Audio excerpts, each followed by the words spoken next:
comes from our emotional experience. Now, the reason that people watch anime is because anime tends to have a hyperactive, elevated signal of emotion, and it helps them feel. Well, yeah, it's cartoons. It's an over exaggeration.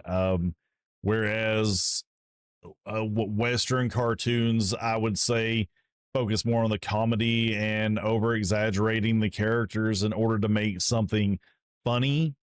The Japanese tend to over exaggerate, the emotions of sadness or action or, stuff of that nature.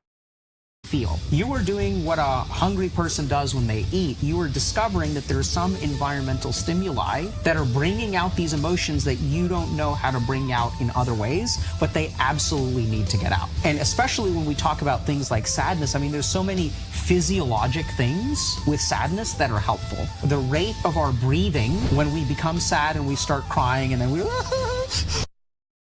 Yeah, like, this video really made me think about maybe I might need to go get tested, because anime is so, like, I take anime so more, I guess, serious than I guess you really should.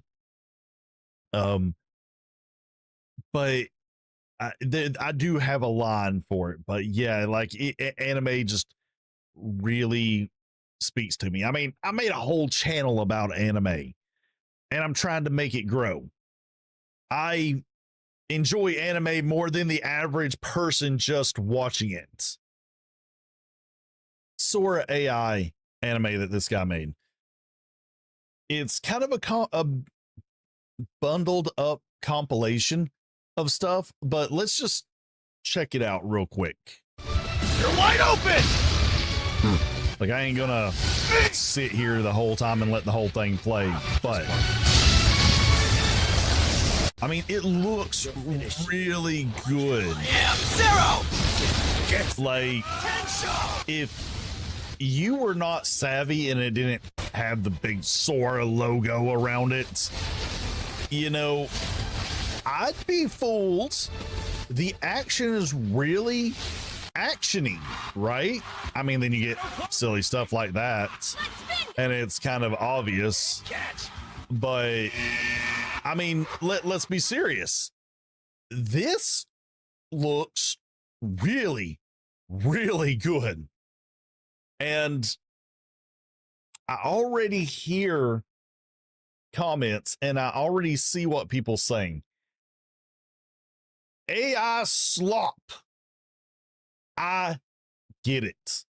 AI slop. But the thing about AI, we see this today, October or November. It happened in September, or he did it in September. No, October, 3 days ago, October 1st. Probably less than 6 months. You're not going to notice the difference of this from an actual drawn anime, because it will progress that fast. That is just how AI works. And again, it does look kind of crap right now. But if you were to do some stills of Naruto, that anime looks freaking broken when it's stopped.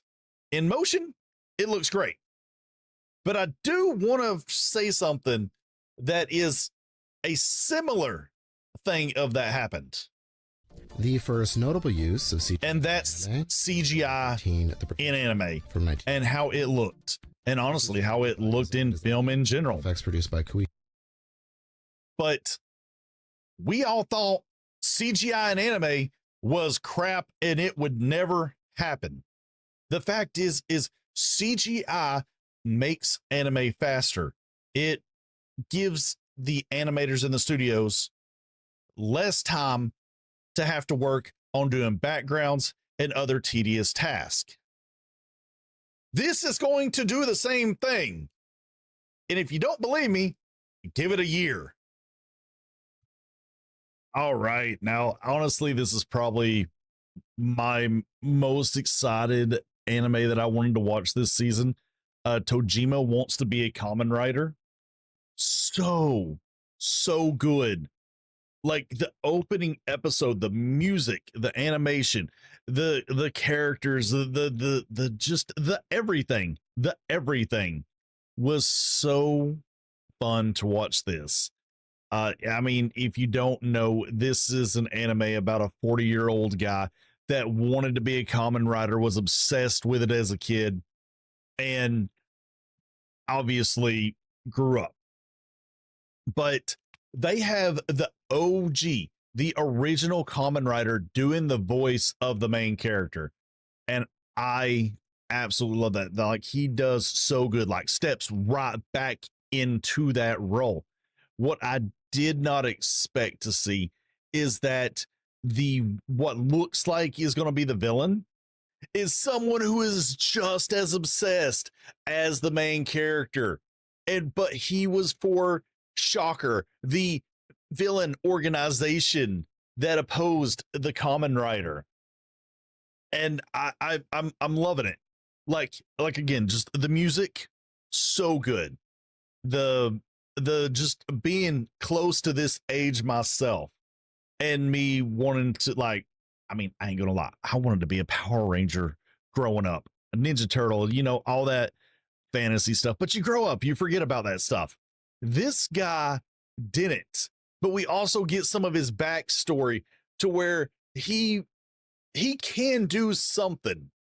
Like we don't know yet because when he would transform, we didn't get to see it. Like it would cut off, but it would go from like, oh, he just got his butt whooped by a gang of thugs to this dude just took 20 people down after he transformed. But yeah, it's so good to watch. Like I am gonna be excited for each and every episode. And since we have Zets as well, I'm ready for this. So ready. All right, Tales of Wedding Ring season 2. I mean, it kind of starts up where see it kind of starts up where season 1 left off, and I mean not a whole lot happened. Just you know, the edginess of the anime, although I ended up watching it censored, which is bad Ronin. But the uncensored version's not up yet, and I mean, it was an all right opening episode. I honestly kind of forgot a little bit of what the first season was, so meh. It'll hopefully get better. This was not one that I really expected that it was gonna like you know, like dive in and just really just go at it. It was the first season was a slow burn. I expect the same thing from this season as well. First episode of Sanda.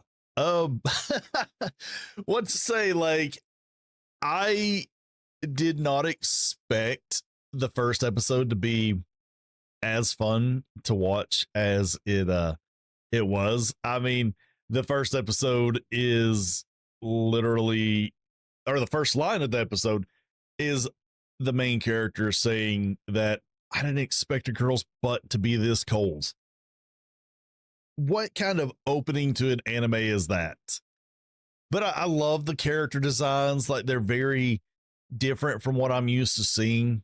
You know, the typical shonen types and all that. But yeah, like I love where the story's kind of going so far. Like you know, you got main girl looking for her friend, and you got this kid who is a descendant of Santa Claus. And if you missed it, I wouldn't be surprised. But apparently, Christmas, like in this world, they are so far removed from Christmas that people don't even remember it, and consider it a myth. And so that's kind of got me curious on what is going on around here. Yeah, first episode of One Punch Man is out. Or wrong one. First episode of My Hero Academia final season is out. And yeah, like it was really good. It was like it's a strong opening to this season.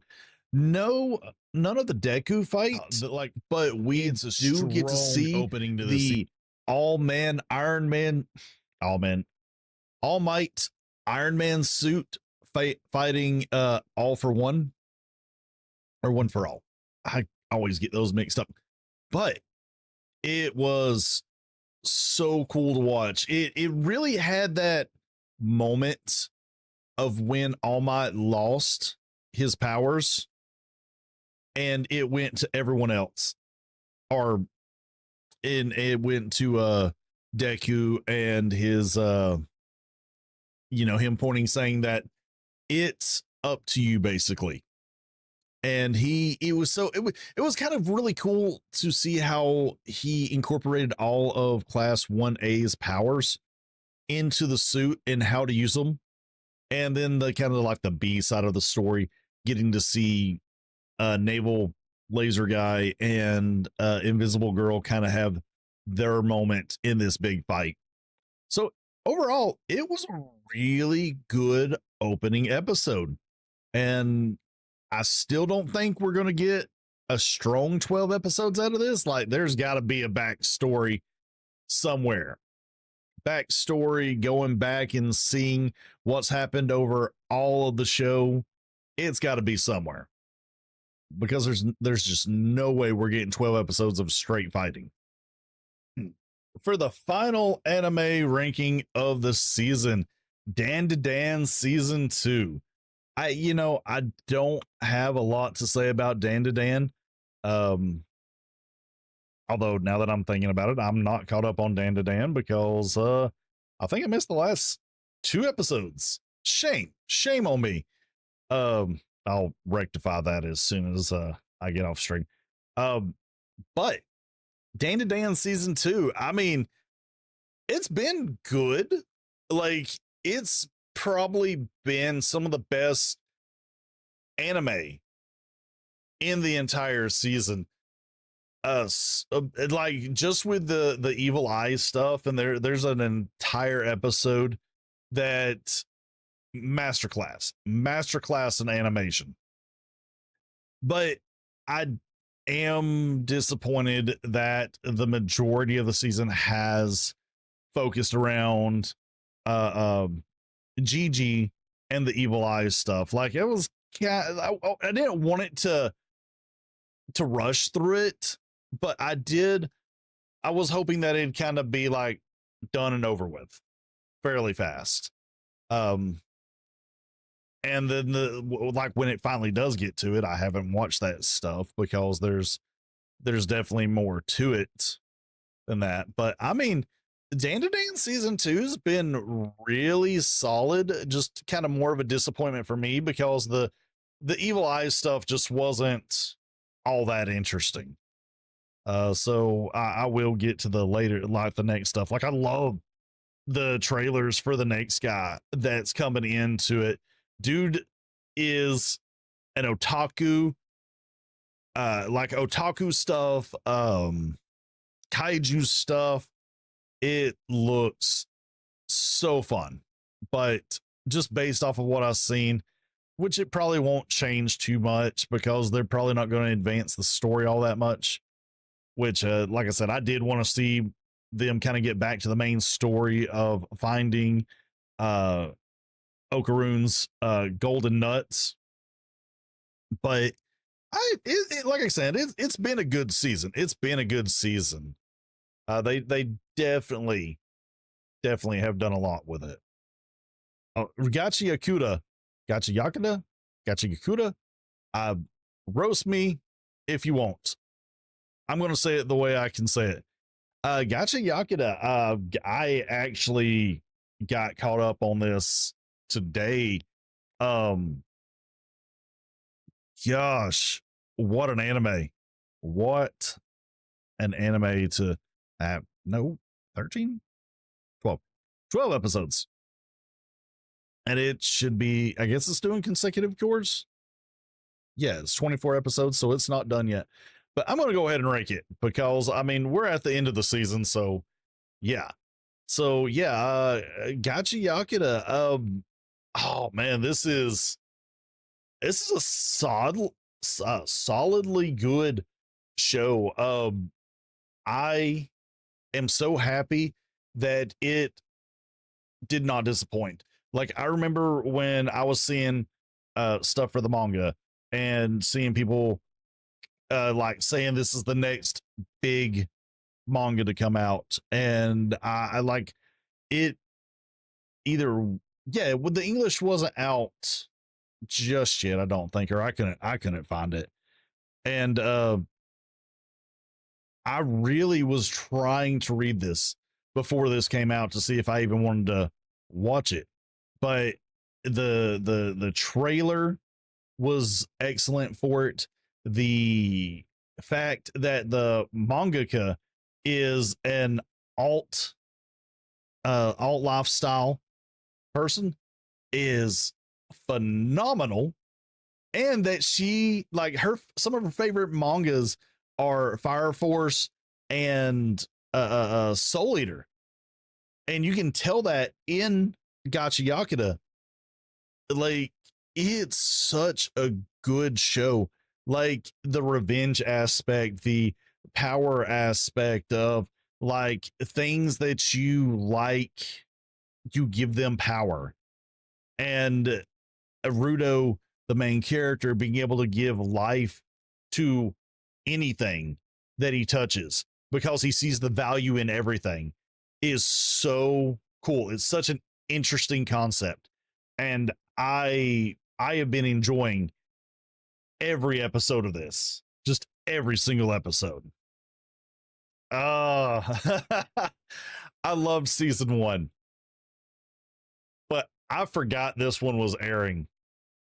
I forgot it was airing, and you know, I'm not even gonna rank this one. This one, I need more of it. I'm 2 episodes in. There's no reason to rank this one at 2 episodes. This one was on me. This was a drop. This was a ball drop for me. Even though I really loved the first season, like the first season was really good, really fun, really good animation.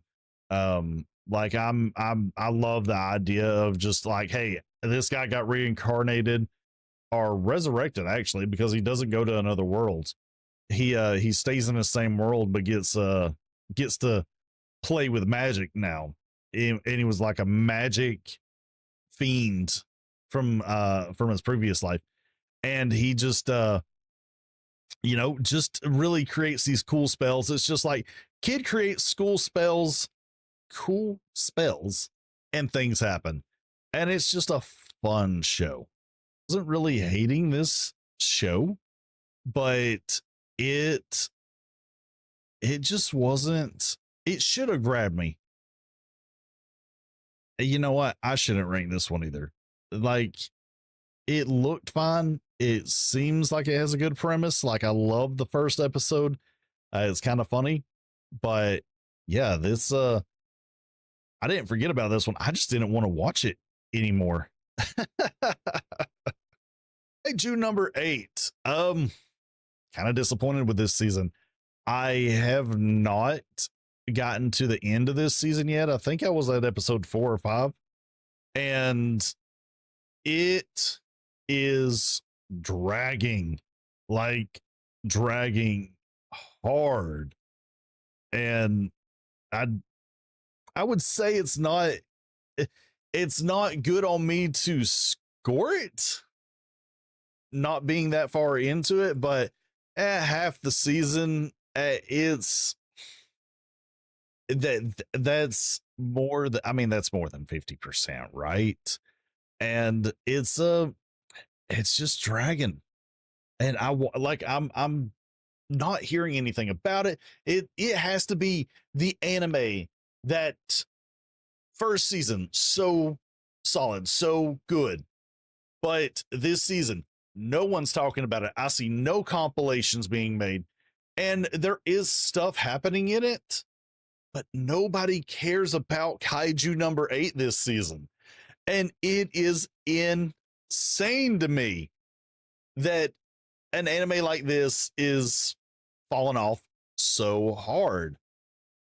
I need to get around to watching more of it to have a better view, but man, it's like you just need to binge it. Like season 2 is just a season to binge. King with Garter Belt season 2. This I did get around to watching, and I gotta say, for the 15-year wait, I was highly disappointed with this anime. It did not feel like panty and stocking. It felt like it didn't flow the same. It didn't act the same. The episodes were so muted. If you compare season 1 as being a triple X rated anime, this season kind of seems more like a hard R anime, and it didn't live up to the legacy that Penny and Stalking had put out. Really, I like, since I am ranking it, I mean, I did watch. Oh yeah, definitely Japanese anime. Yeah, it's definitely a Japanese anime. I did watch all the episodes. Not going to get into too much of it. Let's see, completed. And if I am I am ranking it. Like I'm going to give it a decent rank. Like as far as it goes, it's still all right. It's not great. And I think it really falls around a 7. I decided we'd go back and watch the first Fatal Frame trailer, freaking E3 2002. I mean, that remake of Crimson Butterfly looks so good that I needed to re-experience the first Fatal Frame. And I'm going to do it with you guys.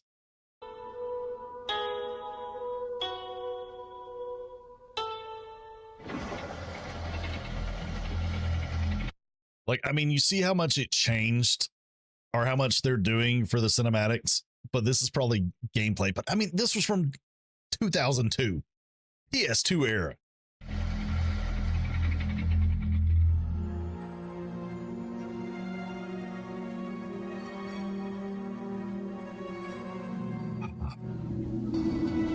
And I would say to go buy this and play it, but these games are insanely expensive.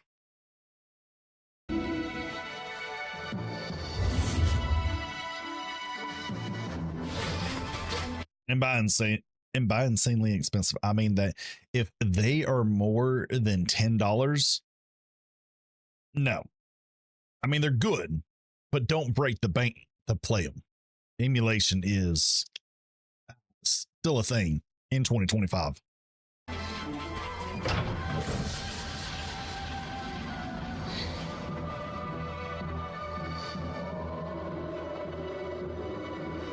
Yeah, you see what I'm talking about? Like how the ghosts just kind of pop up and scare the crap out of you.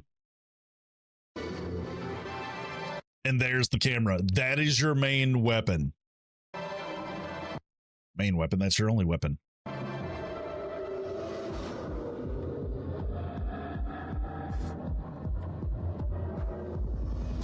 Okay, that's the gameplay right here. That's the camera, and that you got to take perfect pictures to capture the souls. So good. Oh, F those dolls.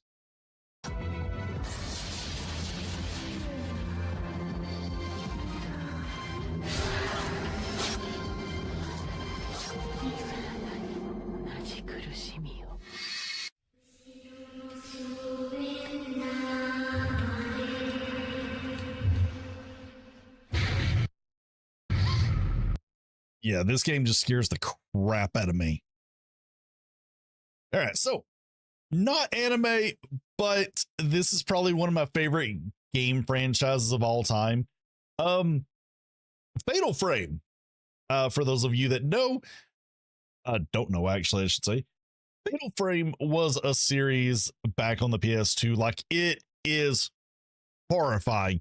It is a series that takes weapons out of your hands and puts a camera in your hand.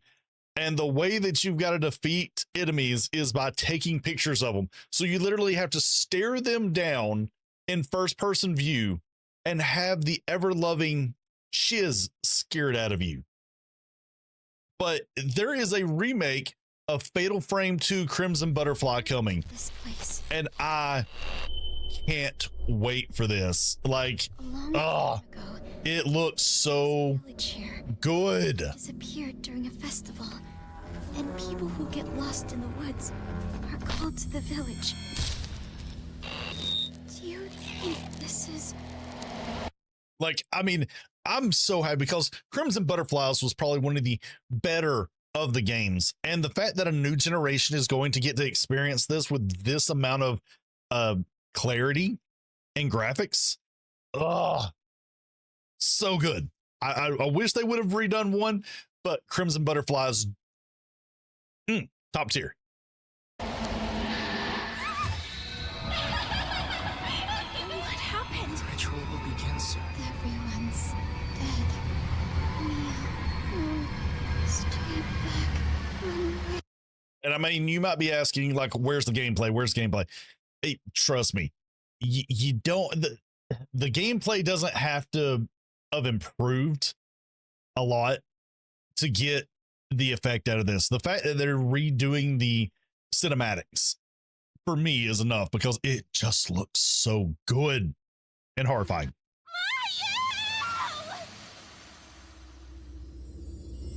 Fatal Frame 2, Crimson Butterfly.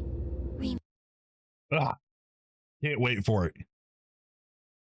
One kind of big story that I had tonight that I want to talk about, because there's only like 2 stories that have been going around online this week, and that's SB20, which is more in line with my channel, and the unfortunate shooting of Charlie Kirk,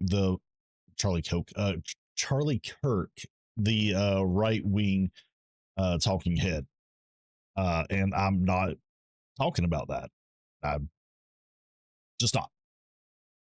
But in any case, so SB20, the Texas law that we were talking about a few months ago, the one that prohibits NSFW stuff, primarily that of underage characters, whether it be in AI, to keep it out of the hands of, well, PDF files. On the surface, not a bad law, but internet gonna do what internet gonna do, and freaking rage baiters are gonna do what rage baiters are gonna do. And well, Niche Gamer decided to publish this: Dragon Ball and more pulled from shelves amid Texas censorship bill. So I'm going to put it this way. The guy that pulled the Dragon Ball manga from his shelves did not pull it in effect of SB20, meaning that there was not someone that came in and told him he had to take it off his shelves, or we're taking him to jail because he had it. This guy literally in a video said that he never even read the bill, that he was pulling it in fear of what he was being told from online, and that you can't do that. You can't allow the fear of something to happen to cause you to censor yourself. That is just ridiculous. And even more so that people are calling this the chilling effect, which I don't have a good rebuttal to, but you can't allow this to happen.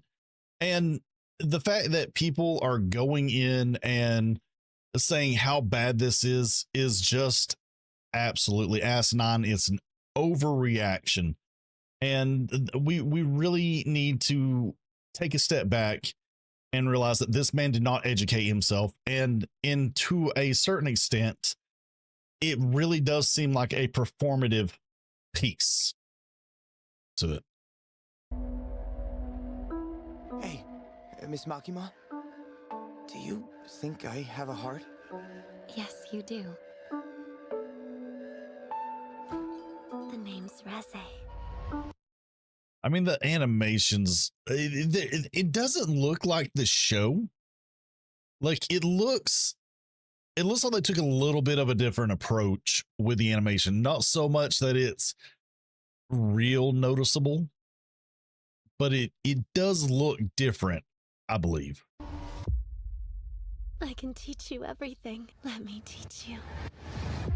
I might fall for this. Like, I mean, when I said she was an integral part to Denji's kind of character development, she really, really is. This girl. And more than just the relationship way as well. As I think we're about to see. Bomb is coming. She's... Oh, it looks so good. Everybody's after my chainsaw heart. What about my heart? Genji! Oh, that looked like a JJK punch for a minute. The one kind of at the end where Jugo gets Sukuna kicks Jugo up in the building. I like it. I like it. Does nobody want that? Boom. She is going to be like a best girl. I'm calling it now.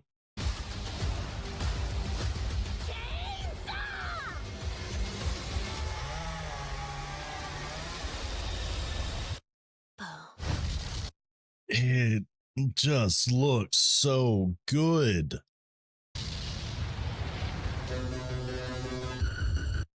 Yeah, I really cannot wait for this. But let's see what this new trailer has for us. ついに幼者の封印が解かれる。灼熱のごとくお前の写しみを焼き尽くす。サムライトルパは何やってんだ。 I'm telling you, I'm still really enjoying the art that they have for this new Samurai Troopers. And I know some people are complaining about that it's a continuation and it's not the same people, but it's been like over 30 years, so I think I'll be all right. あの赤いの幼者なんだろ。そいつにサムライトルーパーが務まるとは思えない。ヒーローって何ですかね。少な I do like that they're not going to be toning it down, it looks like. I mean, ですかね。ヒーロー come on, where was it? I mean, bodies.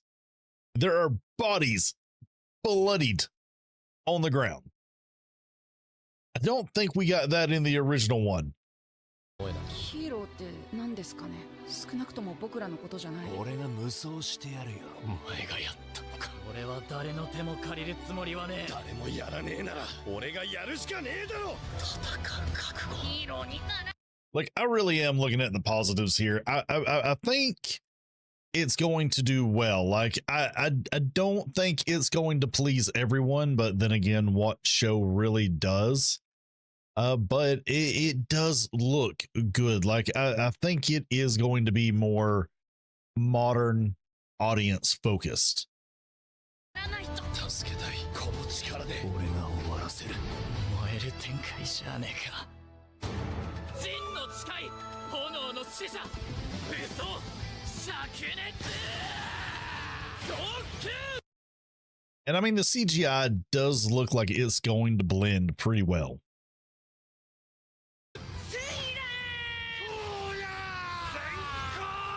サムライトルーパーは5人揃わなければ真の Although I'm curious, like, what's going to happen because this does look like it's taking place in like a stadium. So I'm hoping they don't go like full on battle arc to start off with. 力を発揮できない。激アツじゃねえか。エクセレント。熱いね。豚骨なんかじゃない。何があっても俺が守ってやる。最高のヒーローだ。炎上。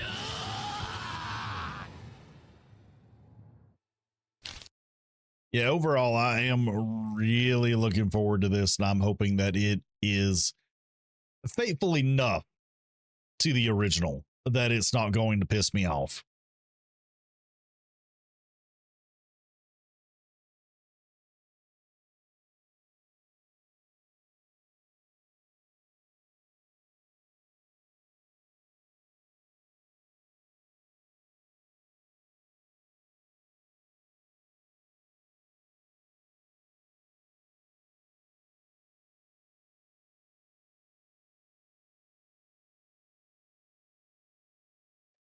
So let's get on to the anime recommendation of the night.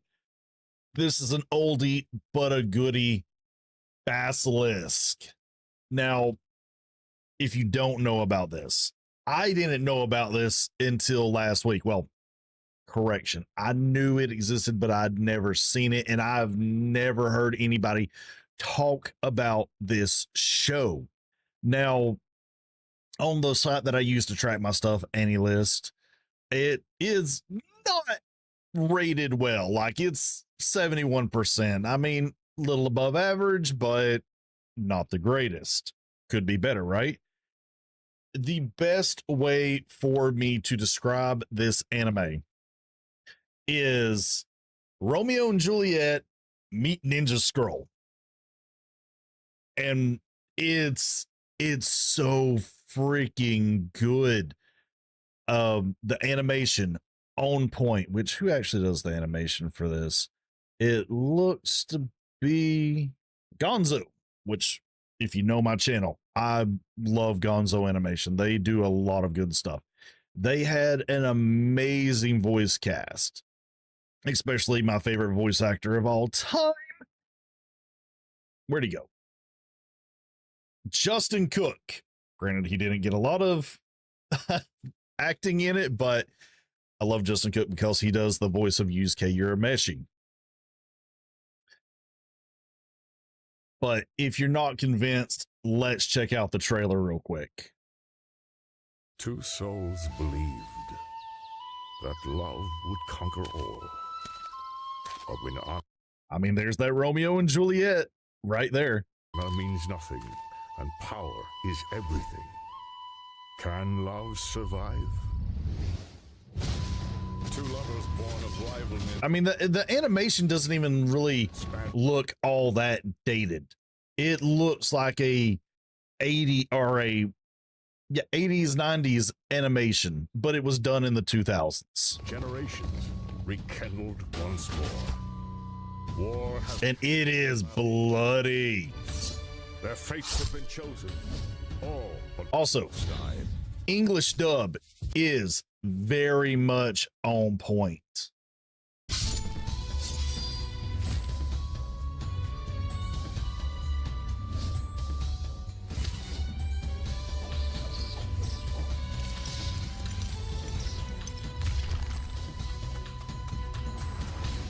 For the one I love, prepare to die.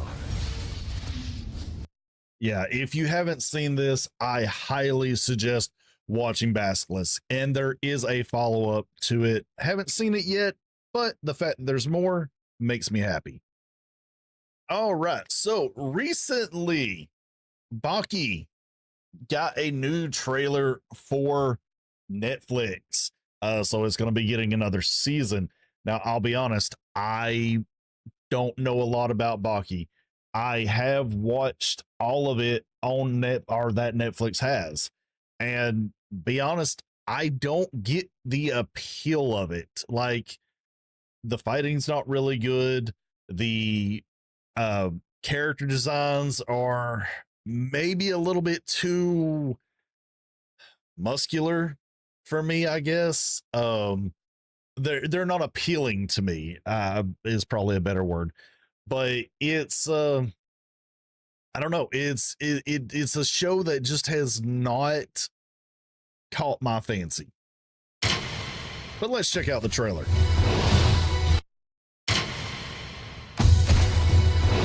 Well, that was a reset. 史上最強の親子喧嘩を経て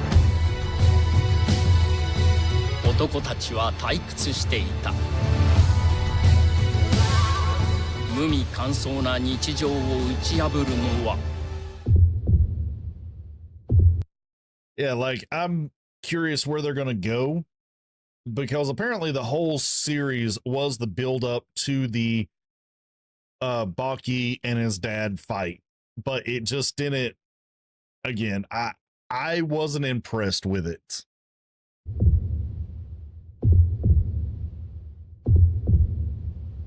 Miyamoto Musashi-san.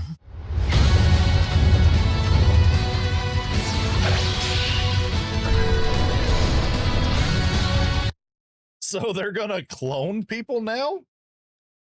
What is this series? That's that's what I'm assuming they're putting out here. 良いのか丸腰でいいざ秋道今強さの歴史が変わる Yeah. I don't know. I mean, I probably will watch it just because I've watched the others, but I'm going to be critical of it. But again, it's same animation style, same characters. Maybe it's just not for me. All right, next up, another thing that kind of is not new to anime, and that's people thinking that America, and yes, American, but that America decides what is and is not popular. As that popped up on my timeline on Twitter here, under Geekdom 101, this guy, Mr. Skunk Nugget, America made Dragon Ball famous. That whiny voice wasn't selling nothing. Just I don't know what this guy is smoking to think that America is number one in everything, and that if it doesn't succeed here, it's not going to be successful, period. And I do like Geekdom's reply here. Imagine a series that has literally 7 different language dubs and is worldwide phenomenon and mass a decade before America saw it. But this guy says America made Dragon Ball famous. Now, I mean, again, it is stupid to think that that kind of ethnocentrism is alive today, but I shouldn't be that surprised. I mean, Latin speaking countries love Dragon Ball way more than English speaking companies. English speaking countries. France loves their anime. I mean, I think America just recently overtook France as the second biggest consumers of manga. So I don't know what this guy's on, where his head is at, or if this is just some kind of rage bait. But to sit here and think that America makes things popular is ridiculous. There are so many things outside of America that are popular for decades that we get in its later years. Kamen Rider being one of the biggest shows in the world, we still don't have a good way to watch Kamen Rider legally here in the States that I know of. So, dude really needs to check himself.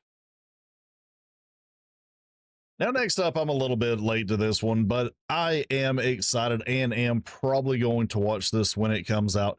But the Digimon Beat Break trailer, I might be getting back into Digimon which Digimon's always been a very good series. To me, it's always had a little bit more depth than Pokemon has, but I mean, that's just me. But let's see what this trailer has.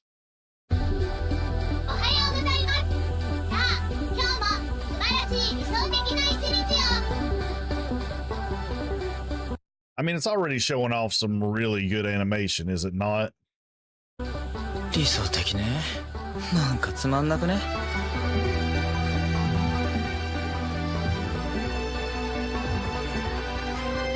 デジモン？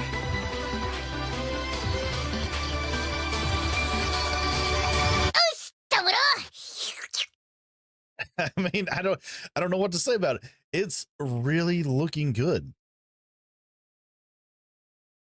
I mean, it really, really is looking just that good. And I mean, listen to the soundtrack that we're getting behind this. If it's anything like what we're getting in this trailer, it's going to be awesome. But I also hope that a show called Beat Break is going to have a good beat to it.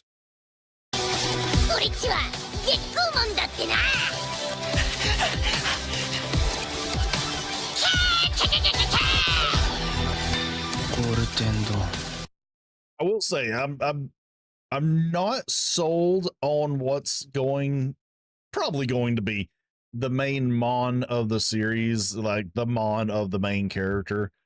Kind of more used to the Agumon look, or the kind of more T-Rex looking mons that are the main characters. So this iguana looking guy, I don't know. Maybe he'll win me over. Maybe. この世の裏で頻発している凶悪なデジモン事件を解決するクリーナーのチームだ。いいぞトモロ、もっとビートを刻め。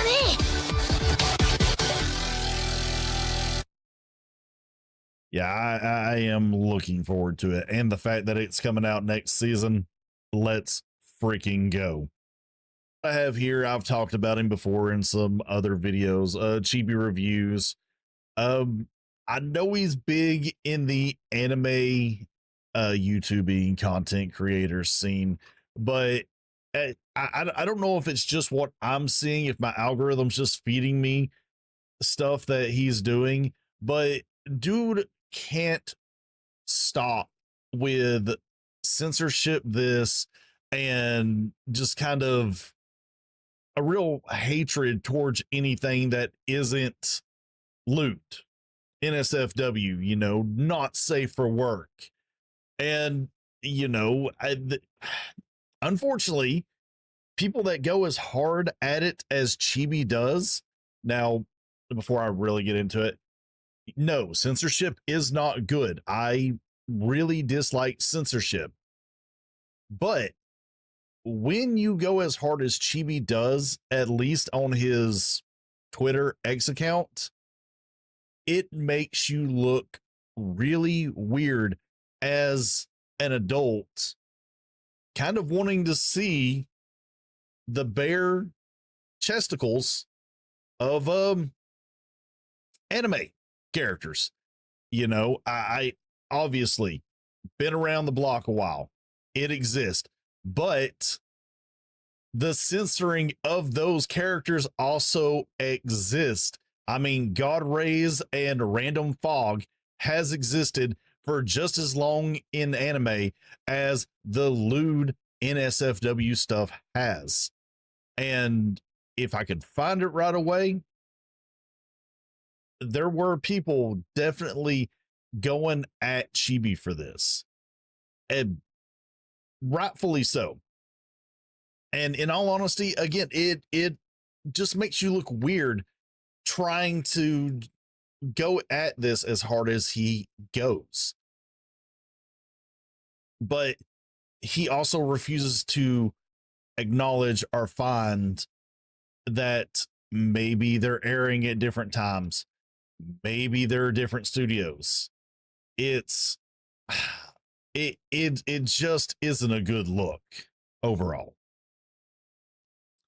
First off, what we got is reaction to the new final season of My Hero Academia. Now, I know some people don't like it, but you know, it's been a really solid anime. And gotta say, I will be sad when it goes. It's given me a really good story, really fun times watching it. But let's see what it's going to look like and see what they're going to be adapting.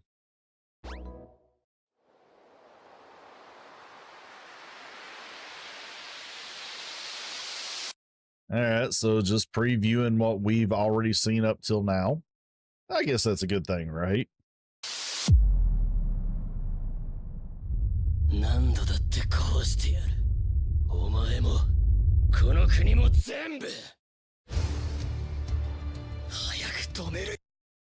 Yeah, if I remember right, I mean they were right in the middle of the battle with what's his name? Decay. I can't remember his like real name. 糸口を。こいつはオール・フォー・ワンの後継者なんかじゃない。壊すことが言えず破滅そのものだ。全部連なっているんだ。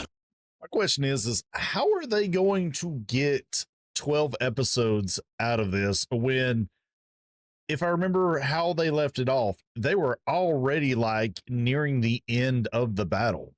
I mean, maybe you can pull 6 more episodes out of this, but a full season? I don't know. But then again, I'm not really sure how the end of this ends because I did stop reading when I was like, well, I'm just going to watch the anime because yeah, the anime is just doing it for me. そこに俺はもういない。一撃で跡形もなく消すしかない。こらえろ、イズク君。やだ。人だよ。人だ。 Now, I mean, I know everybody hates Izuku being this kind of whiny character, but I love his spirit. Like, even though that he's fighting this guy, he is still seeing him as a person and wants to save him.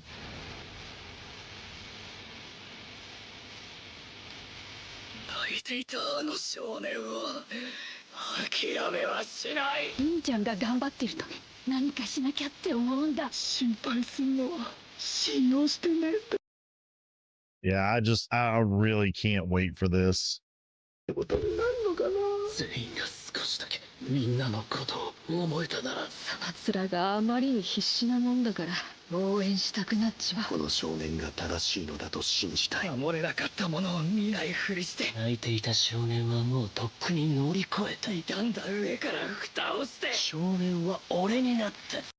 Well, it's still going to have good animation. So, I mean, that's definitely a positive. Last but not least, I am as much a tokusatsu fan as I am an anime fan. And well, I say tokusatsu, kind of more Power Rangers because that is where I started. But as we all know, the Power Rangers ended a year or 2 ago now because Saban and them just can't get their act together. But there is a new officially licensed Ninja Kids Power Rangers where they are going to have this and a reboot of the Power Rangers, which is going to freaking confuse people. But in any case, it does not look bad. Like, these are the suits. And so I know you can't see it here, but I have seen some other pictures of like them being close up. And granted, you can't see it on the White Ranger here, but on like the red, the pink, the blue, the yellow, and the black, it's got the medallions right in the center of the diamonds kind of embroidered up. And this is kind of a picture of the cockpits. And considering that this looks very old school, this looks very old tokusatsu, I'm I'm kind of excited for this. Like, I want to see it. I want to see how it looks in motion, because you can make a still look good, but to see it in action, I'm all down for this. I'm all over it. And the fact that it is being officially licensed and there's some official money behind it, you know, I can't see how it can be too terrible, if you know what I mean.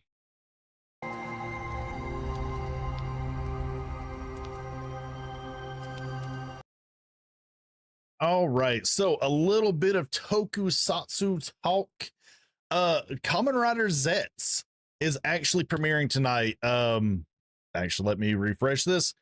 It's going to be premiering in about 2 hours my time. I'm gonna check out the trailer for it, but if you've not seen the trailer for Kamen Rider Zets yet, it looks really good. And all on well, Kamen Rider Zets is going to be one of the first Kamen Riders that is widely available to the world. They are streaming it. It's going to be up later for people to watch. So the fact that they're putting it up free makes me extremely happy. But let's check out the trailer, shall we? Maybe it'll get you wanting to watch it. You can watch it on YouTube whenever you want to, though. Your next Kamen Rider is 他人の夢に潜入し、悪夢を止めるエージェント。 Yeah, so this is supposed to be kind of a spy type Kamen Rider. And on top of it, like, the suit is kind of motifed after the original rider.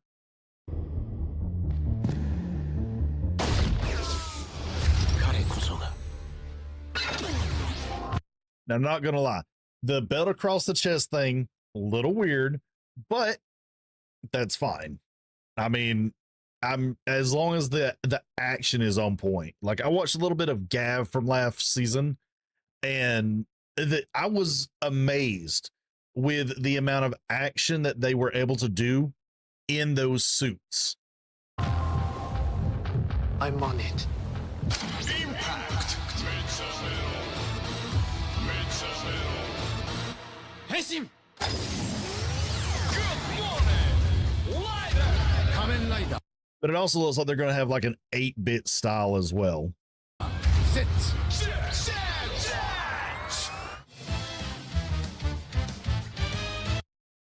It's Saturdays, 7:30 PT time. And then the replays will be up the next day. So I'm excited for it. I hope y'all can get excited for it too. I mean, this is going to be my first actual Kamen Rider that I watch all the way through. I've seen clips and from other ones and watched a few episodes and started a few other ones, but I am dedicating myself to watching this one fully.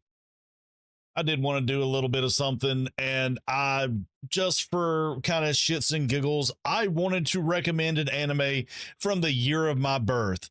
And the year of my birth was 1987. And damn it, if City Hunter, the anime, didn't come out that same year. Actually, just a little bit ahead of that. So City Hunter, just read the synopsis. Ryo Sayaba works the streets of Tokyo as the city hunter. He's a sweeper, and his sidekick Kiori Mikuru helps keep the city clean. People hire the city hunter to solve their dangerous problems, which he does with a cult python. When Ryo's not working on a case, he's working on getting the ladies, and Kiori must keep him in check with her trust 10K hammer. Now, I've seen some City Hunter. It's a fun freaking show. But one other thing, other then that it was an anime, and it's kind of hilarious and fun to watch. Jackie Chan did a live action of it. I mean, look at this. It's so bad, like really freaking bad. But I wonder if this has the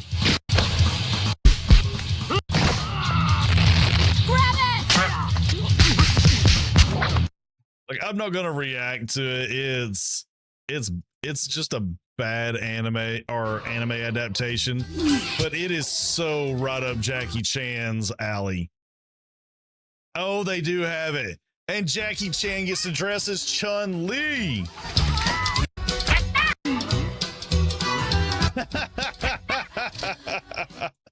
It's freaking hilarious. I've seen a little bit of like the movie, the anime.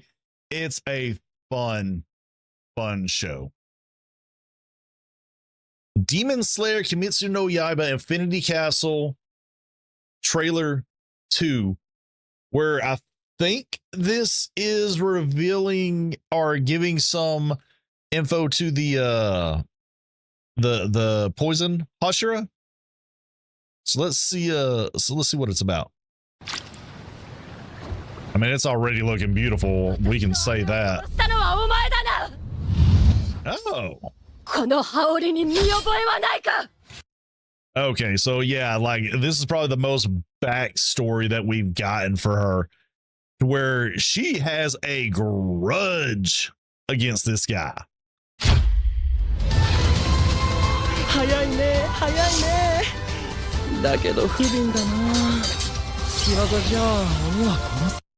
I mean, I'd say this looks beautiful, but that's a given for Demon Slayer at this point. Like, if it looked any less, that would be more to talk about than it looking this good. And UFO Table just always knocking it out of the park.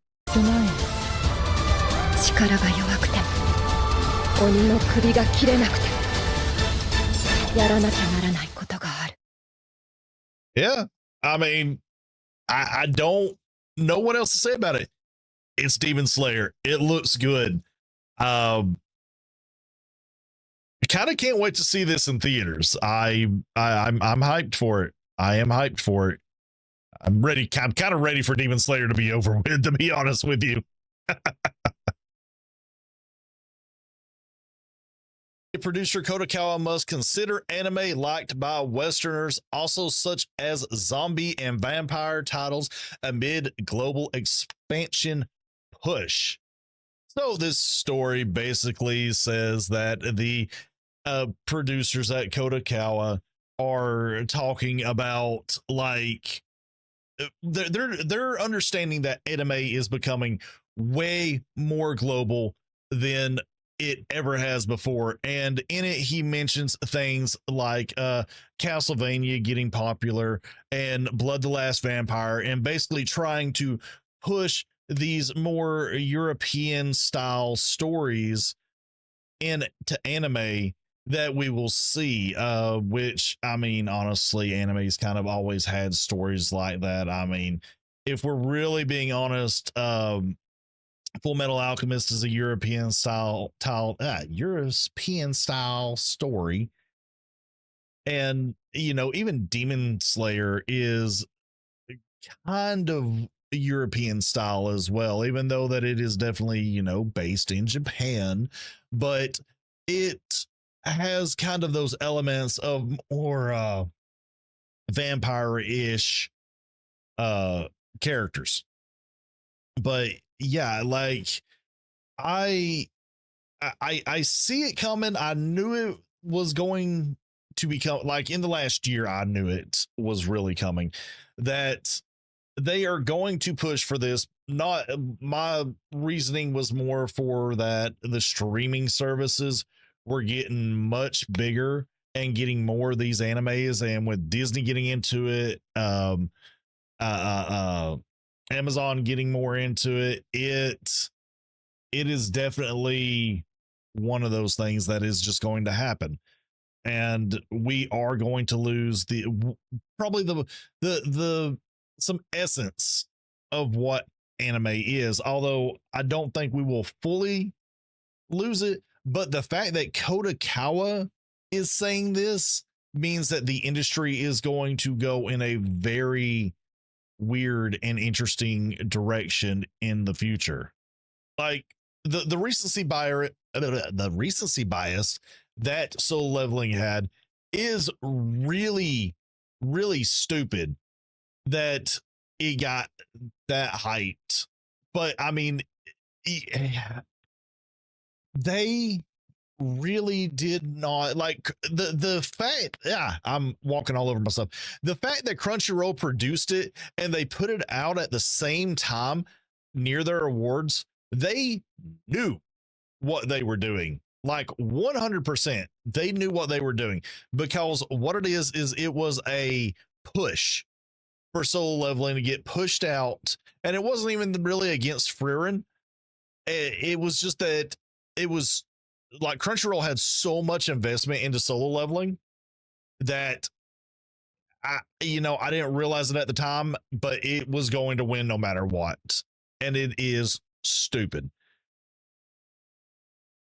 Do Western anime fans get too caught up in what's popular and flashy? Coming off of a loss for Anime of the Year to Solo Leveling, Frieren director Kiichiro Saito got real about what he thinks of overseas fans, recently saying the anime they're enthusiastic about may be a bit skewed. There's a trend for popular things to stay popular, and that can create a schism between the creators and viewers. And if too much focus is placed on the trends, that will become the dominant perception of anime. Interpret that interview with Yeah, but I mean, isn't anime all about kind of riding those trends? I mean, Shonen Jump definitely pushes anime forward with not just with the animation, but with the stories that they put out. I mean, what was it? Dragon Ball, Rurouni Kenshin, Slam Dunk, things like those wouldn't be as popular if they didn't push them. Definitely with the sports genres, but well, then again, what am I saying? Sports genres have kind of always been like up there. Hajime no Ippo is definitely one of those shows. Haikyuu is an amazing show.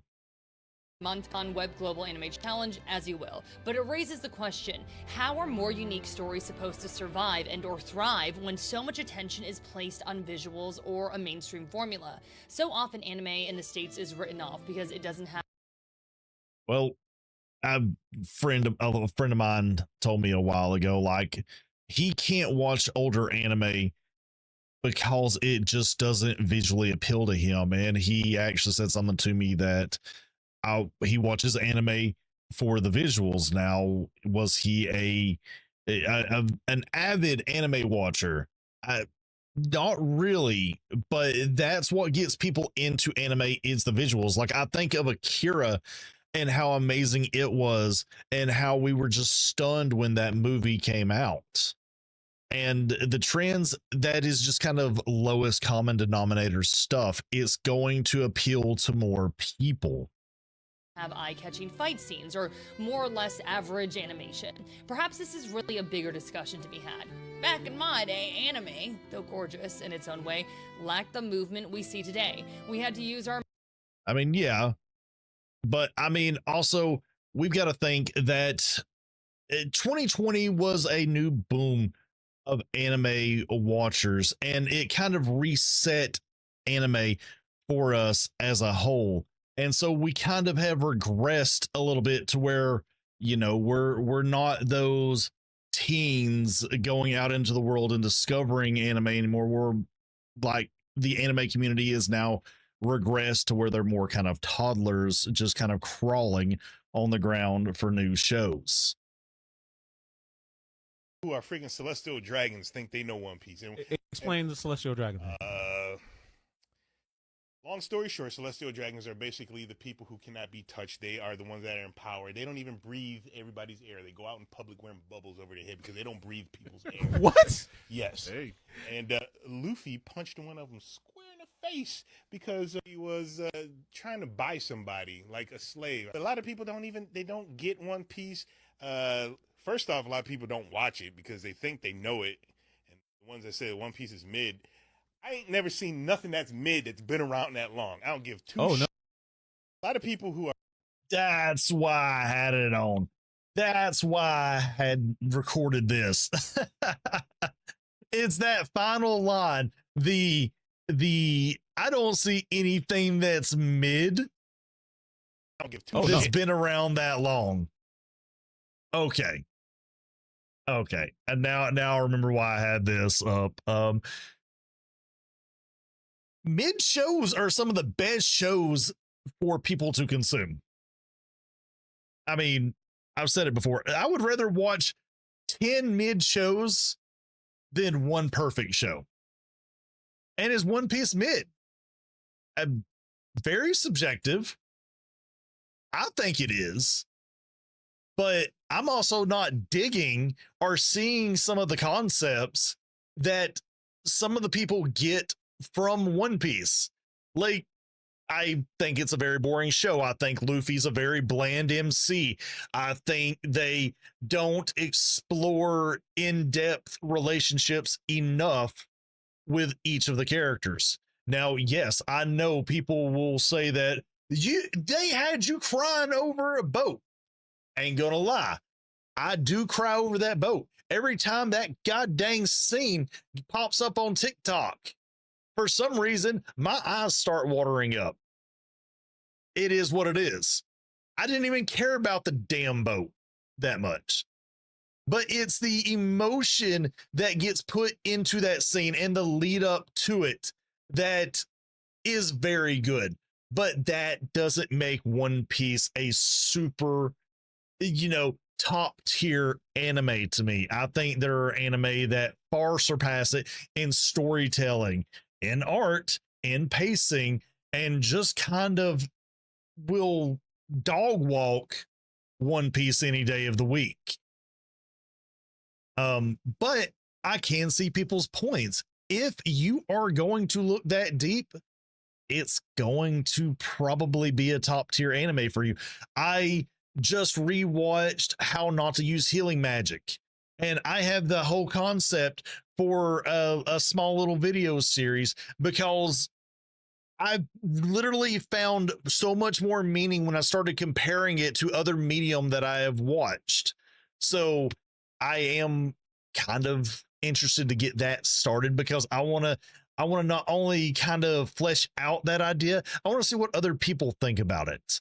But in conclusion to this, that just because something's been around for a long time doesn't mean that it's not mid. It just means that it hits a lot of core concepts and a lot of simple concepts that a lot of people can relate to. And the main plot of One Piece is government bad? Come on. We all know, like, the government is the best villain in any kind of medium that you can have. It's kind of like a low-hanging fruit villain that you give to people. Government bad. I mean, not hard to really, get that concept and think that the story is having this depth. And maybe I'm missing a few other things, but that's my feelings on the matter.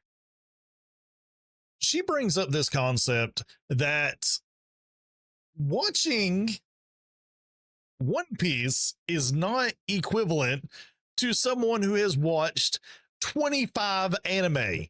And, well, spoilers, I kind of agree with her, but let's get her point and discuss it a little more in depth, right? Opinion, okay? This is my opinion. You have every right to think otherwise, but in my opinion, you are still a noob. If you don't. And I mean, she's right. It all this is opinionated content, like, except for the facts, right? Know what I'm talking about, let me give you some context. Recently, I put out a video mini-series called Phases of an Anime Fan, and the second phase in that series is called The Noob. If you haven't seen the video series yet and you want to check it out, you can either click on the comment to link to the second video or go to my profile to see all of the videos in that mini-series. Anyway, a couple of people actually asked me this same question in my comment section, so I don't want anybody picking on this person in the comments. They asked a legitimate question which deserves a legitimate answer presented respectfully. But to answer your question, my friend, One Piece, no matter how long or how many episodes or seasons it may have, is still one series. It will count as one anime show. Just like how the different Demon Slayer movies and different Demon Slayer seasons count as one whole Demon Slayer series franchise. Attack on Titan's umpteenth final season. All right. I mean, I think you get the point that it doesn't matter how many seasons something has. It's still just a single anime. And I like, she doesn't really go into too much more detail other than making that point. But again, I think she's right. One episode does not make you, or not one episode, one show, no matter the length, no matter the depth of it, does not make you a seasoned anime fan. One reason, you are getting the opinion, the style, and the overall art of one person. You're not experiencing it's like a person that stays in a small town their whole life and never experienced the world, right? They have a limited view of what the world is, and the same can apply to an anime fan. If you only watch one series or even a handful of series, what you're doing is you have a limited view of the overall landscape or the world that is anime. And so it would be hard to say that you are a seasoned fan if all you have watched is the most popular shows, or in this case, One Piece, the like one show. You know, it doesn't matter how well you consider Oda. If all you have watched is One Piece, or all you have consumed is One Piece, it would be very hard for me to take your opinion of that One Piece is the greatest piece of fiction ever if you have not experienced other shows. It's a very easy concept, I think, to wrap your head around. So, I mean, again, she's right. I agree with this concept 100%. You made it. So, you found us safely, Red McWraith. Aye. Well, thanks to you. I had to know you could look out for yourself. You're welcome to stay until you're told to leave. I'm Kate Newsmith. Far as you're concerned, I'm in charge round here.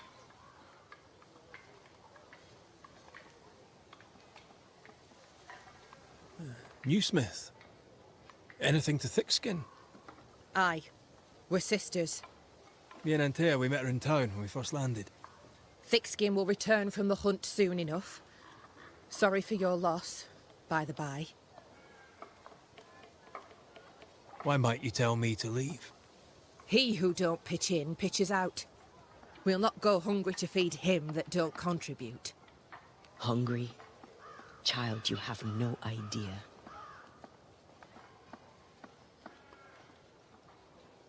All right, I'll stay a while. I have certain skills, if they may be of use. Our hearts are low. Nightmares plague our sleep. Do what needs doing, help who needs helping. Well, give me some names. Prudence Hake. A widow, like so many. She cooks. Lately she's cooked shite. He who puts the food aright is a hero indeed. How fares New Eden town? I'm heading back that way. You're mad. There's no going back. There's naught to go back to. We may be all that's left. New Eden town now is naught but sorrow, pestilence and death. Some of our band were homesick. We heard them screaming in the woods. They didn't come back. Something wicked prowls.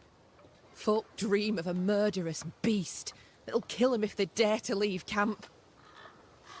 There was a second group. They never arrived. Some think the beast got them. Like I say, we may be all that's left. Guilt, dread. She puts a brave face on it, but the truth is in her eyes. I'll make the rounds. I'll pay my respects to Widow Hake and see what's the bother. If you can't find Prudence, ask Jane. They're close. Also, please check on our blacksmith. His already meagre skills have lately declined. Talk to Jane, talk to Prudence, check the forge, talk to anyone who needs help, which is probably everyone. Right. Got it? One empty cabin remains. A tree fell on it. But you may have what's left. Welcome to the Dark Woods. In your forays into the woods, have you seen many bone walkers? What the hell's a bone walker? Corpses possessed by malignant spirits. The dead walking. You'd know if you'd seen one. God spare us. Have you? Of course not. Standard question. I have to ask it. Bone walkers seem drawn to us, but not them.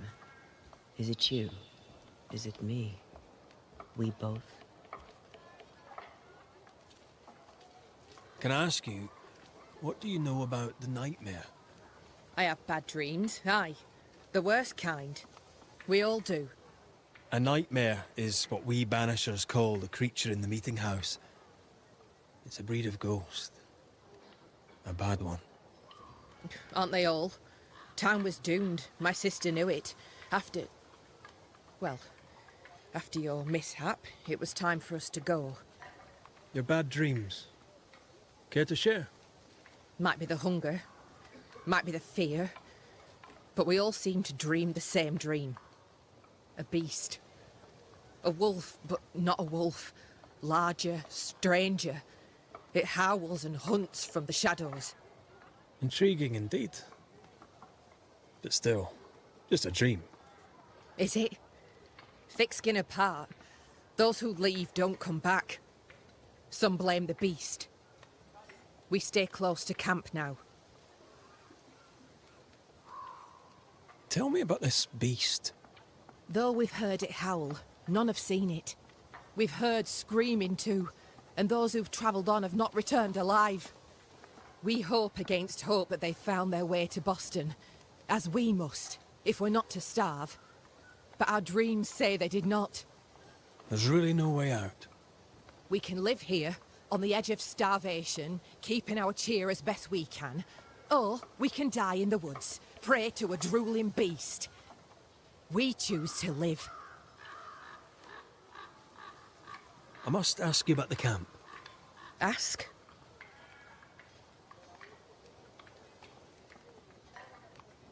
Where's your sister? Out. Making the rounds. Hunting if she finds game. One new smith stays, while the other new smith goes. She goes out alone? She's thrice the hunter anyone else is here. We'd only slow her down, she says.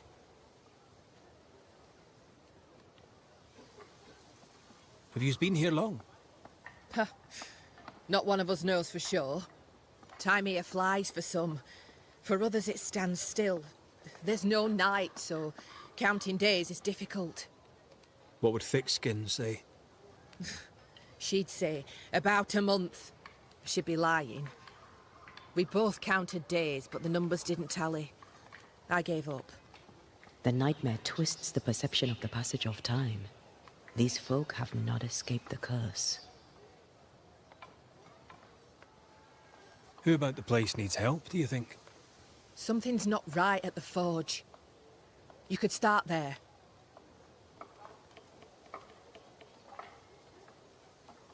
I'll take my leave of you for now. Rest. You'll need it for my sister's return. I'll send for you.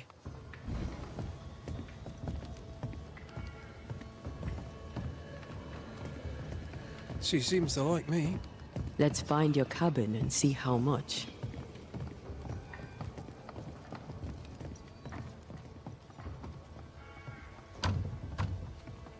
Perhaps there's a key.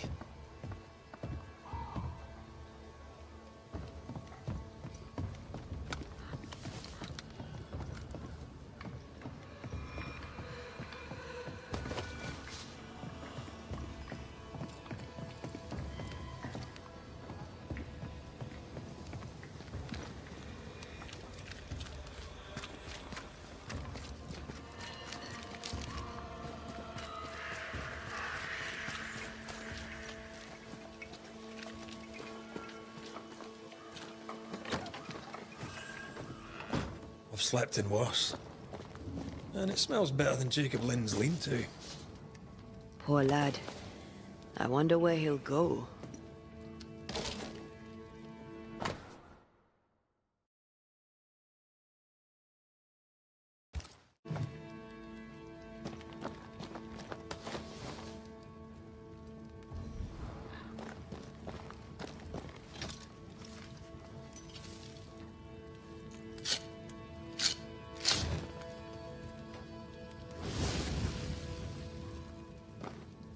There.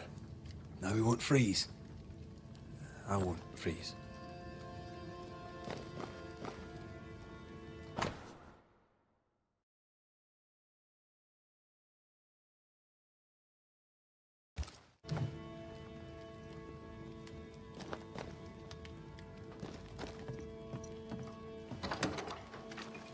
Right, let's go make ourselves useful.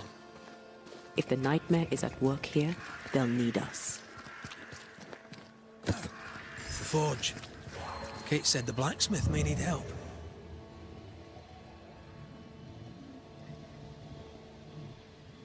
There are stains here. I can show you them. Let's finish here first.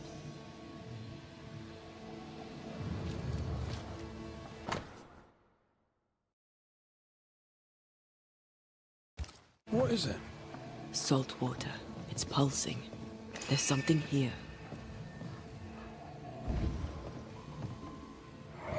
Mine, all mine. Mine, all mine. Mine, all mine. That ghost sounds nasty. That ghost sounds obsessed. That drill bit is dull as a hammer.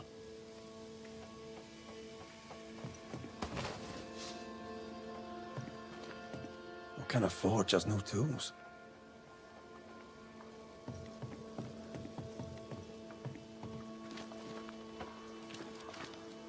These nails look brittle. Metalworking isn't easy, but this stuff is surprisingly shite. Can't be easy to maintain a camp with a bad blacksmith.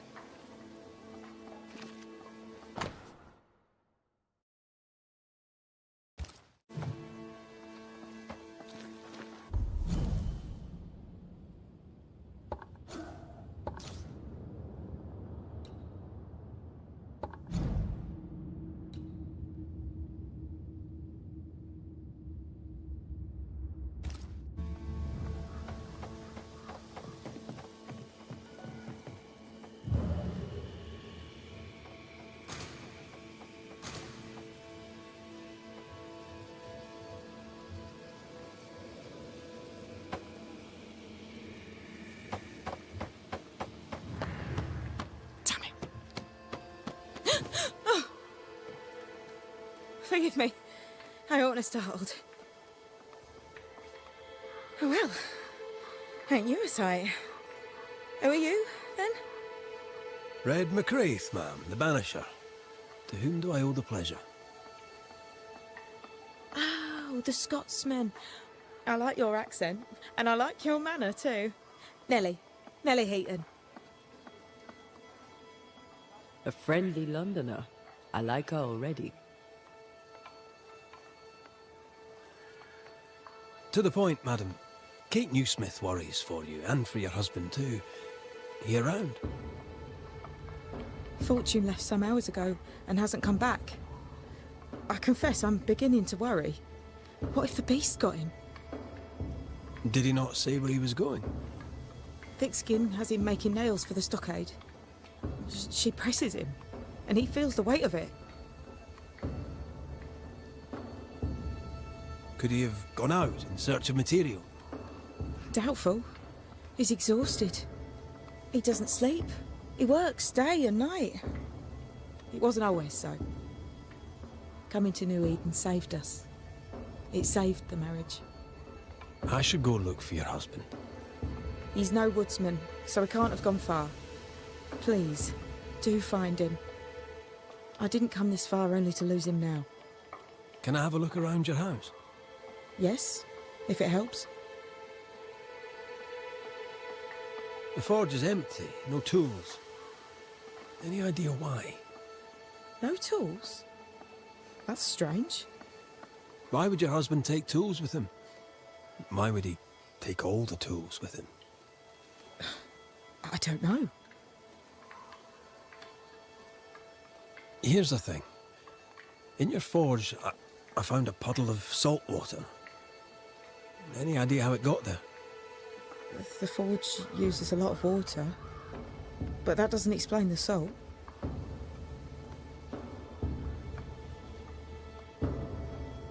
Could it be seawater? I suppose he could have hauled the water from the beach. So, what's the chatter? Bad news travels faster than good. What would you like to know? How's life about the place? We're doing our best to make things work. The beast is worrisome, 'tis true. But Thickskin knows what's what. I'm sure we'll be fine. What think you of Thickskin Newsmith? She ain't perfect, that's for sure. But she's independent, fair-minded, strong in body as in character. She cares for us. I know it in my heart, even if she doesn't show it. Why else would she shield us from the beast? What can you tell me of Kate Newsmith? I like her. She's different from her sister. Sensible, watchful. When she speaks, I listen. Let's trade, Mrs. Eden. All right, let's.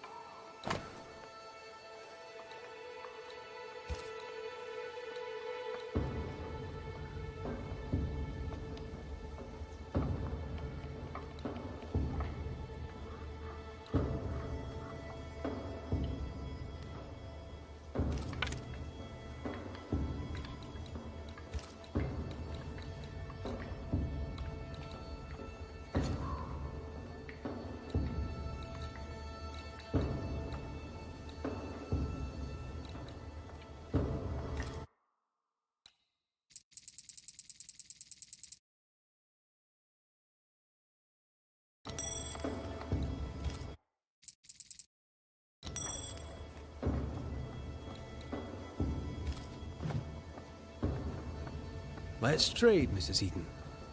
All right, let's.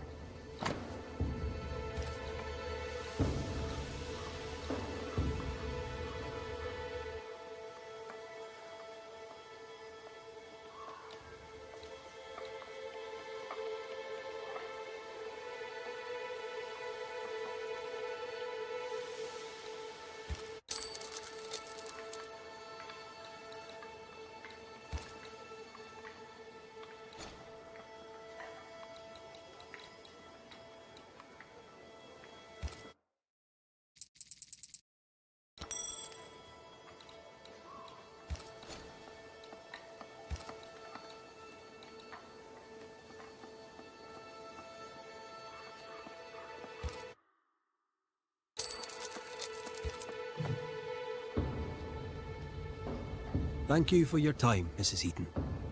Welcome. I've enjoyed our chat. It's nice to have someone new to talk with.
But with that being said, let's get into it and see what this is about.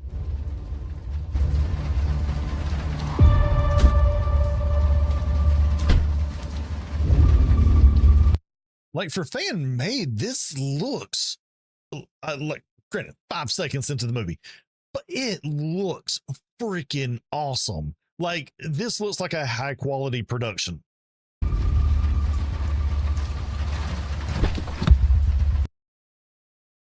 So, those of you that are the real ones know I have an unhealthy obsession with Channing Tatum. Like, don't care what anybody says. Dude is hilarious. Like, you don't get to be that hilarious and look that good and be in the same body. It is unfair to those of us that looks like freaking chuds, you know? But not only that, Channing Tatum's going to get to do a voice in the new Demon Slayer movies. And you know what? I can't really be more than happy for him, because he actually started enjoying the show when he was watching it with his daughter. And I love the wholesomeness of it. It's kind of the same thing that I have with Batfleck. Like, I don't like Ben Affleck really as an actor, or even, you know, I just don't really like him. But he did Batman for his kids, because, you know, his kids were growing up and he wanted to have them be able to say that, hey, my dad is Batman. And, you know, that's just one of those stories that, regardless of how I felt about his portrayal of the Dark Knight, I'm okay with it at the end of the day, because as a father, you do things for your kids, regardless of what anyone else says. And the fact Channing's going to get to be able to do a voice in a dub that of a show that he enjoys and his daughter enjoys, you know, that's just a win all around for him and his kid. And kind of screw anyone else that says that it's bad or not good. Now, obviously, we were always going to get the Dan to Dan season 3 trailer. I mean, the anime is just way too popular. Although they are introducing a character that I'm not fully familiar with. Although, from what I understand, like, the character is supposed to be very obnoxious and very annoying.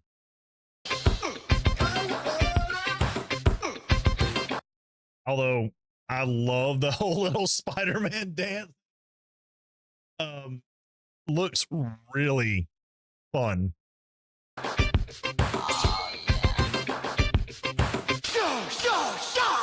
Like, dude's just got confidence. He's an otaku. Enemy. Anyway, pretty sure I found your golden nut. Maybe we should talk about this outside of class? Okay, so we're getting back to the story of Okarune's balls missing. Thank God. Like, season 2 has been great for the whole Evil Eye and Gigi stuff, but I want the main plot to come back into play. I need to know what's happening with the golden balls. What are some things there? I know it. Let me handle this. Here goes.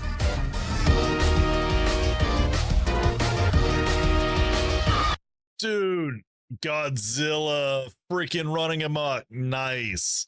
Or not Godzilla, but Godzilla.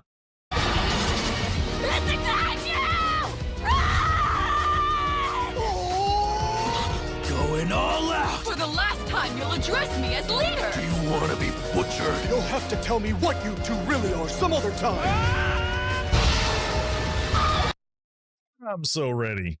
I'm so, like, I don't think season 2 is not even over yet, and I'm ready for this.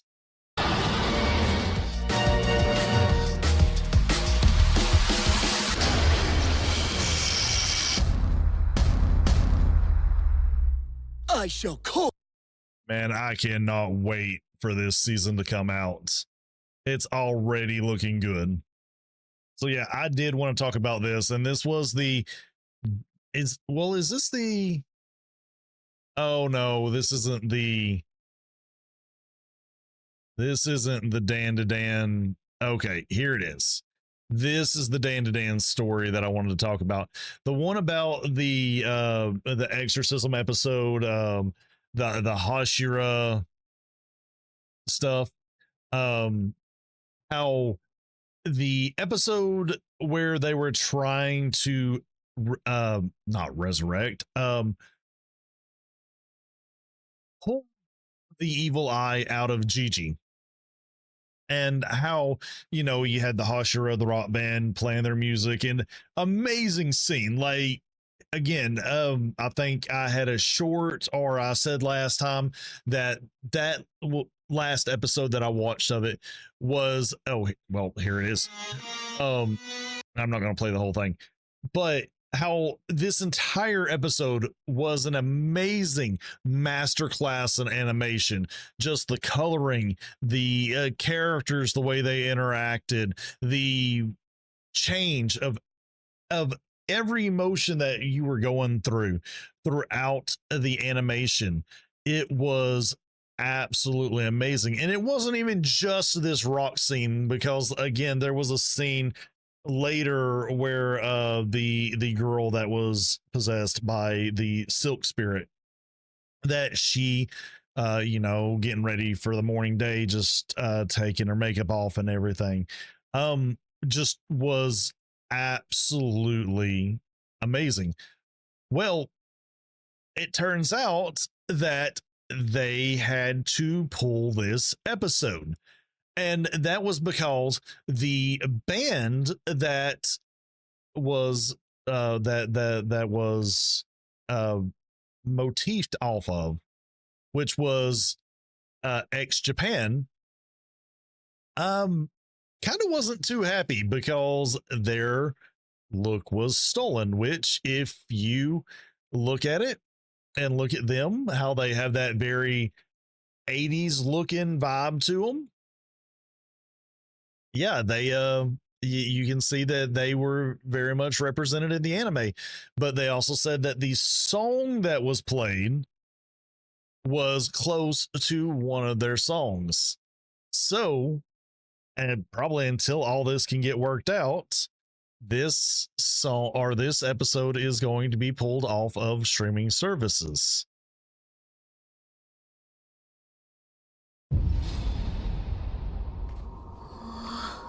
So if you know the game, you know the opening scene and you know what's about to happen. And right off the rip, this animation is gritty.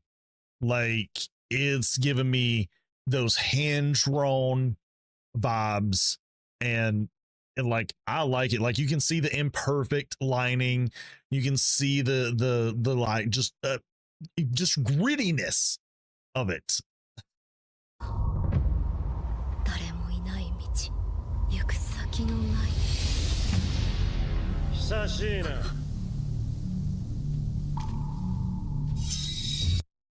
Oh, it looks so good. So good.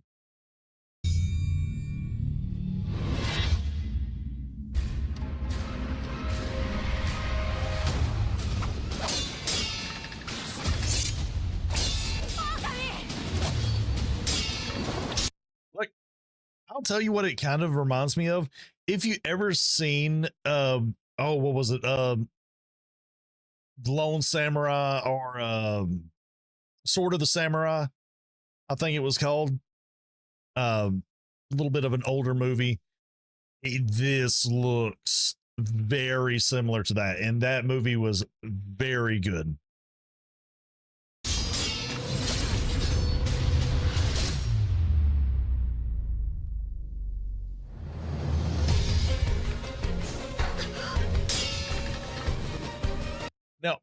Now I do hope that it is very bloody and gory.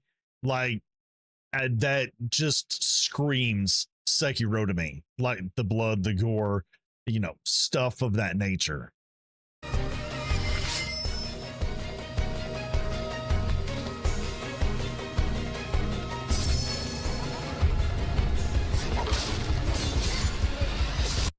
Yeah, I think we're gonna get it.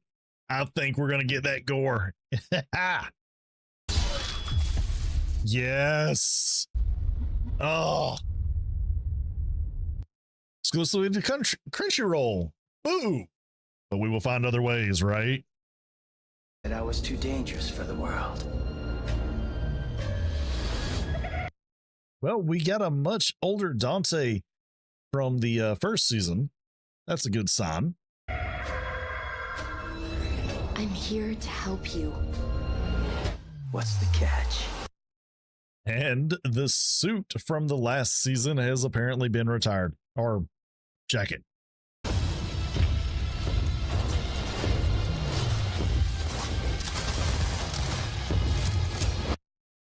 mean, the animation still looks on point, and I mean, the first season had some really good animation, and my Paul's game is on point because what is that on his gun? That is some kind of lady on his gun. More than likely his mother, but I can't remember in any of the iterations did Dante have a picture of his mother on his gun. Nice.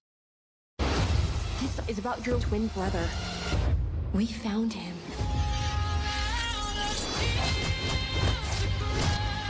And of course, we have the Evanescence song coming back. Well, not the original, but one of them.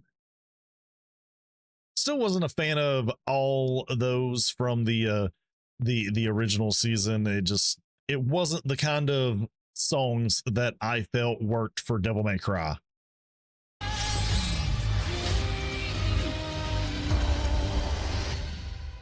You learned how to make an entrance. That's new. I hoped it would be you, little brother. Now, is it just me, or have they changed the kind of animation style that they had from the first one? Like the original one, yes, was very clean, very good, but this one, it seems a little more Demon Slayer-ish, if that makes sense.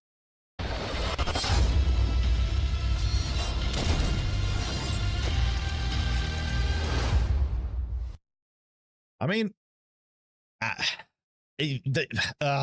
they probably got me again, and I probably will watch the season 2, even though I was very disappointed with the way season 1 turned out. But I love me some Devil May Cry, and I want to have hope and belief that they can redeem themselves from season 1. There we go. Let's get started with our first story of the night. 60% of the companies actually producing anime saw declining profit or losses in 2024, despite industry revenue being at an all-time high. Now, why is that?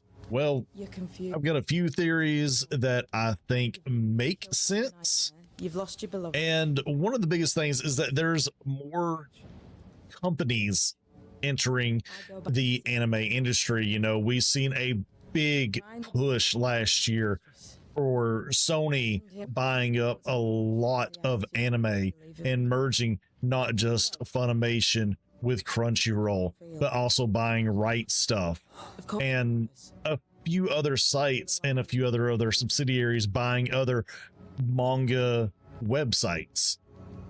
And what's happening is that the industry already functioned on kind of, I want to say razor thin profit margins, but anime has had a hard time to turn a profit, even with it being one of the most popular mediums right now. Such a powerful spirit. And well, when you have these bigger companies and you have this expansion of big companies to put their revenue into either buying studios or creating studios, it creates not enough of the pie to go around.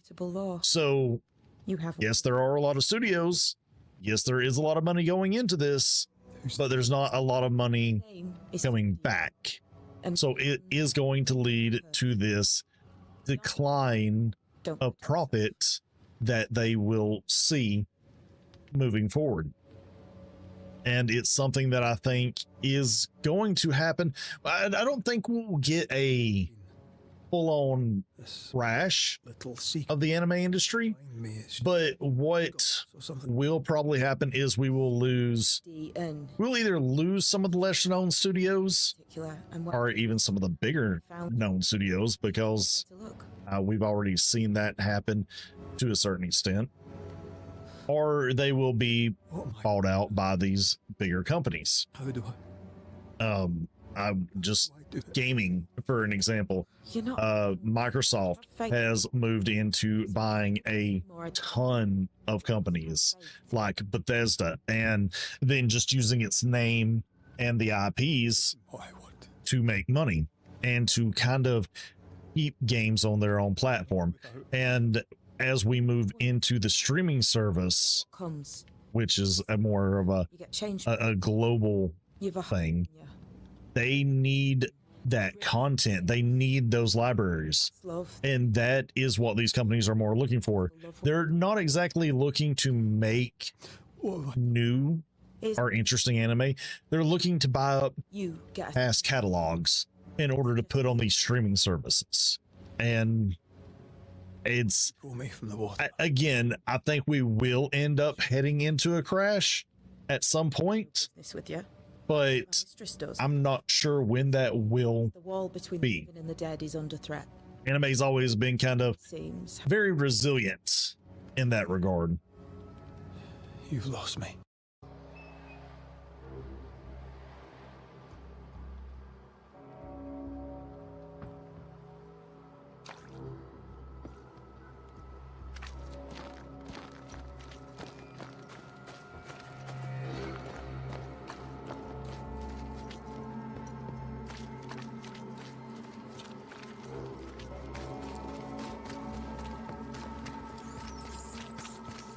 Who's there?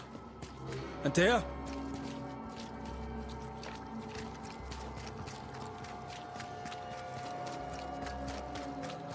Why would you go up there alone? Open. Antea?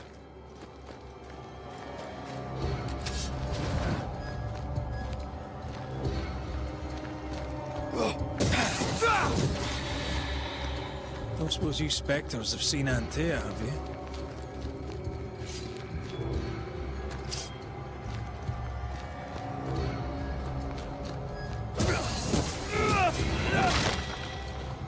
You're the boss and all, but you could have included me.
See how they run, see how they...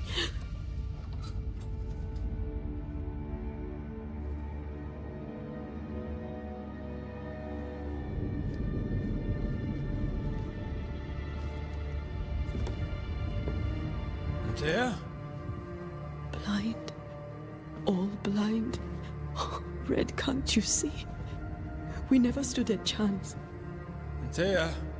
You hurt? Where are you?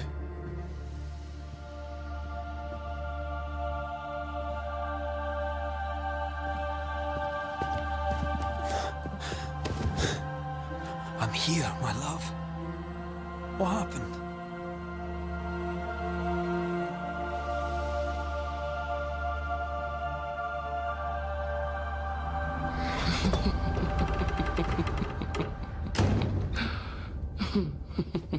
I'm here, my love. How mundane. Show yourself. God came to the man in a dream and said, "Behold, thou art dead."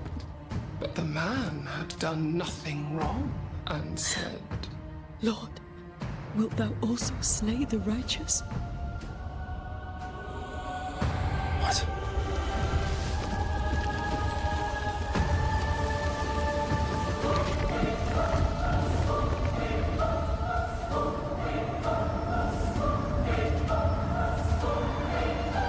Will you slay the righteous? Be not alarmed. I bring you aid. There is no aid. There is only dereliction. Where's Antea? What have you done with her? Housepose. Lady, if you hurt her... You cling to love, a fool to the last. There is no love. There is only defilement.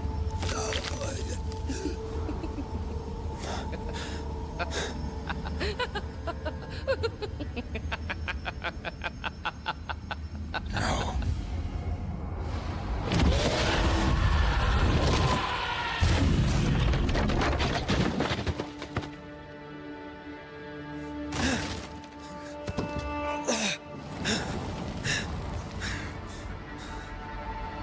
Antea!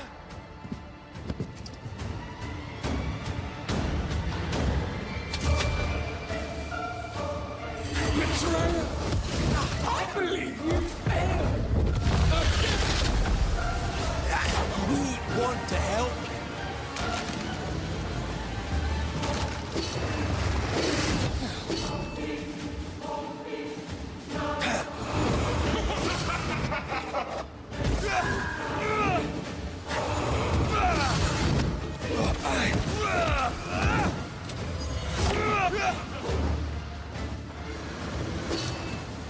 Your lover will betray you too! There's no need to fight. You can't reach me!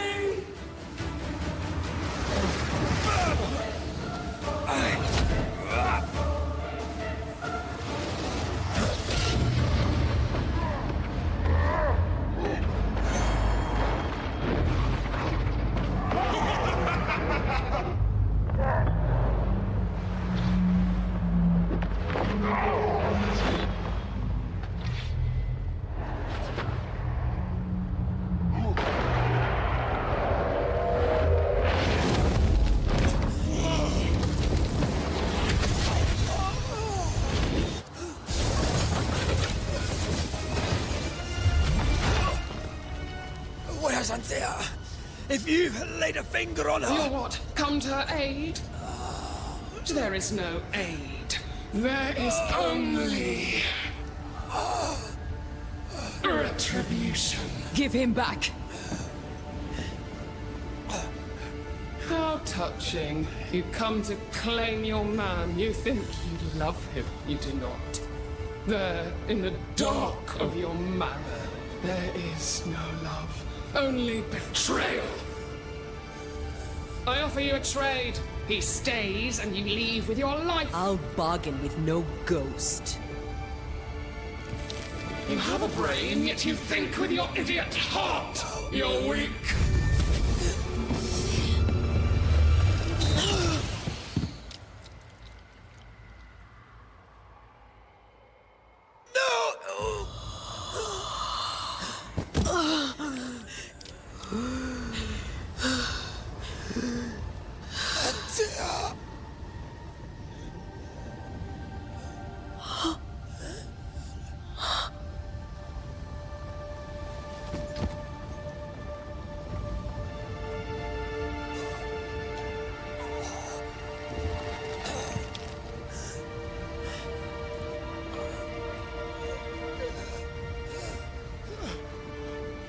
Will you come to her aid now, when all is lost?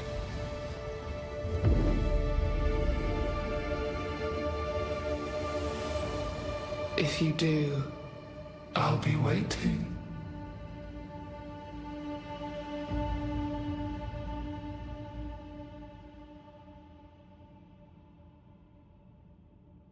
The icy ocean made a diamond from his grief, then buried it in his heart. The weight of his failure dragged him down.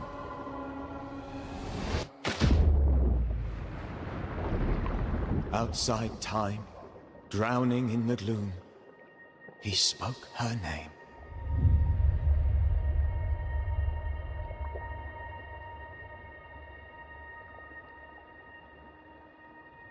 Take me instead, he screamed, soundless, to the cold and silent waters. Out beyond the black veil of death, something heard his cries and reached for him.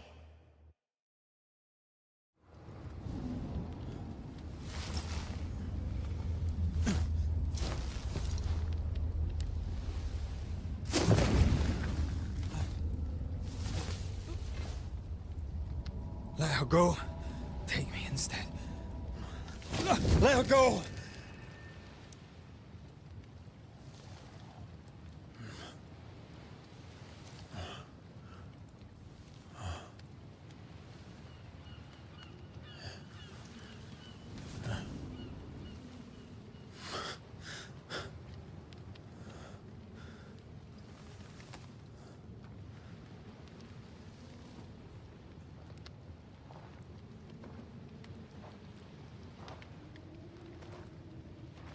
Ah, you're awake.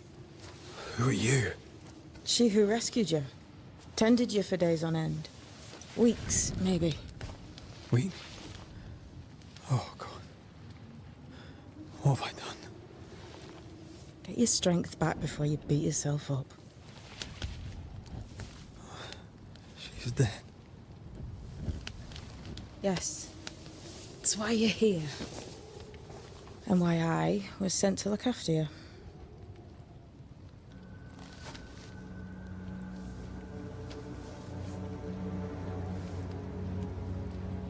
Who are you? I feel like we've met, but I'm sure we have not. I feel like I know you forever. But do I? You're confused. It's normal. You've been near killed by a nightmare, you've lost your beloved, and now you've a witch by your sickbed. Witch? Witch. I go by Seeker. Find the Banisher, said my mistress. Tend him, and answer any questions he asks you before you leave him be. So, how do you feel? Does it matter? Of course it matters. Means you're alive, and you haven't given up.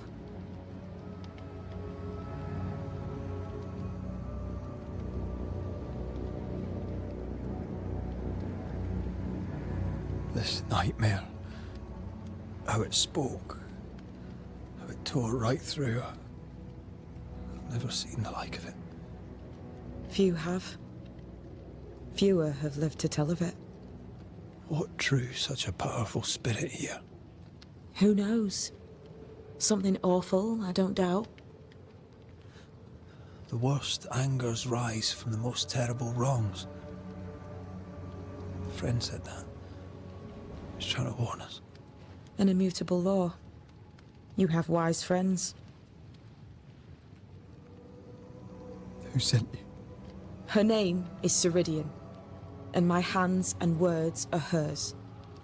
Beyond that, don't burden yourself.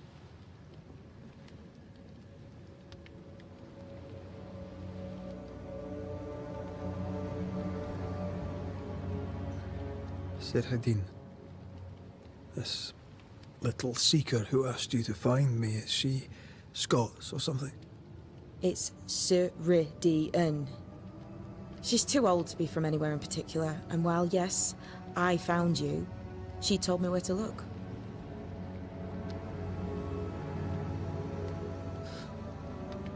What am I to do now? How do I do it alone? You're not alone. Have faith. If Ceridian had told me more, I'd tell you it. But you must have faith. This isn't what I want. Not like this. Not without her. No one gets what they want. You get what comes. And if you survive, you get changed by it. You've a hole in you. A yawning, grimacing pit in your soul. That's love, that is. The hole won't fill because the love won't die. God, what have I done? Here's the thing. Unlike most, you get a second chance. I suggest you seize it. Why'd you pull me from the water? What's your business with me? I have no business with you, but my mistress does. Ceridian says the wall between the living and the dead is under threat.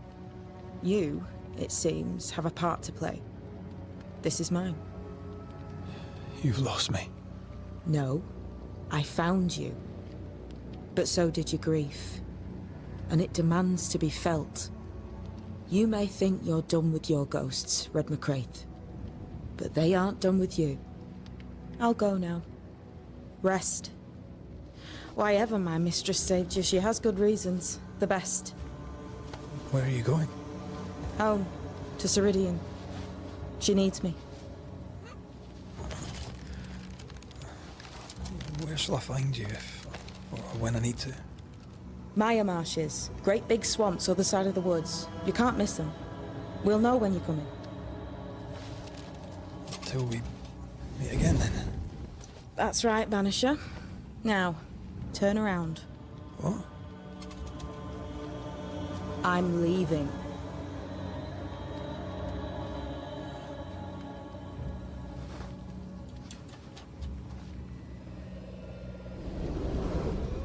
The hell?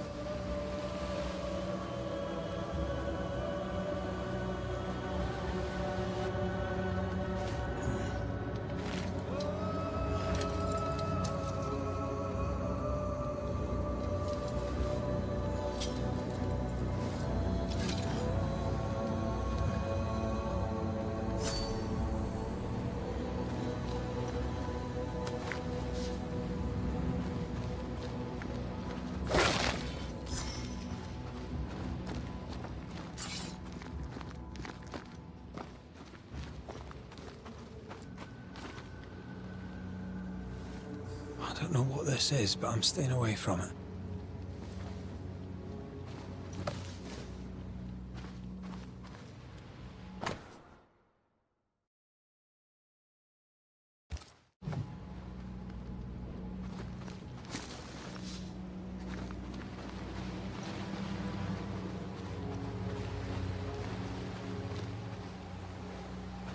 Where am I?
Damn it.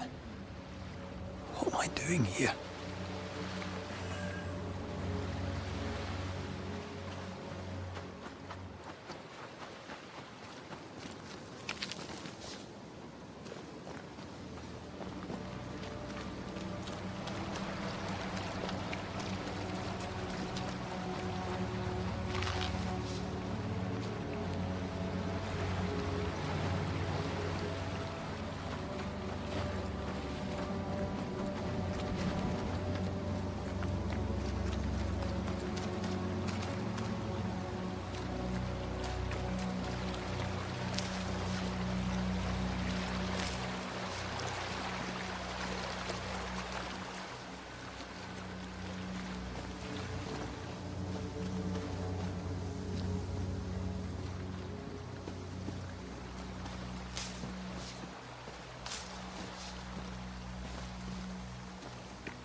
God, fella, now's not the time.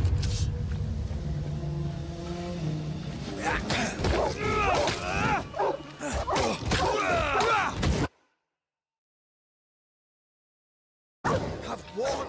Come on, you mongrels!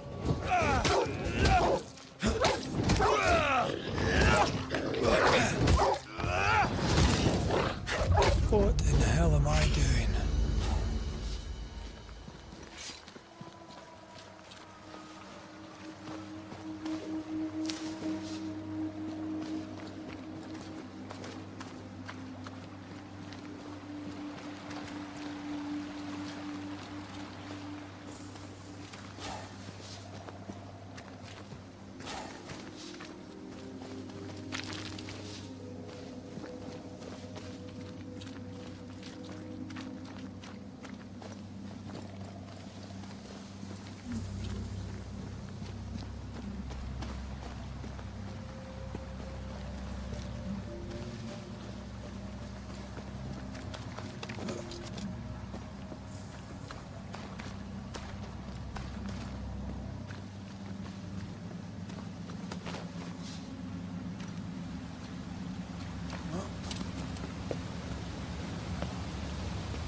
Am I the last bloody living soul here?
What is happening?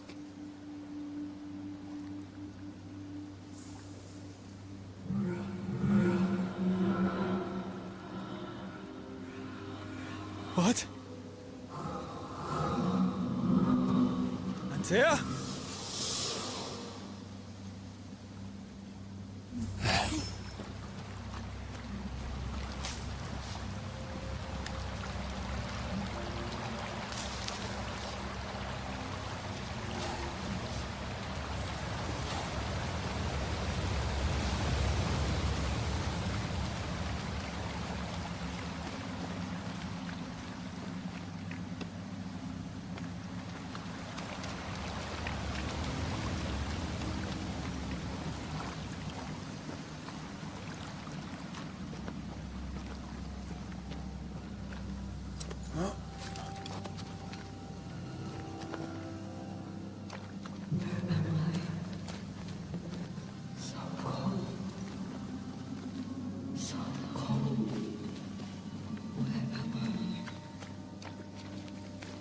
Oh, there!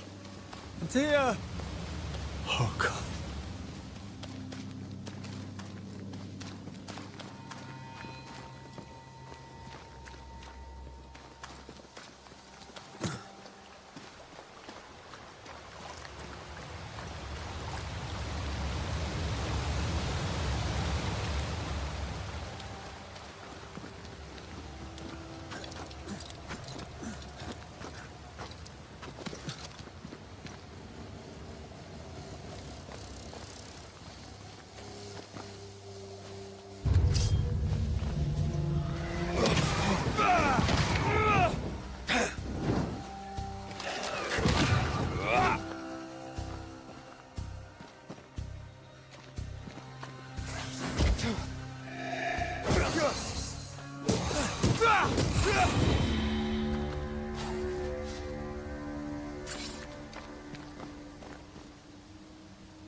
This isn't happening.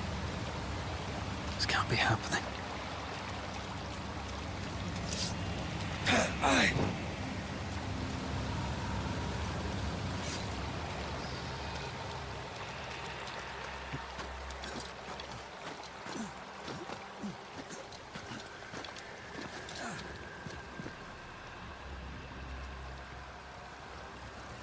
Antea? Call me to you!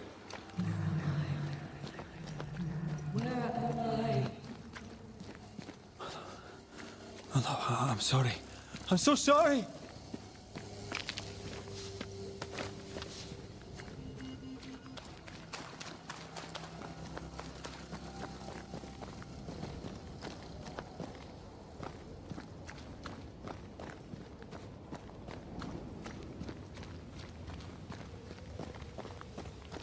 I'm here! Lead me to you!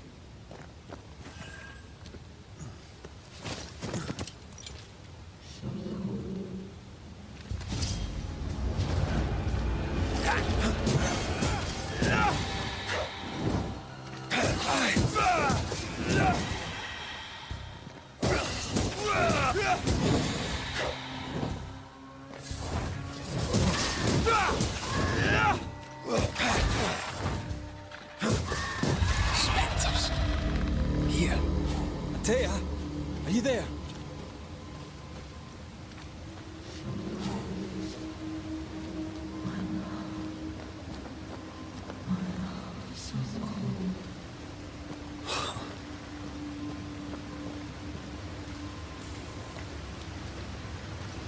Damn it.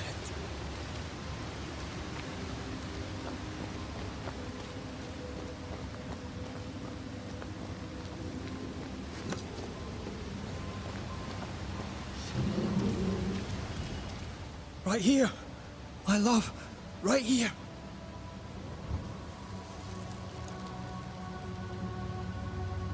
Tis you.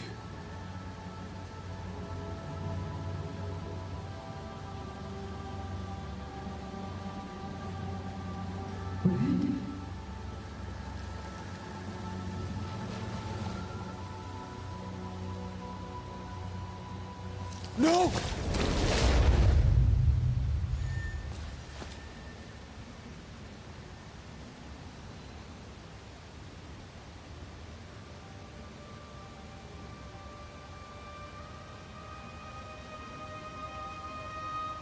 I have you. You have me.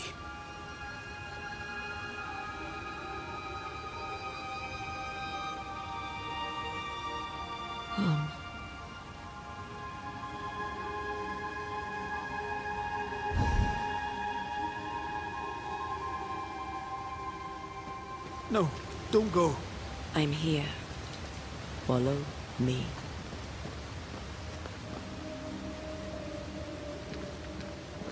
Where are you going? Over here.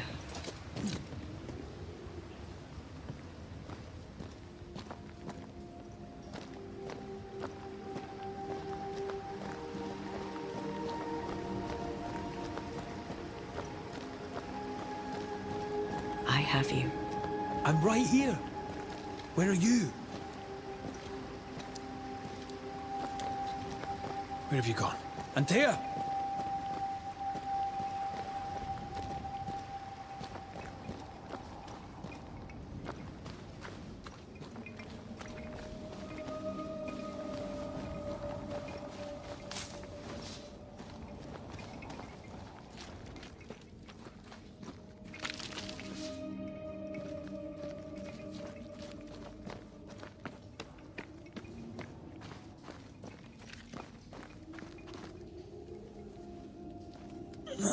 You seem weak.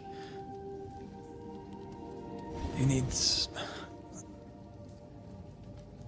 rest.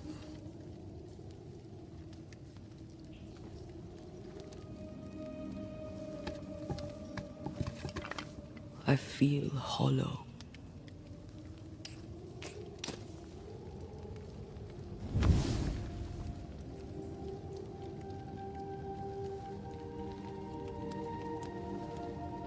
Do not be troubled. How could I not be? To have lost you and found you like this. And you're hungry. That's one way to say it. Yes.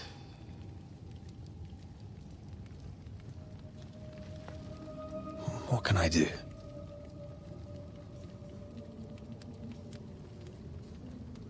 Charles's Bible. The tie that bound his ghost.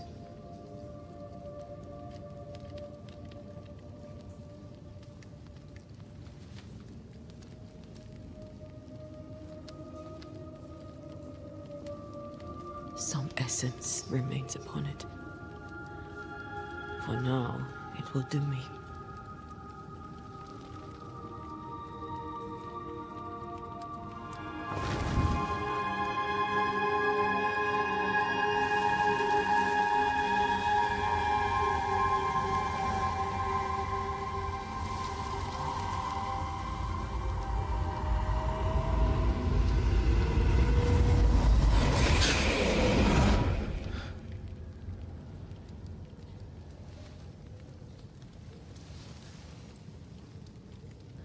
I needed this. I feel better. Look at you. At us. I know. Don't get me wrong. I'm glad you're here. I'm glad you're back. Truly. The living should not truck with the dead. I've known that since childhood. I learned the hard way. You never told me this. What happened? It was a lifetime ago. For now, it doesn't matter.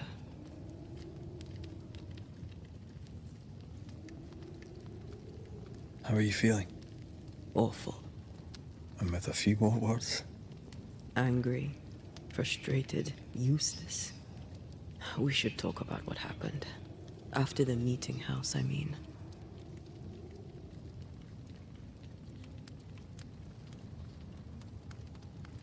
What do you remember from after you died? I remember the suddenness of my death. I remember nothing but... After that, a nothingness. Timeless, lost. And then I heard you. You spoke my name. I searched for a way back. I woke up in a cave. Been rescued by a young woman named Seeker. A witch's apprentice. She was proud to tell me that. Her mistress had sent her to take care of me. Witches rarely show themselves. Intriguing that one would help us.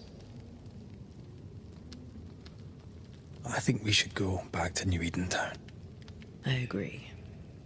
To free me, I believe we must reclaim my body. I refuse to be this way. I'll not abide it. I'm so sorry, my love. How can I help? I'm a ghost. You're a banisher. I'll not banish you. I cannot untear. So you die. You can't ask that of me. If that's what I wanted, you'd have no choice. But you don't wish it, do you? Not before I've had my revenge. Not before I've seen the nightmare defeated. By you and me both.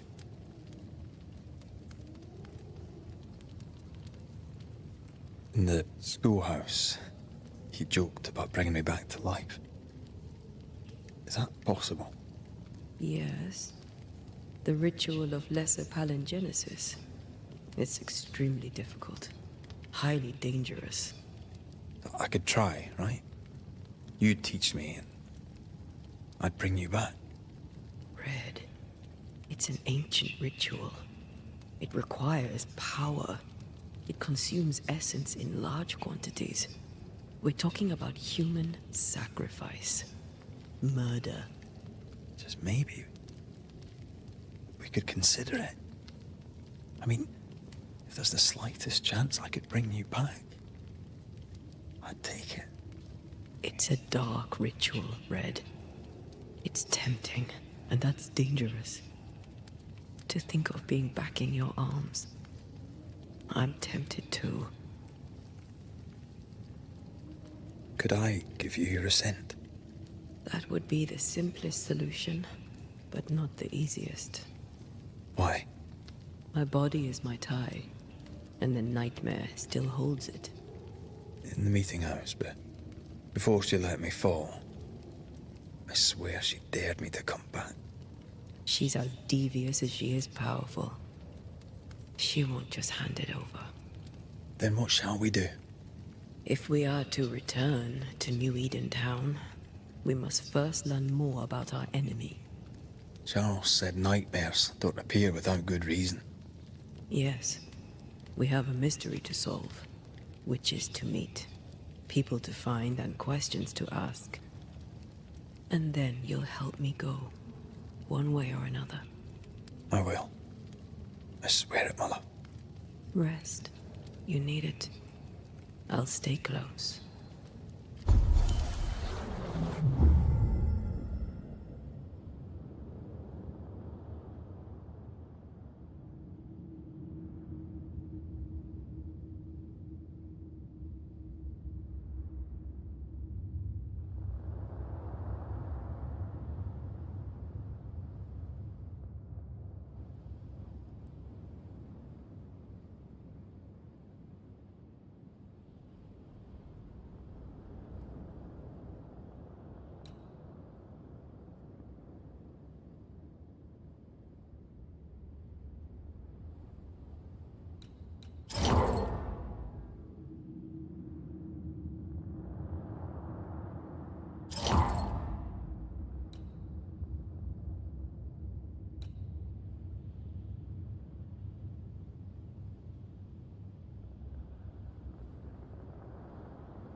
On to New Eden, whichever way it lies. We'll need provisions, going for the basics. We'll manage. Together.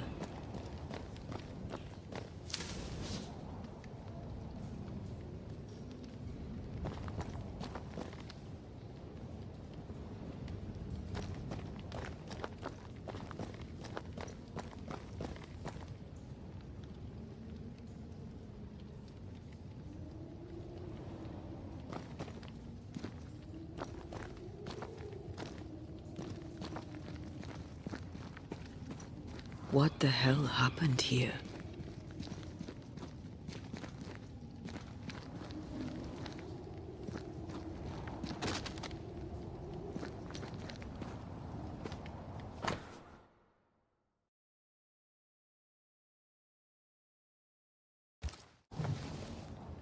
I see no bodies. Maybe the wolves took him. Can you not see the symbols on the wall? No. Take my hand. I want to try something. This place deserves a second look.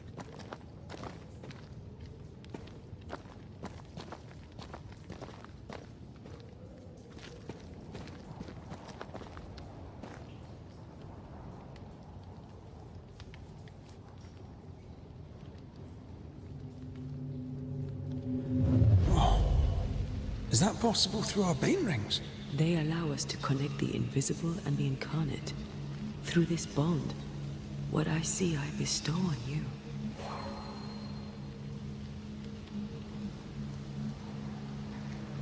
Are those webs made of spectral stains? Let me. All these years, the things we must have missed. The dead hide more from the living than we thought. This is going to be helpful. Bloody demonologists and their shabby rituals.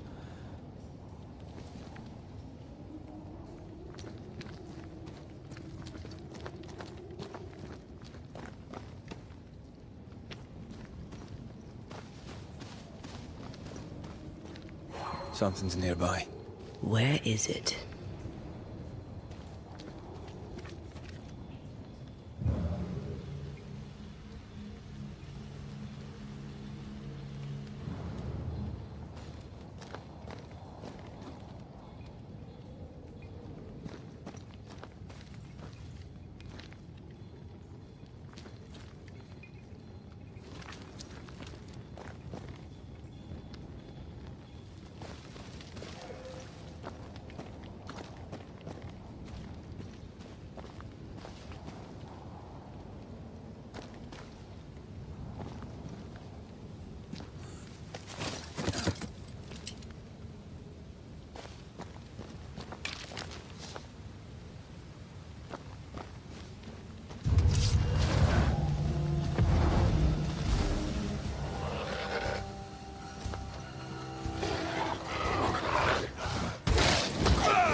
We can fight them together.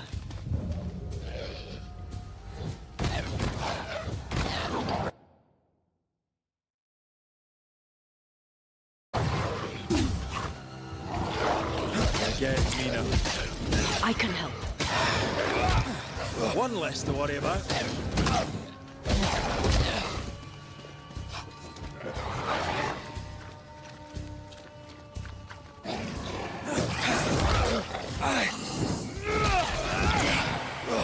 Stay put.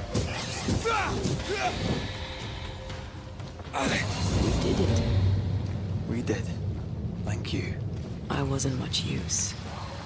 You were. I promise. You'll get better. Things will get better.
That spectre. It's heading for that corpse.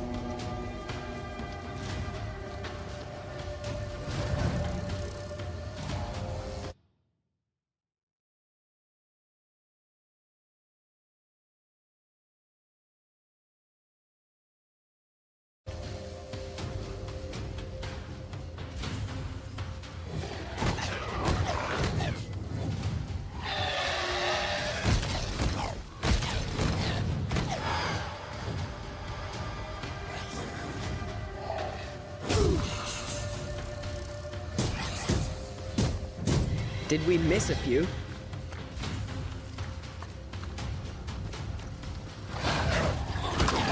Leave it to me. Watch out! Spectre possession.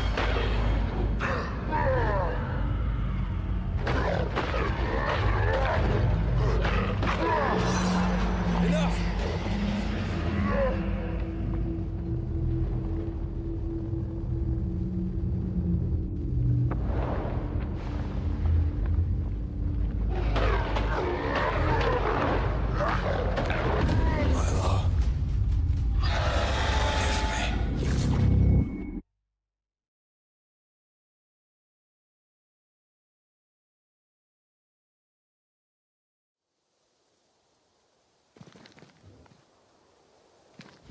That spectre.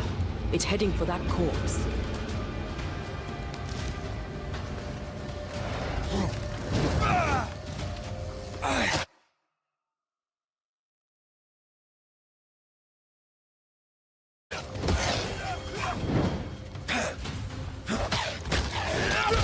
Help me, I'm hot.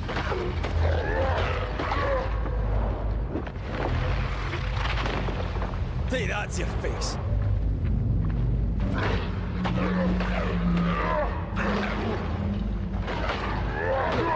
That spectre's looking for a body.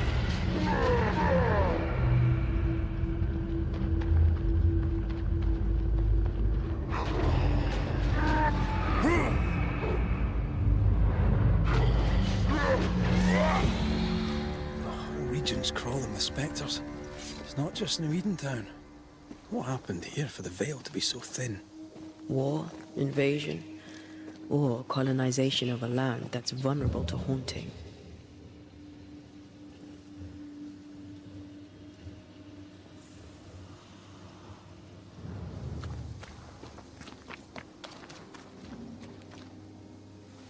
I like a bit of rabbit, but these are off. That'll be why the wolves haven't eaten them. What?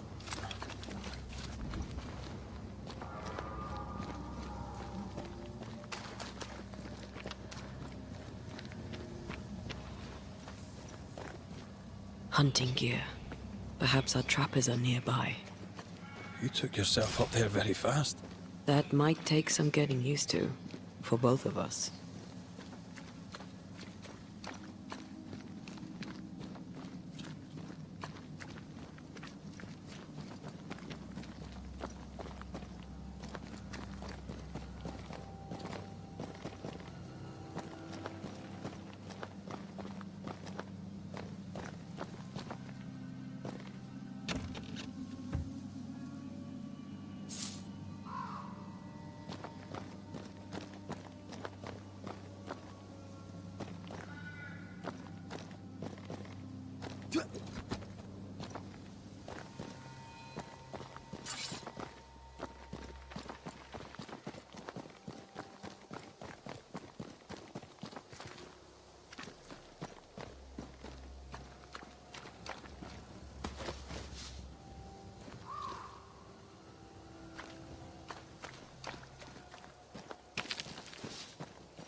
Antea, will people be able to tell that I'm haunted?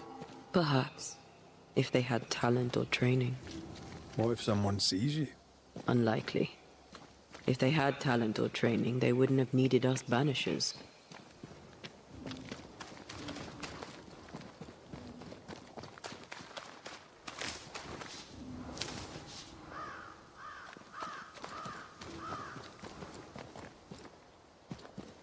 I wonder what happened to the trappers around here. The woods are swarmed with specters. Hopefully, they left.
These witches you mentioned must know something about the nightmare. Aye, but can we trust them? Witches only involve themselves with people if they absolutely have to.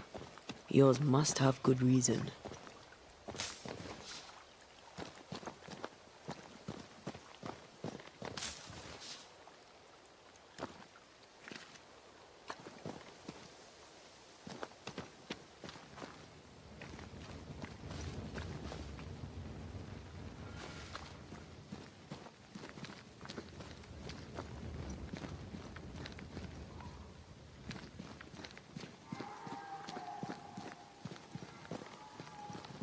I think I see a crossing. Over there. Signs of civilization. Lucky me.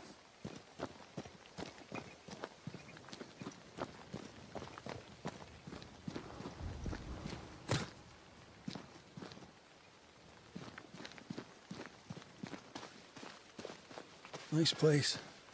Wolves and spectres aside. Don't you have wolves and spectres in the Highlands? Aye, but ours have the courtesy of letting me catch my breath between fights.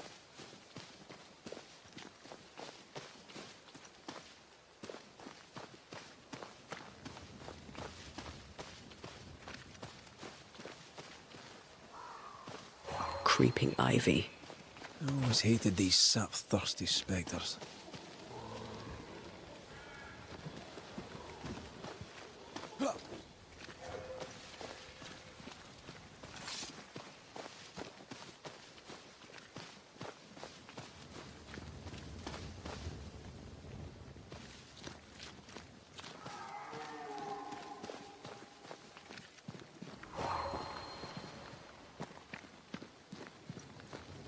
Bad news. The bridge is out. And we'll find another road to New Eden. Strange. I see stains, but not the usual kind.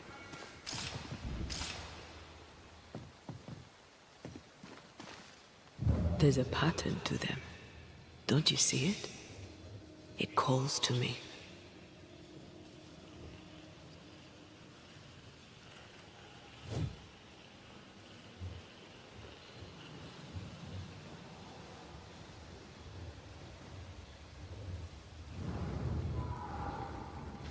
Over here. You can climb down. I've strong ankles, but at this height, I'm gonna make it.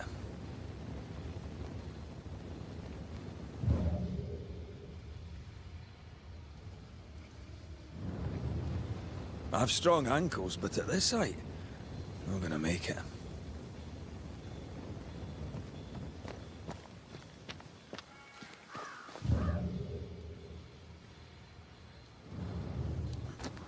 And up and down we go. Those stains. I could have grasped at them had I been stronger. It's hard to think clearly. The hunger is back and it's growing fast. Already? Right, let's find something to sustain you.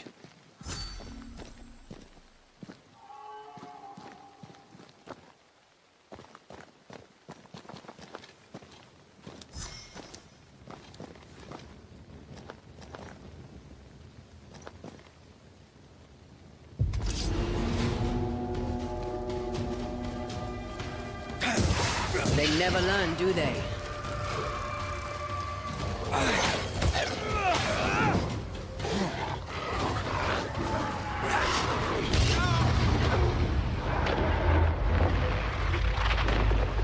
Take that to your face.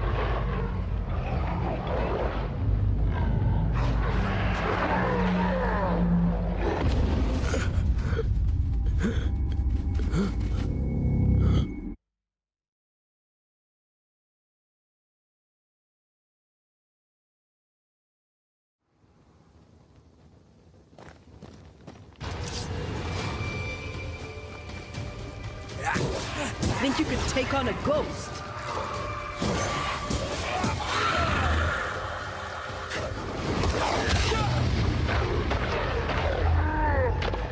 Oh, they do look annoyed. My love!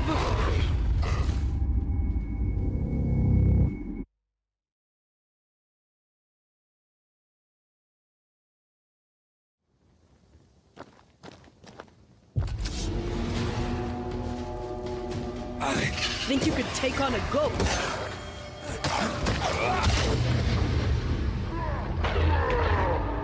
Change targets. Tormented first.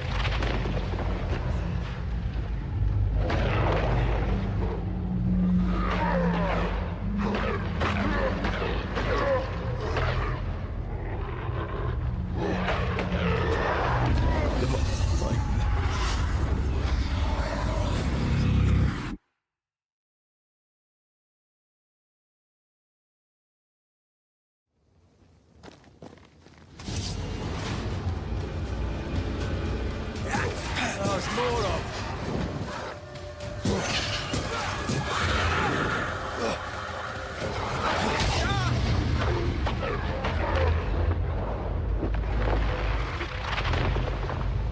Beat it! Bloody howlers! Red!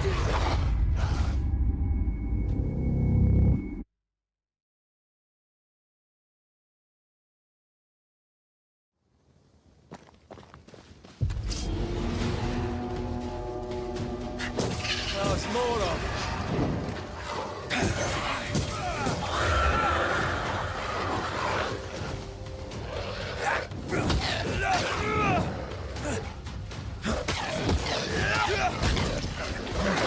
Not sure how much more I can take. It's not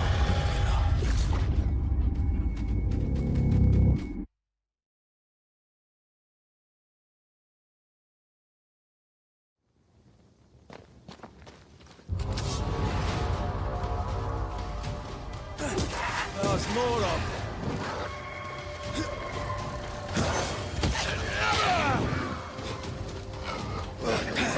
This one's protected. Back down to hell. It is done.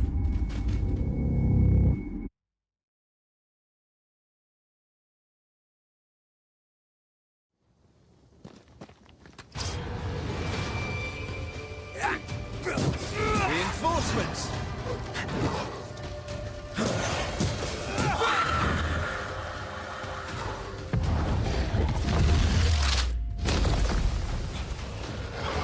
Leave it to me.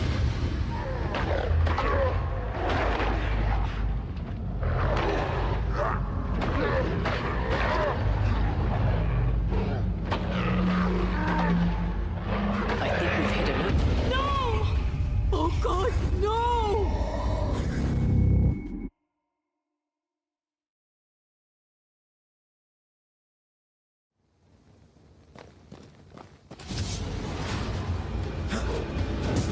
Grenade! More fun!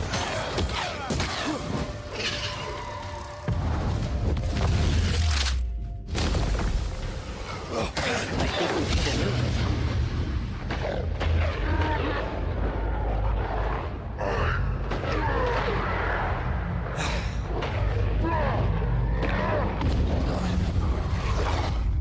So tired.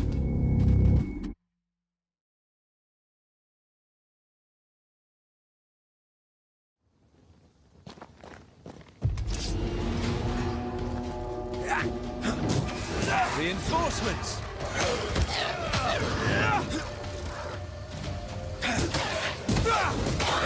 Get to this one.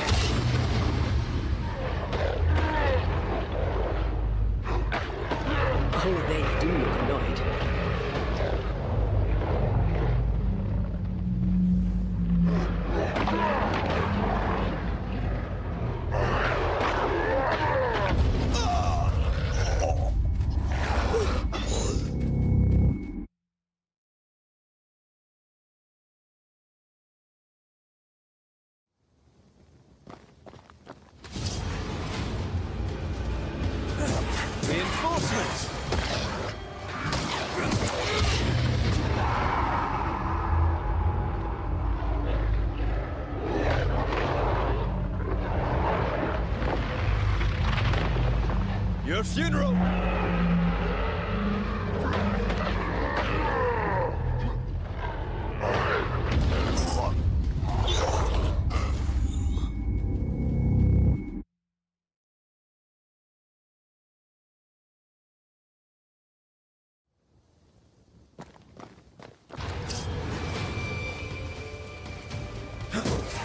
Get back up!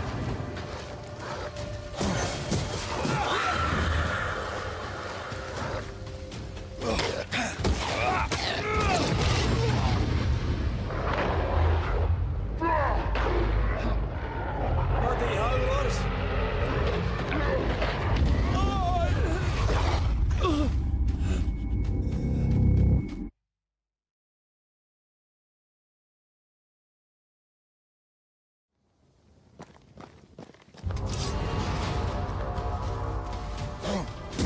Reinforcements!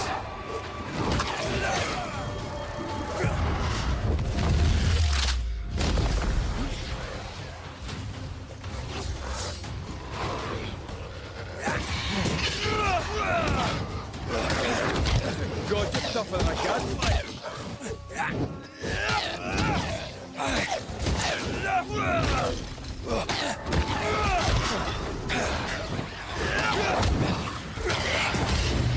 Not today.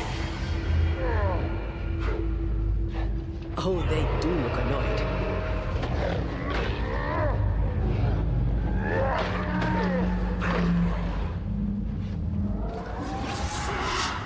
Look out!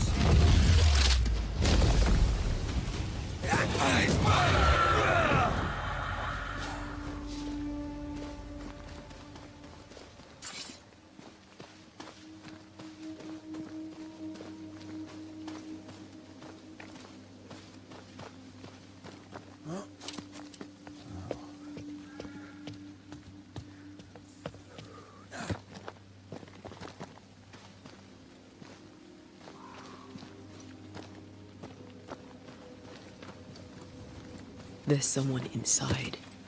Someone tainted.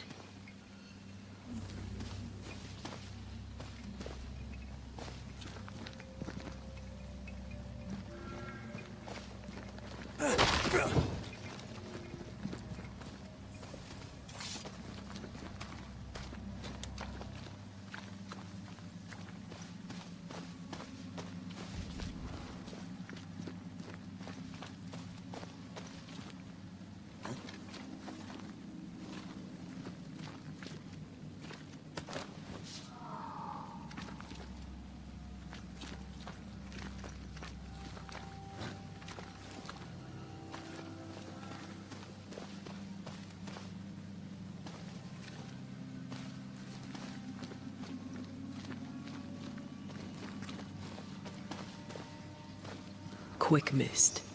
Spun by a ghost after a violent death. Anisher rule number 8. Don't get lost in quick mist, lest the spectres get you.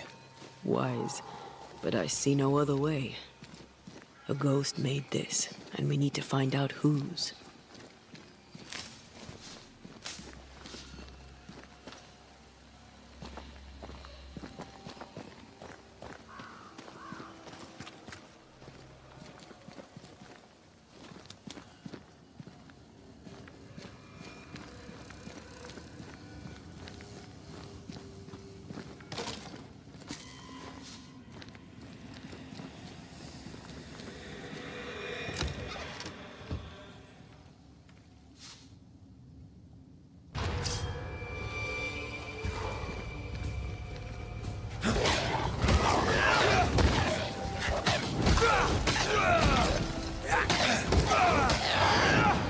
Sit down.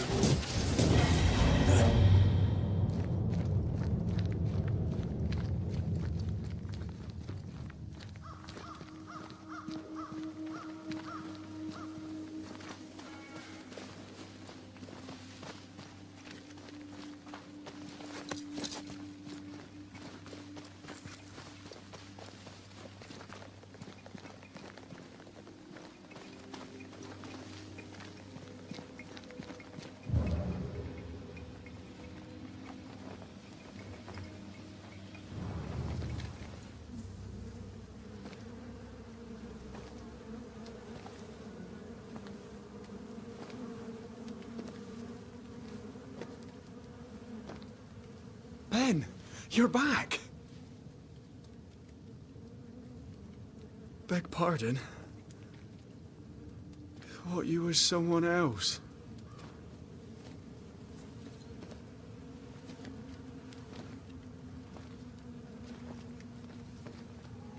You hungry, friend?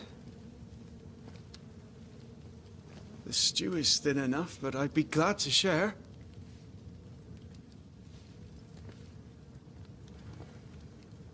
Kind of you to offer, lad. But no, thank you.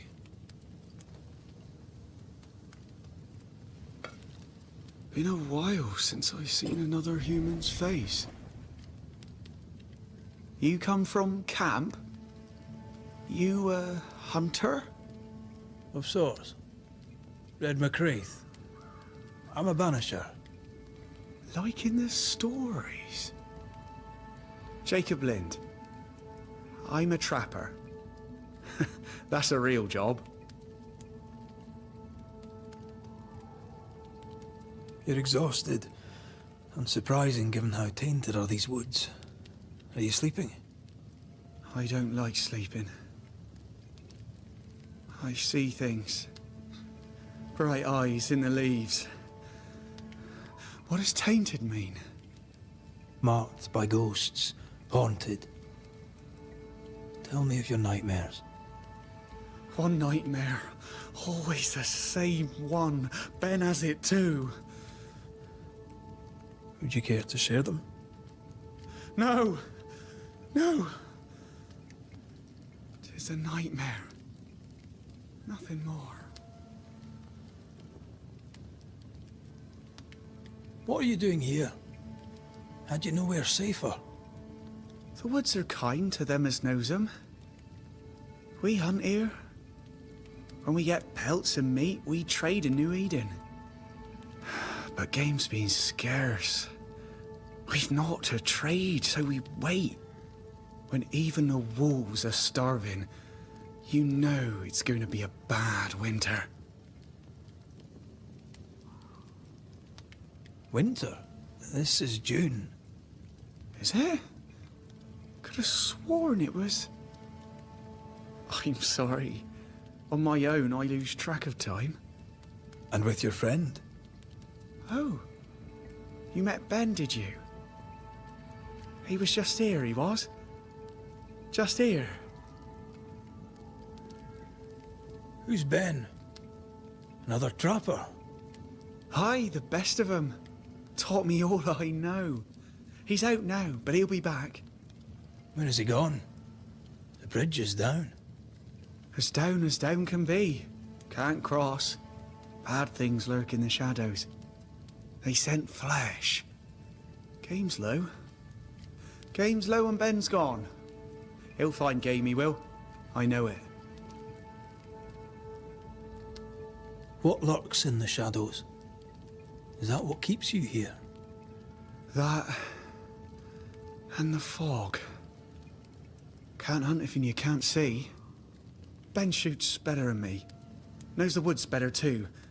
I'd only slow him. Only slow him. Where did you meet Ben? We found each other. Brothers in spirit, he said. He's been good to me. Too good. Why? He's important to you. Aye. And me to him. He's lost his nerve, or a ghost has taken it from him.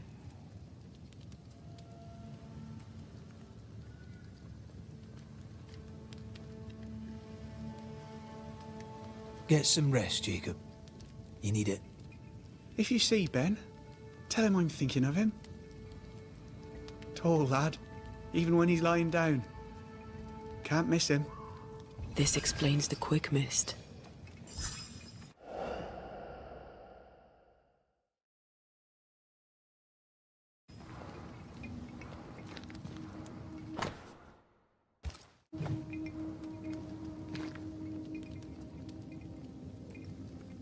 Oh, there to you, Jacob. Mr. McCraith, sir? Farewell to you, Mr. Lind. Farewell, Mr. McCraith, sir. Farewell.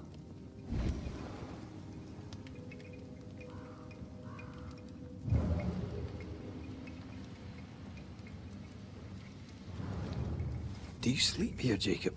Ben sleeps here. I don't sleep.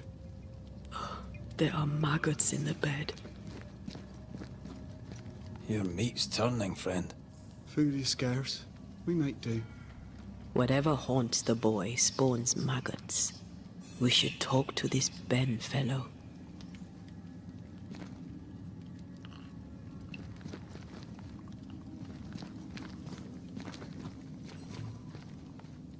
Are these Ben's things? Most of them. Not the rope. You can have it if you want. Kind of you. Thank you.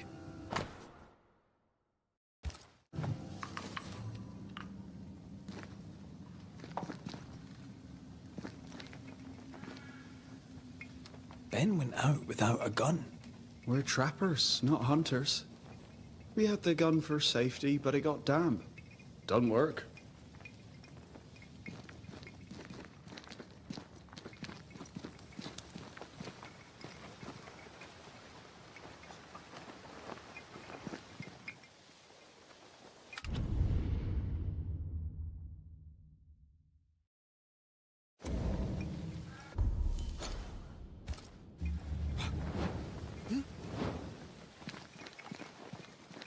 He's so confused. I doubt he knows what year it is. What happened to him?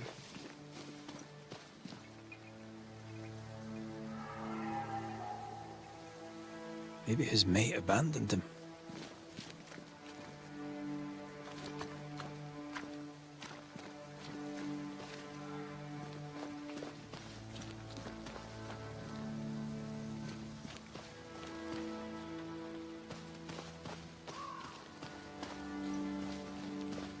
Either Ben was lost in the mist, or he's the source of it.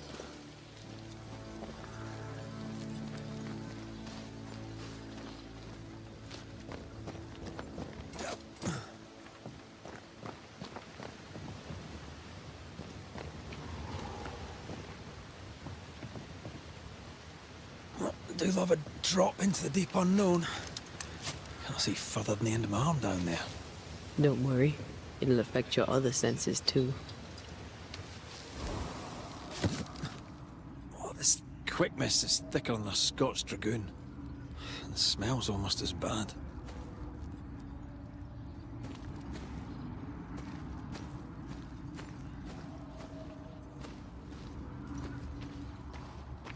I see fine. Wait, that's better. And a little terrifying.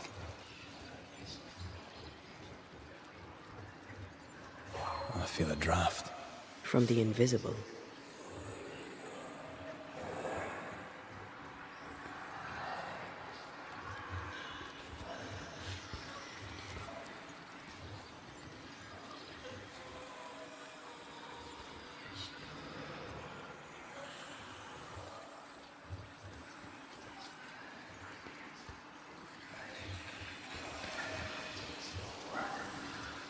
Do you see that? It looks like the fog is coming from those odd-looking stalagmites.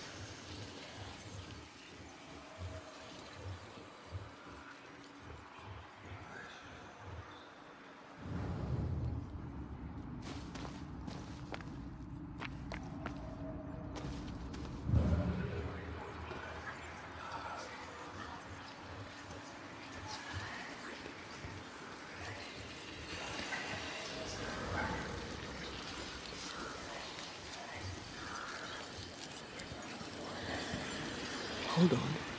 I think I can rid us of the quick mist. How? Well, I'm partly made of the same stuff.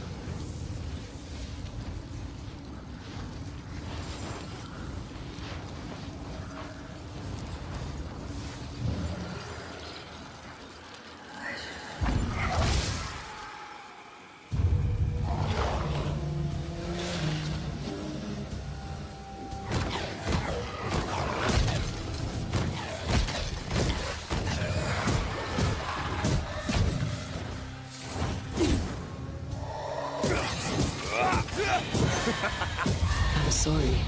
I didn't know that would happen. We got away with it. Let's find what caused it. You mean, let's find out who died?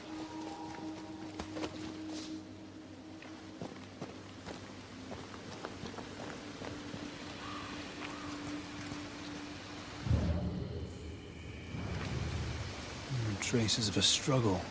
An echo hangs on it.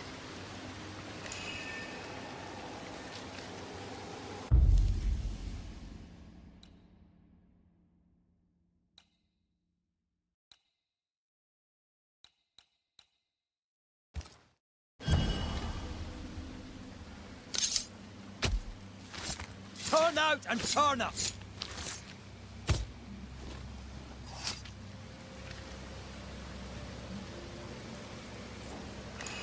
Did I just do the wrong ritual?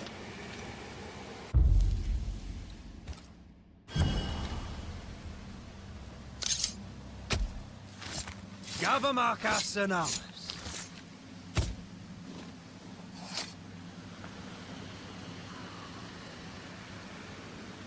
I failed this one all right.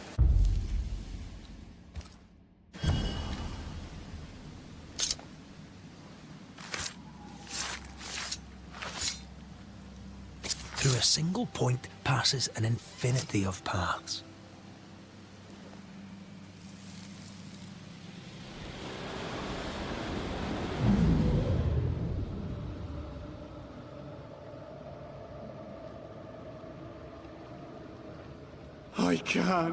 I can't do it no more. On your feet, Lind. We don't give up. I've had enough. There's no way up. There's no way down. For days we've eaten nothing but boiled shoe leather. I'm done. We don't give up. Leave me be. God be damned, I'm sick of carrying you! What are you doing? Don't hurt me. I hate you. I hate you!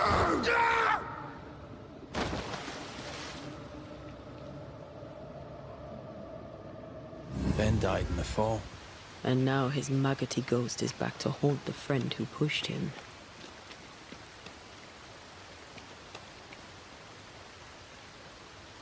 Is Jacob delusional? Did he really forget what he did? Maybe his guilt got the better of his reason. We need to find the body, if the wolves haven't gotten there first.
Who's that? Yes, something's here.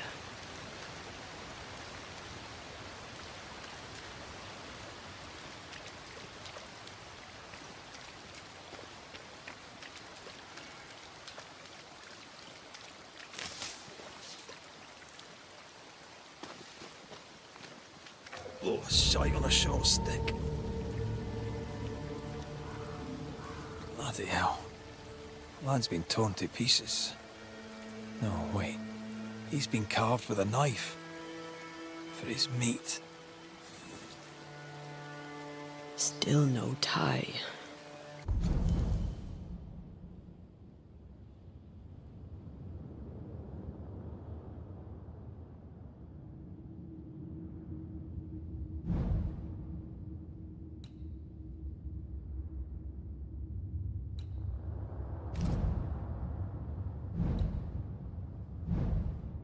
At Jacob's hovel, perhaps?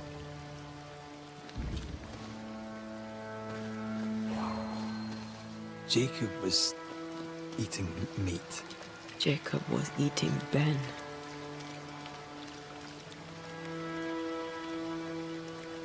Poor, desperate, starving boys. Sometimes you must do what it takes to survive.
You're done.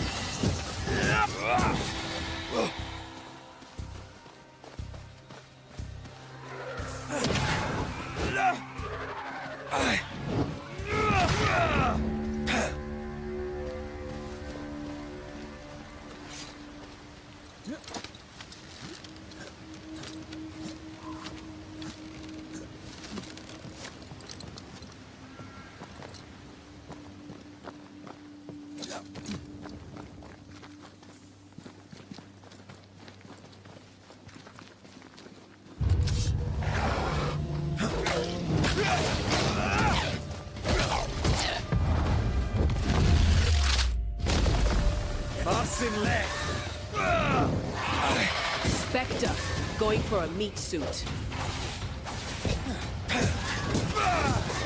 You need my help.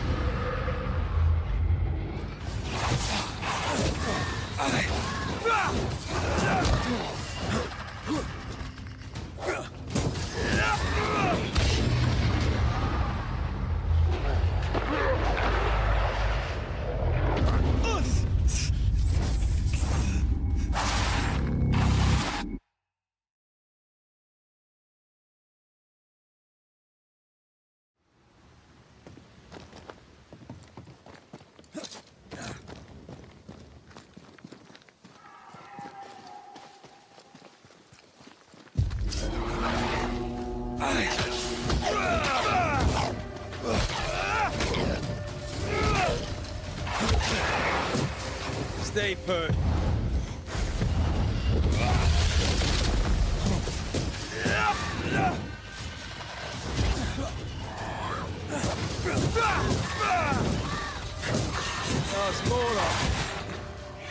Stop that spectre before it possesses the corpse.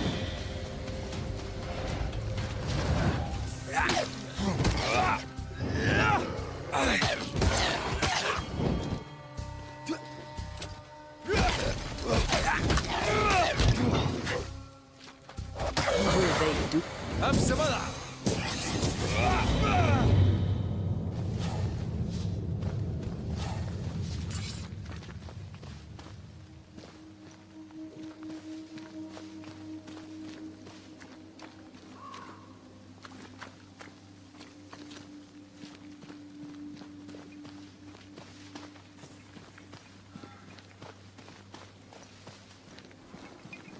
Let's look for our tie while Jacob's outside.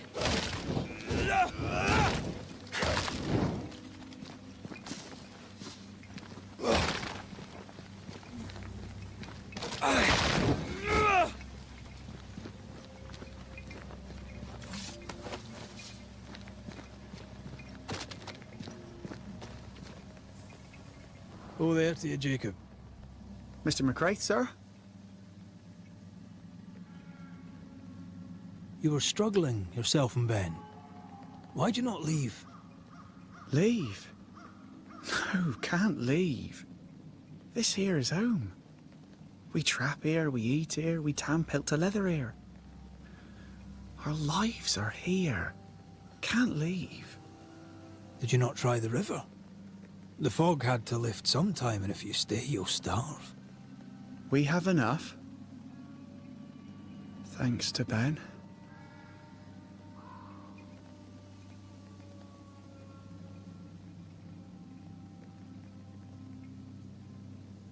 Ben wanted to leave. You argued. Remember? Ben's out and about right now. We don't argue, you know. One time, a storm caught us napping. Sidelong hailstones and everything. We was lost. But we found our way. Even then, Ben never said a word in anger. Even though I slowed him down. Has he lost his mind? Or is he tricking with us? I can't tell.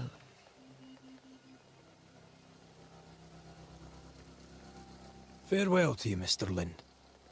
Farewell, Mr. McCraith, sir. Farewell.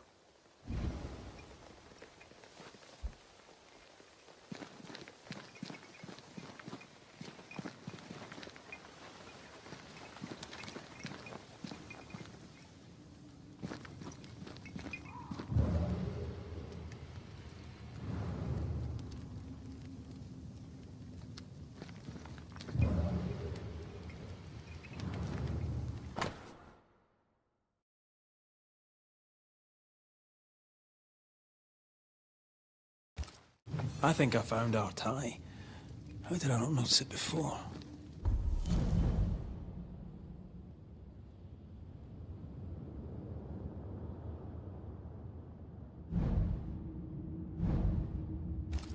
There were so many spectral stains, it's a wonder we found it at all.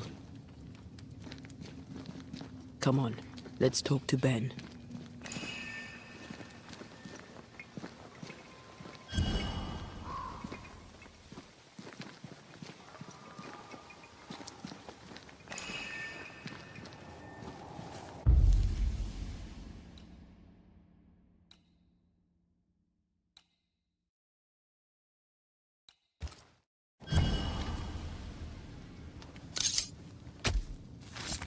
In Shaw and Drast, Toki Min Kurster.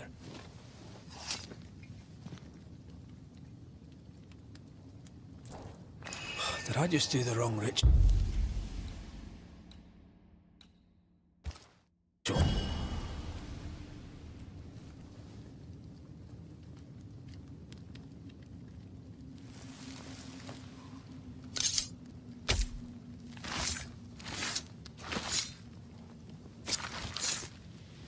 Chant the words of power that will make the ghost manifest.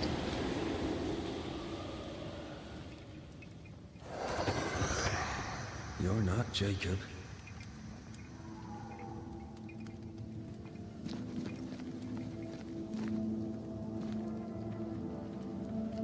Who's you? My name is Red McCraith. A Scot. You?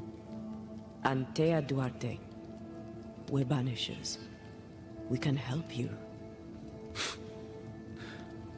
I'm beyond help. Where's Jacob?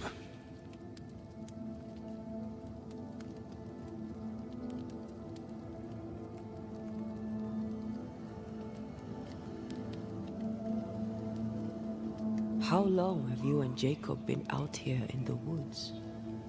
Some winters now, but this one, it never ends.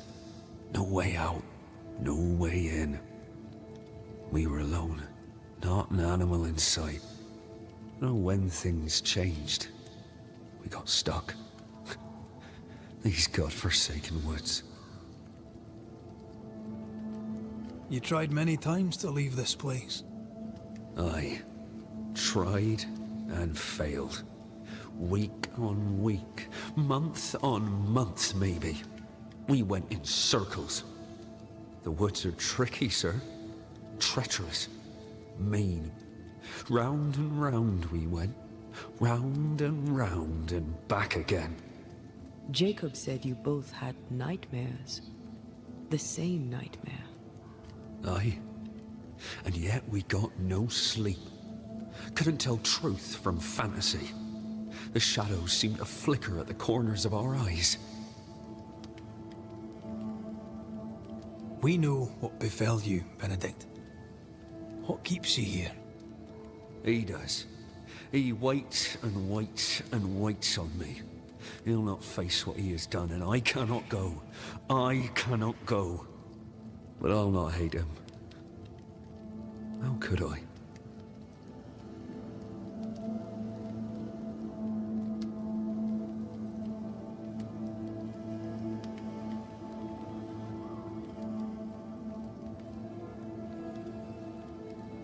We thought him lost, in mind and reason. Who'd not lose their mind?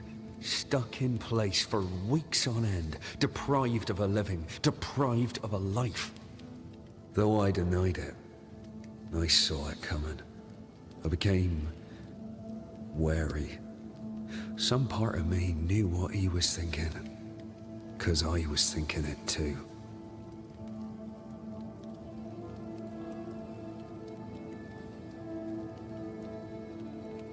What do you want from Jacob? Do you seek revenge? I seek no vengeance. He is I, and I am him.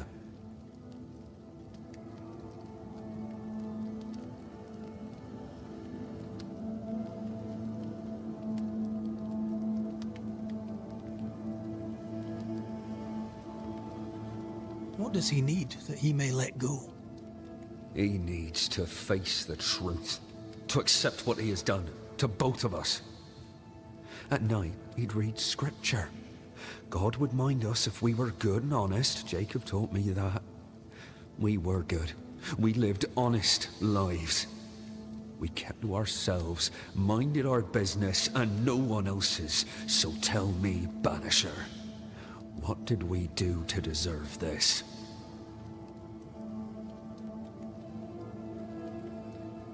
This was not God's doing. Another powerful entity is at work here. New Eden is cursed. Then God has forsaken us, and we are doomed. Thank you, Benedict. Perhaps we'll talk again. Perhaps we shall, Banisher. Perhaps we shall. Jacob must confess.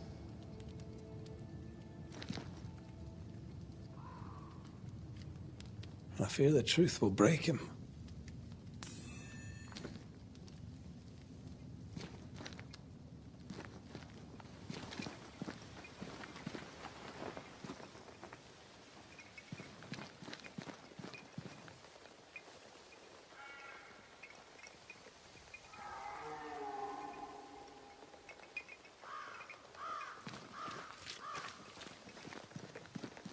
Oh, there to you, Jacob. Mr. McCraith, sir? I'm sorry, Jacob, we must talk. Something has happened to Benedict. What? Where is he? What happened? Come on now, Jacob. If something's happened to Ben, say so. Where is he?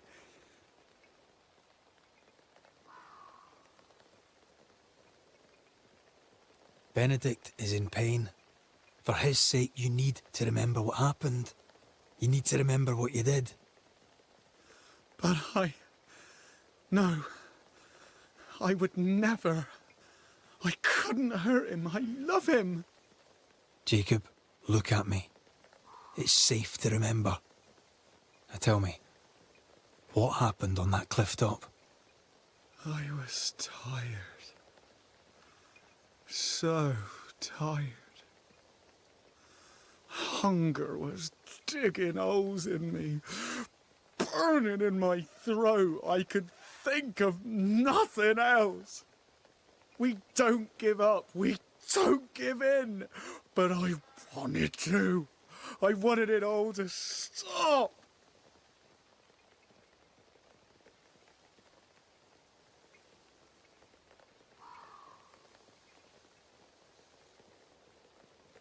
Yet you gave up on Benedict, and then you turned on him. I failed him. I failed Benedict.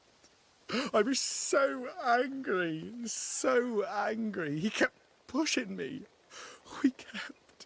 We argued, and I couldn't think. When I saw him lying there on the ground, lifeless, the whispers said, it was him or me, him or me. I would have died. I should have died. For my sins, I deserve no better. I failed God. I failed my friend.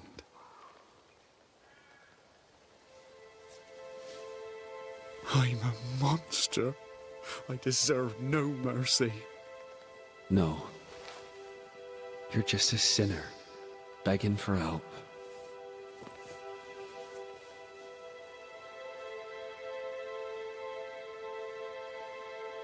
We both faced a choice, simple and awful, to kill or to die. You struck first, and here we are. Do you forgive me?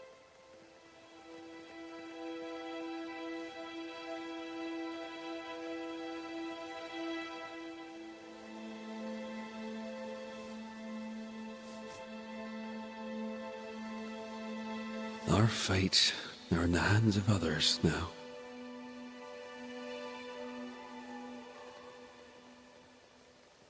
Yes. Banisher, do your job. If you're to come back, if we're to use the ritual we spoke of, this is when it starts. Red, if we take one step along that path... Jacob is ready to die. The others won't be. We'll tell lies. We'll harvest the essence of the living. I'll shoulder the blame. As the man says, we face a choice, simple and awful. Do we kill to be together again? Or do we part forever? We must decide now.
Benedict Stoughton. In the face of life's inexplicable hardships, at times to stay alive, we must do terrible things. In his despair, your best friend stole your life. Then he compounded his sin. He fed on your flesh. Confessing his sins, he offered to forfeit his life. He has told the truth. You may go in peace. We were trapped. The snare was set to kill us slow. Jacob, my friend, my only friend. I forgive all. I forgive everything.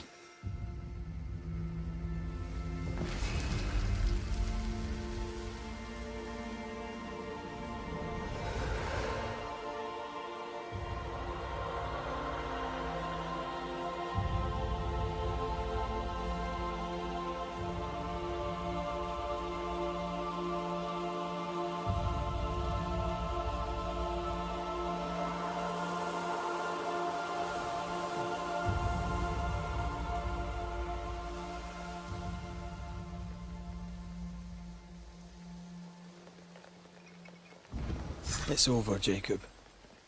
Ben's gone for good. Ben's been gone a long time. I know that now. I need to give him his last rites. Please. I need to be alone. It's over. The tie will sustain me a little longer. Jacob, would you mind if I rest inside a while? Suit yourself.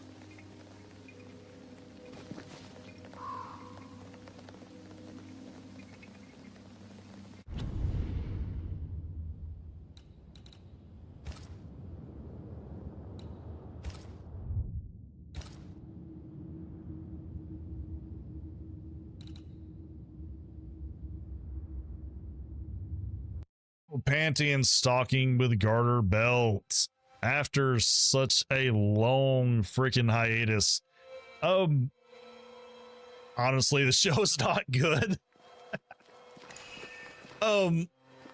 This is just like so they changed the main voice actresses. Like all the voice actors are changed.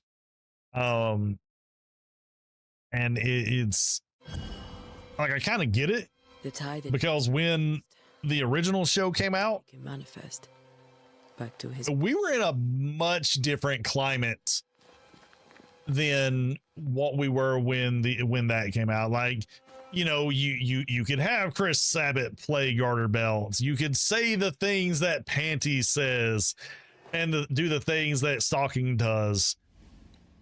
But I really think that even though they will probably never admit it, now is a good time for. They did not want the heat that this show would bring to them, so they let other people voice these characters in order to just basically save their career. Because I mean, that's who was the original? Like, I'm trying to remember the original voice actors for them.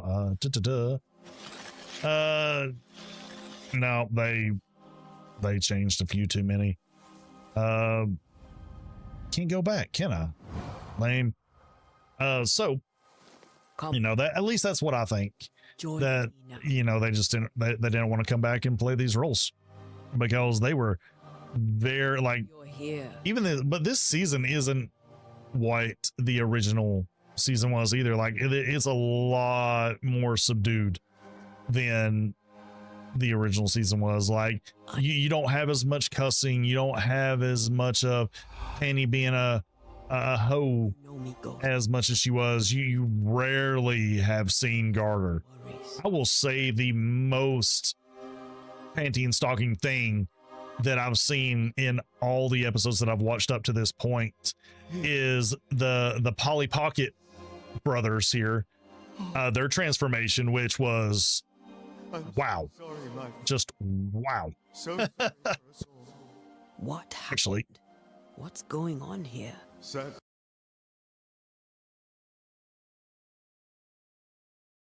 Let's pull that up.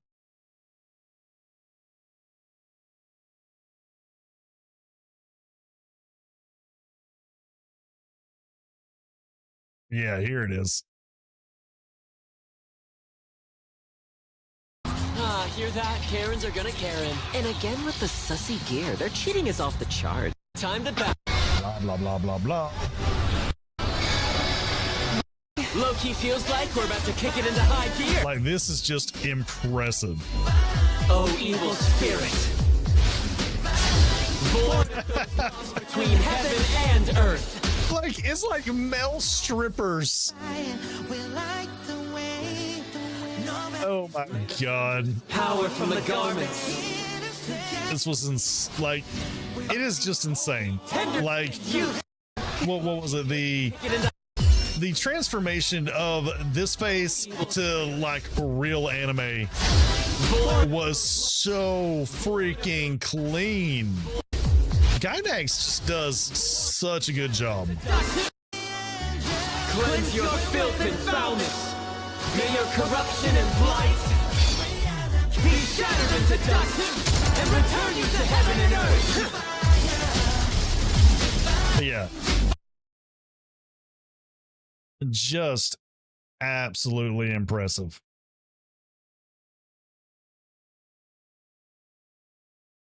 But yeah, other than that, I really have not, like, I don't think it lives up to the original Panty and Stalking.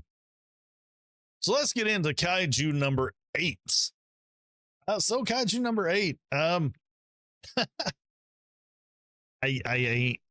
not too impressed with this season.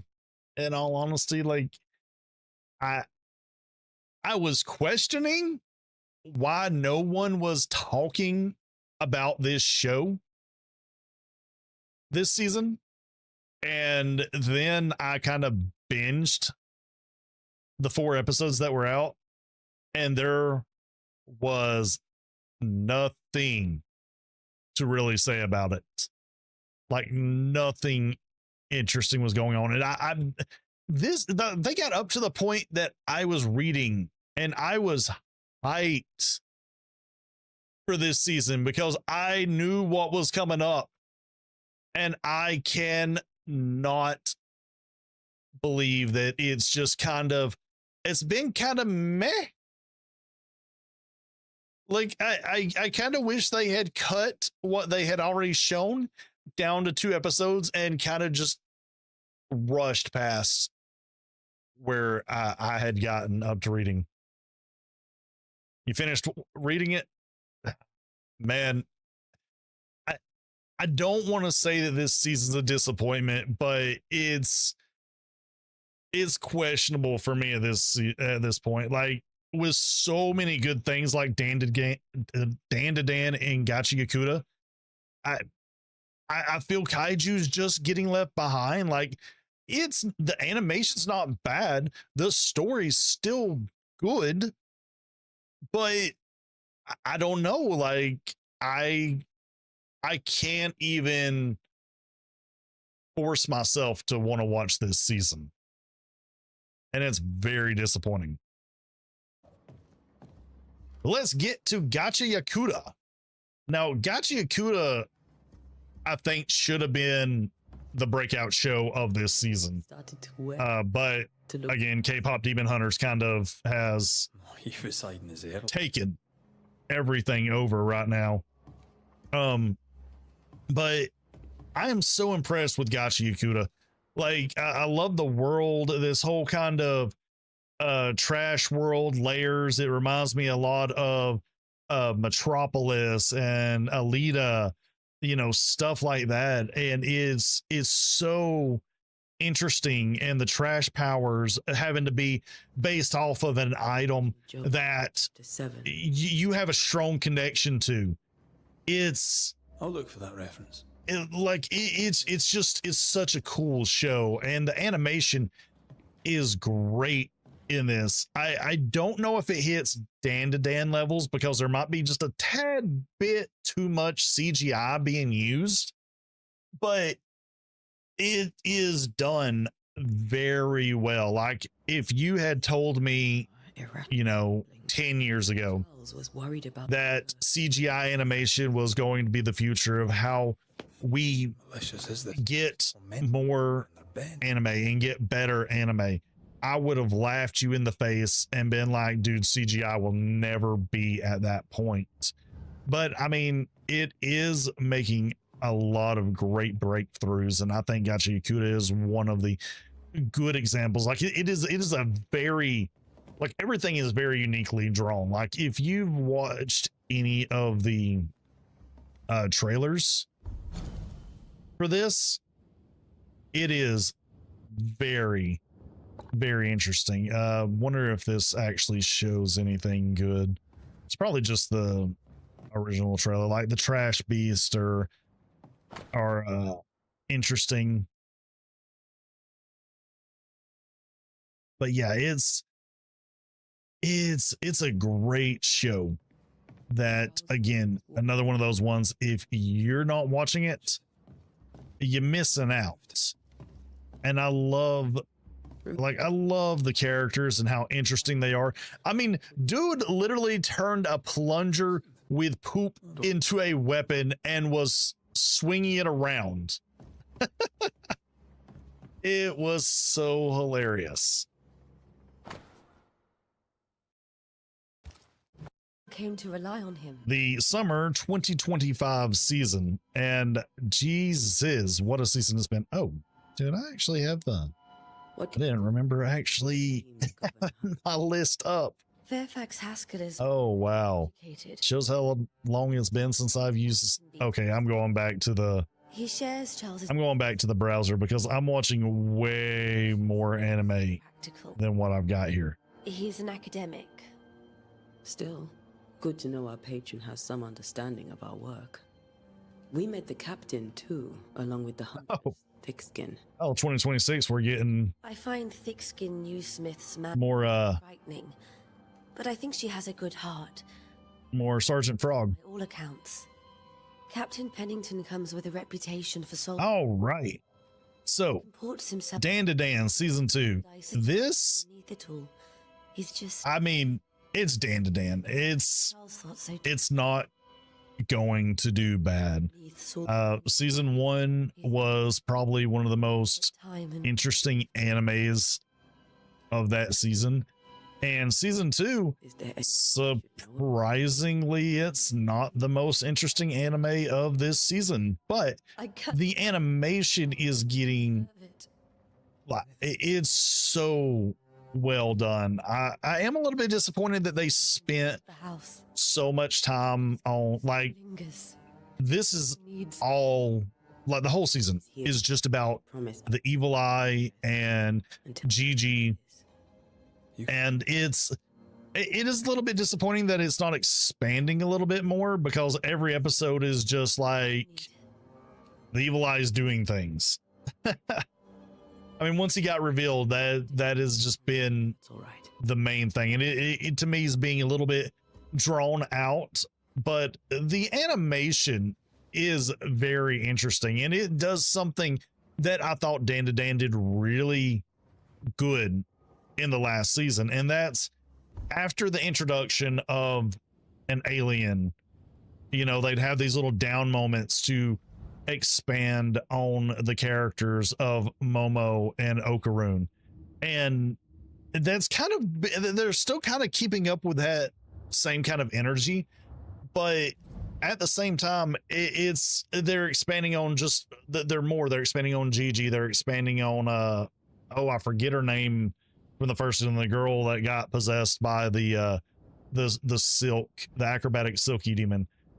She's actually more interesting, but the animation to me is also just like, it is beyond anything that I think we're seeing out right now. There was I think it was last episode, there was a scene where the girl that was possessed by the acrobatic silky was like washing her face and cleaning up and getting ready for school for the day, and like the fluidity of that animation was just, to me, on another level than just any real action anime, because it reminds me of when like I was watching the behind the scenes of Akira, and one of the things that made Akira so impressive was how animated the characters were. Like one scene that stuck out to me in particular was that there was a scene where Kaneda was like doing a bunch of hand motions and just being very animated as a character, right? Whereas typically during that time you've seen animes, what they would do is they would zoom in on the face and they would just make the mouse move, or they would do behind the head shots and just kind of trick your brain into thinking that they were doing animation when really it was just still frames. But it has just been a really impressive season, and you know, I am a little bit disappointed that they are just focusing on like a single ghost or demon this time, but it's still very impressive. Like Dan to Dan, if you're not watching it, I don't know what you're doing this season, because there's so few anime that do what Dan to Dan's doing, and it's not just like great storytelling, it is a masterclass in animation. Did you find nothing better? These days I lack the heart to play. Can't believe you brought. So yeah, I did end up watching this, and surprisingly good. Like, it is a Chainsaw Man, Dead Man Wonderland wannabe anime, but it is very interesting. Like, I don't think they're doing a lot with the story, but the animation is interesting. Like, it is as interesting as Chainsaw Man was. Probably about as much depth as Chainsaw Man has too. But I loved the power system from Dead Man Wonderland, like using blood, and you're limited by the amount of blood you have, and made it very unfair for the kids that were in that compared to the adults, and especially when someone's got a projectile weapon versus one that kind of just sticks to them. I swear I'll make it up to you. It's interesting, like the Oni blood and the worlds. It's I don't have a lot of words for it other than that it's just interesting. You know, like, kid gets a freaking AR-15 or 16 or whatever it is. Oh, I love Dead Man Wonderland's right there. And it's got a noob tube on it because he's a gun freak. And I love the idea of Onis fighting against these other guys. It's, again, just hides a story. Just an interesting show with good animation. You know, I was saying earlier about CG and all that. The blood seems to be all CG animated. It's another one of those things that I'm very surprised that more people are not talking about it, but I don't think a lot of people are watching it, and the ones that are probably don't put it out or don't have a platform. Well, since you So I mean, it's a cool show. Like, I definitely would say check it out if you got the time. Who are you? Oh, so reincarnated as Seventh Prince. Where am I on this?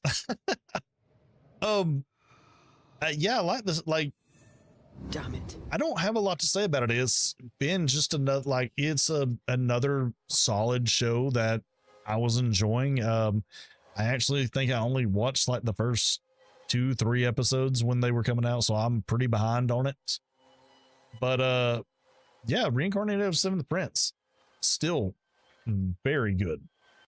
So today we are talking probably one of the one of the most breakout hits of this summer season, and that's K-pop Demon Hunters. Tragically, guys, I don't know what.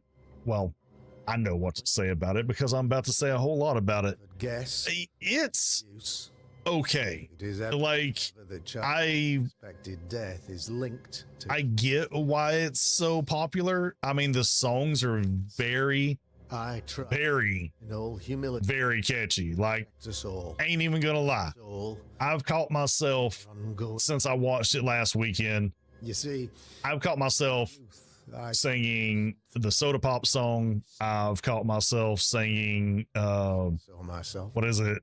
Is it Golden or whatever?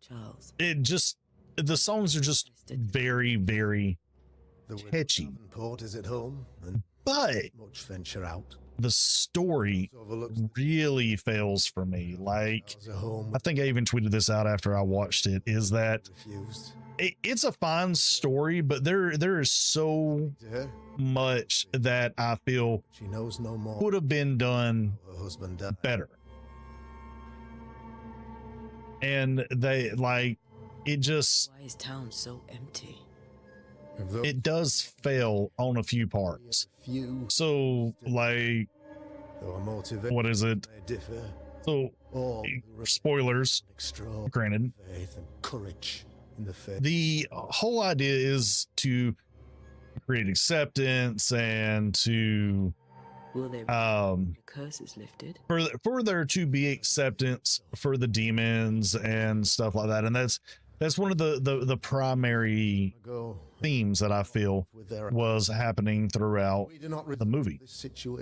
But by the end of it all, like, perhaps forever, the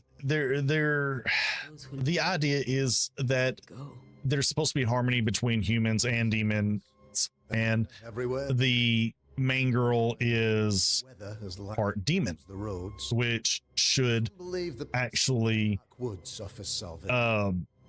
I do not be that they are going to, you know, they're going to accept demons as more than just something to kill. I am that. Well, the one demon that the main girl is falling for, you see, does end up sacrificing himself after finding out that he's a real POS. But those who threaten it just didn't really make a lot of sense to me why they why they still killed him when he should have. It would have worked out better if there was a redemption arc and he worked with them to beat the big bad. I shall stand for the company. But they did not do that. Moral authority, the anchor. So, to me, Charles and his banner fail. That was just kind of a fail of like, oh, this is the direction that we went with it. And I mean, all of this is my opinion, and it's all, subjective of whether it's good or bad. But for me, it was just, that was a big fail for the final act. But then we have the three main girls. Can you tell me about the curse? And I'm used to seeing when you have three characters that are very similar, or supposed to be three main characters, that they do have similarities, but what sets them apart the most is going to be their differences, right? In the end came death. Well, they really did not hit on too much of what makes each of these characters different. They all seem to have this same kind of personality, this manicness, this I guess teenage girl vibe is what I would say. And it really became annoying watching them throughout the entirety of the movie. And if you have to pick one to watch, they're the one that has the most difference of a character development is going to be the main girl. Like the other two are really just those background characters. It reminds me in a way of how Sailor Moon, how some episodes they were very good about differentiating each of the girls. All right. But then there were those episodes where they were all kind of the same, and it was mainly the ones very early on with when they were when they were lusting over Darius or the Tuxedo Mask. And it's like they all just kind of melded into this one thing, and it was just one of those very, very annoying things to watch for me. And I got that from this. So I mean, overall it's not a bad movie. I think it does what it wants to do. And I mean, it's not a movie, you know, for adults exactly. This is I mean, here's what I thought it was. That's PG. It was PG. So I mean, I get it. It's not going to have one of those super deep stories. Like I can't expect something as deep as like a would say a Bluth film another day, from the 80s and 90s, you know, where you torment kids with actual trauma, No idea. like Land Before Time and The Brave Little Toaster, you know, stuff like that. But you know, it did all right. So you know,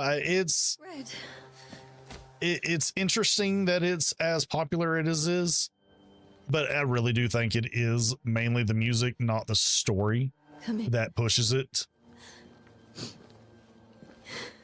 And you know, like I think it's a decent watch, but it's not something that I'm going to go back to. And I truly don't think that the extra films and the live action that they got planned, and probably even the show that will eventually come from this are going to be as successful. I mean, I'm so sorry. Yes, there's a lot that they missed in saying, but also they did kind of close it out with beating the big bad. And I mean, I think anything else after this is just it's going to be obvious that it is a cash grab, but I think it will be able to be masked if the songs in the follow-up films are just as catchy, if not better, than what this was. Because I mean, it's, again, obviously the songs are carrying it, and people just like they're not looking too hard at the story, although I am seeing crazy fan theories like pop up, and I'm like, Jesus Christ, y'all literally just are making things up now. Before all this. For Charles. All right. For Charles. Thank you. We have what we need. Then I wish you success. By my instruction, a room is prepared for you in the old schoolhouse. I'll be here if you need me.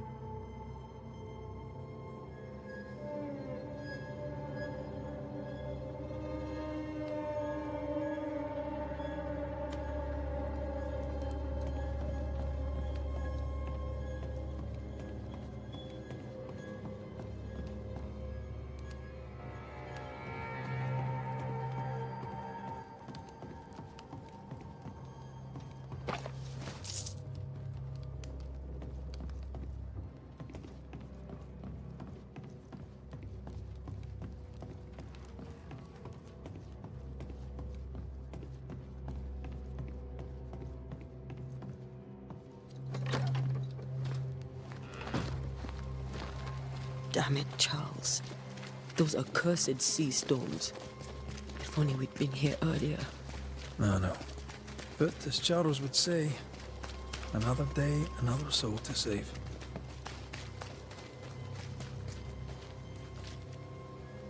These people have no idea what they're up against.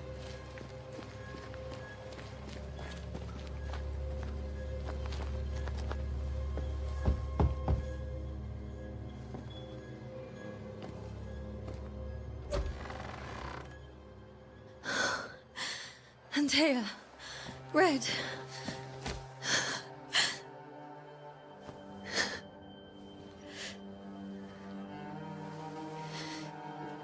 Come in.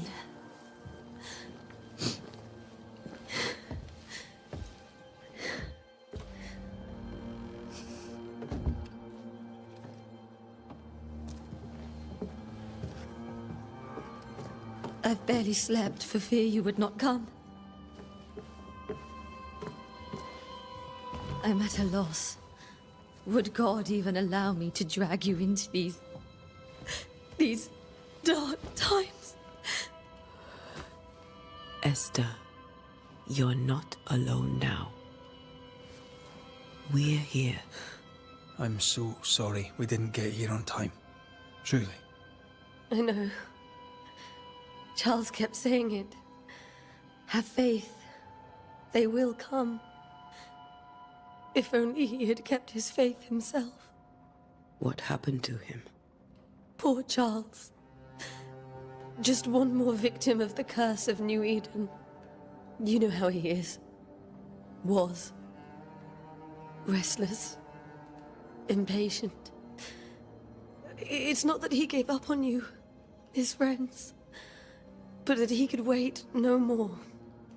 I believe he tried to lift the curse. I too have questions, but I have no answers. Nor do I now have a husband.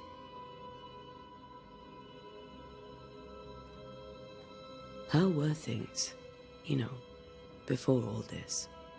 Before the curse? It was a busy and exciting time. Charles immersed himself in the community here.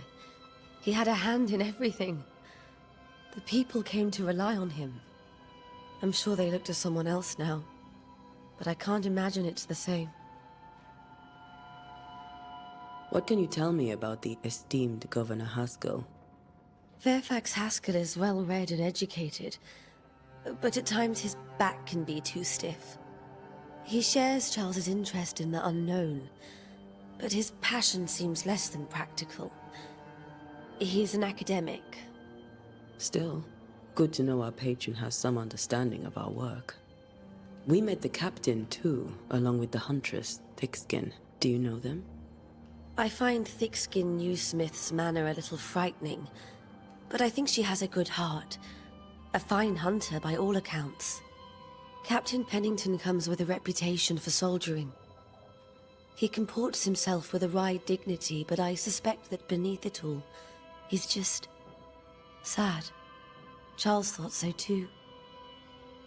There are wounds beneath Saul Pennington's armor, he said, that time and God have not yet healed. Is there anything we should know about? Lord, deliver me, for I cannot endure this. I cannot endure it, and Charles does not deserve it.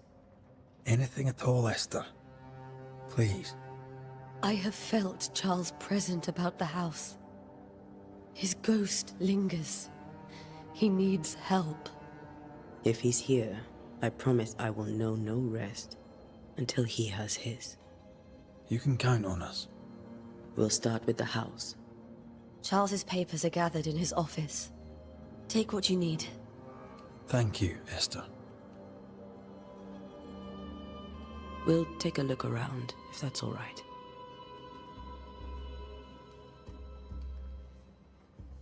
May I be of any help? You stay put. We'll find a way.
Where are you staying, my dears?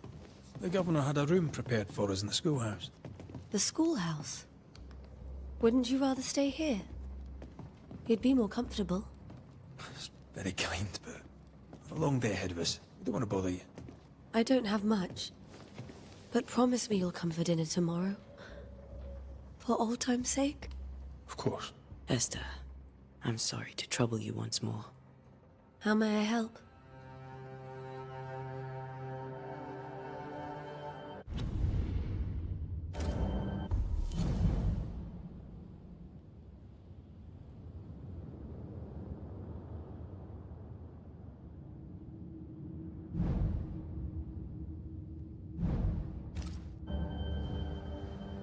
We'll keep looking around, if that's all right. I'll be here if you need me.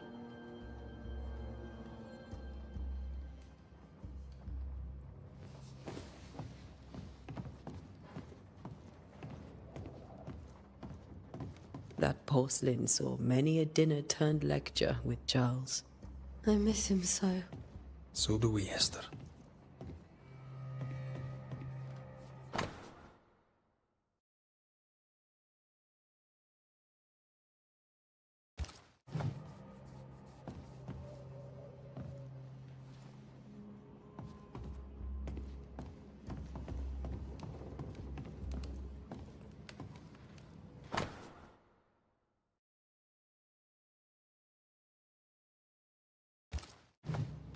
Purcell, could you find nothing better?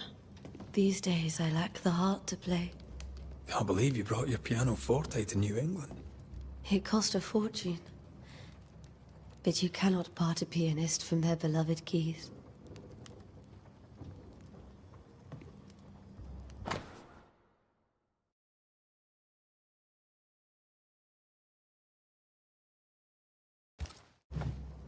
I didn't know Eleanor and Charles were still in touch.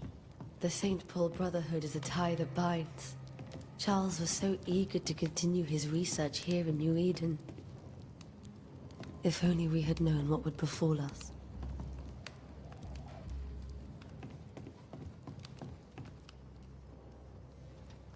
Have you received other visitors? Most dare not leave their homes. Although Mr. Bachelor came to see me. That was nice of him.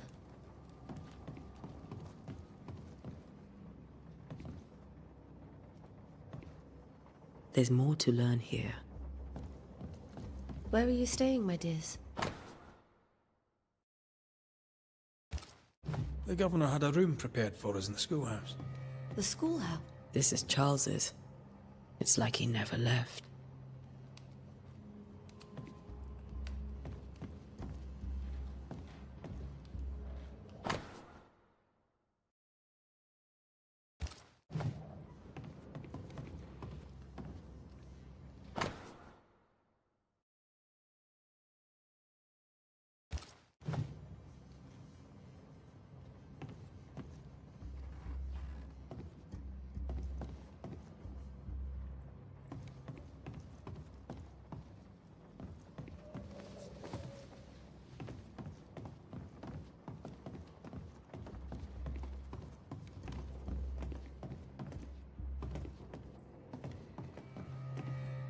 Charles is still here and Esther is completely distraught. She lost him, and now he's back, a ghastly figure. It must be unbearable. Faith always was his beacon in the darkness. In people as much as in God. He's a good man. I can still picture him crafting your very first Bane ring. You sound much more fond of the moment now than you were back then. Bit green for an actual haunting, you said. You were. Still, you did all right.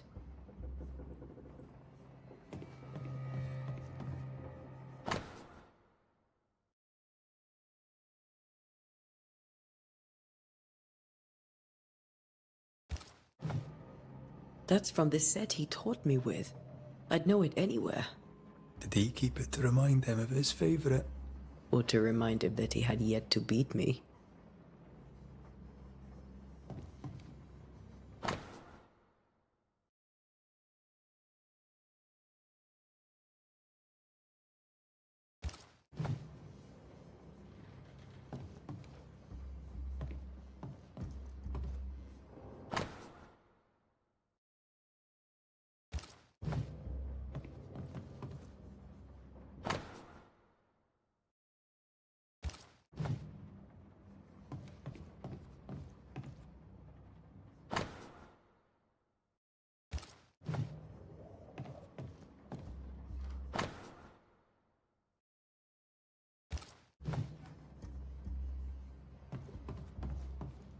Remember when he started to wear these to look wiser and older?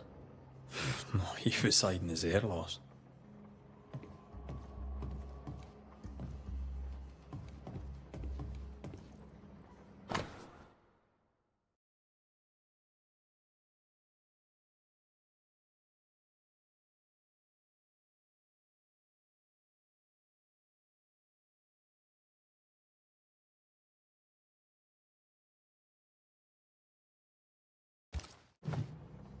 Charles's notes mention Job, chapter 7, verses 13 to 15. I'll look for that reference. Red, you dropped something. Hmm.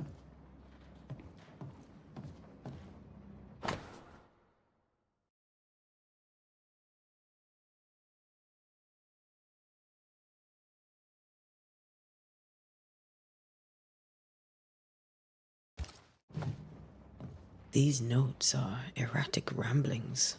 Charles was worried about the curse plaguing the settlers' dreams. How malicious is this curse, tormenting people in their beds?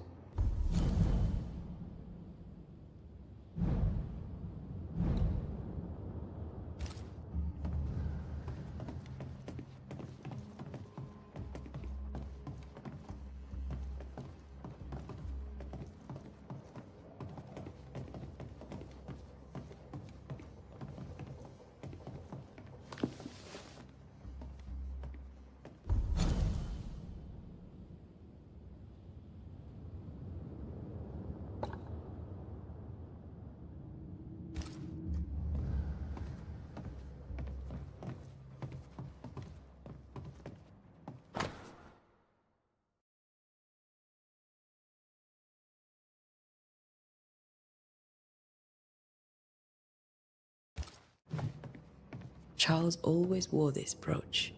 His things are untouched. Nothing's moved. Remember how they used to argue about books we hadn't read, like we weren't there? Oh, you actually listened. I'd always let my mind wander.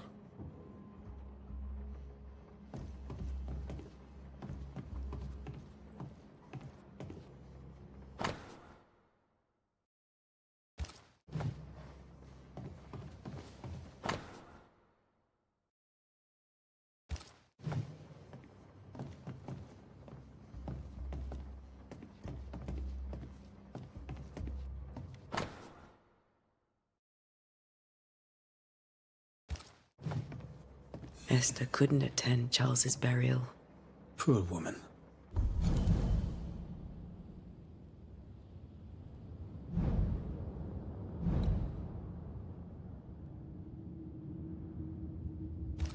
That's terrible for her. Esther never got to say farewell to Charles. I could have made him manifest. Now that we know why he might be back, we should go investigate the cemetery where he was found.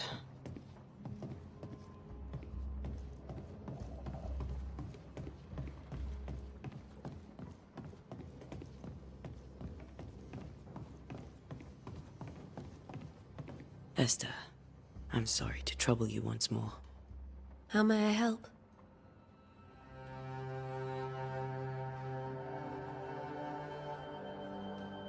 With all that's happened, how are you bearing up? This all feels so unreal. Just one more nightmare from which I cannot wake. It seems so now, but that will change. I promise. Was there something I should have done differently? Did I fail him? Did I fail Charles? None of this is your fault. I do not want to believe he is gone. He cannot be gone. I do not permit him to be gone. You're in pain, and that might have brought him back. Maybe he lingers because you suffer. We'll do what we can to ease your pain. And we'll do what we can for Charles. Has the curse brought with it nightmares? Yes. I've had nightmares. I suspect we all have. Charles warned that something was stalking our dreams. That it had a use for us. That we needed to fight it with all God's might. But Now Charles is gone, and my nightmares have changed.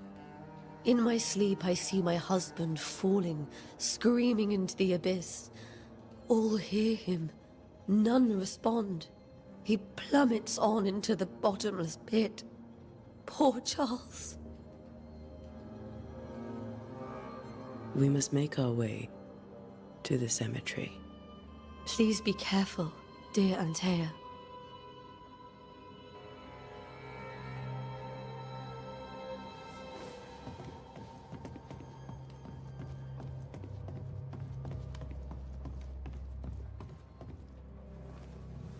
What will you do for my Charles?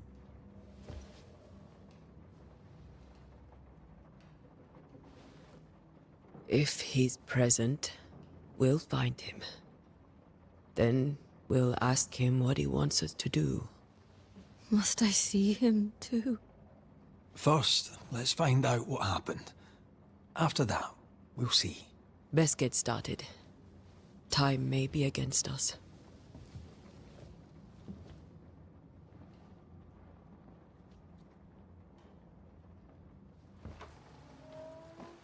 You be all right? I doubt it, but I'll do my work all the same. We came here to help Charles, and help Charles we shall.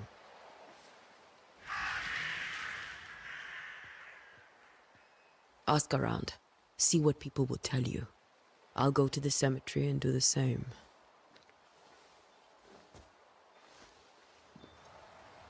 Be careful. Aye. You too.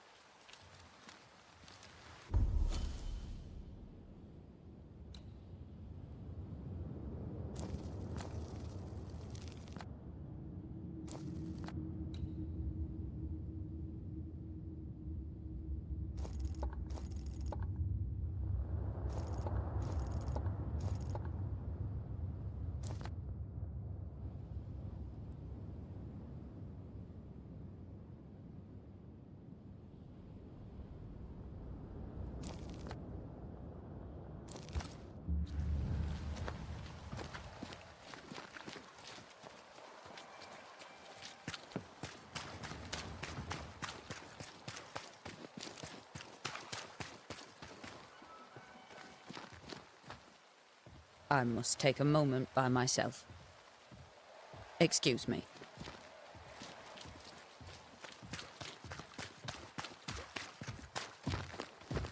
Get out of my way.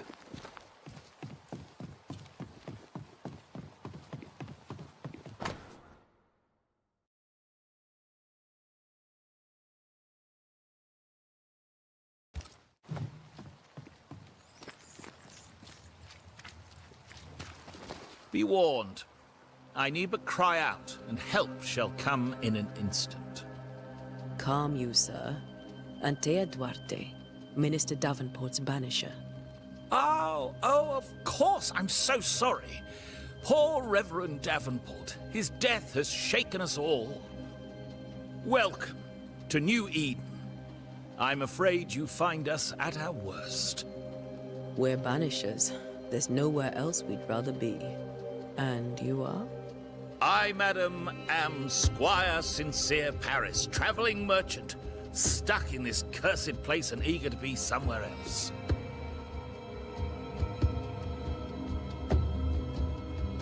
You're leaving town?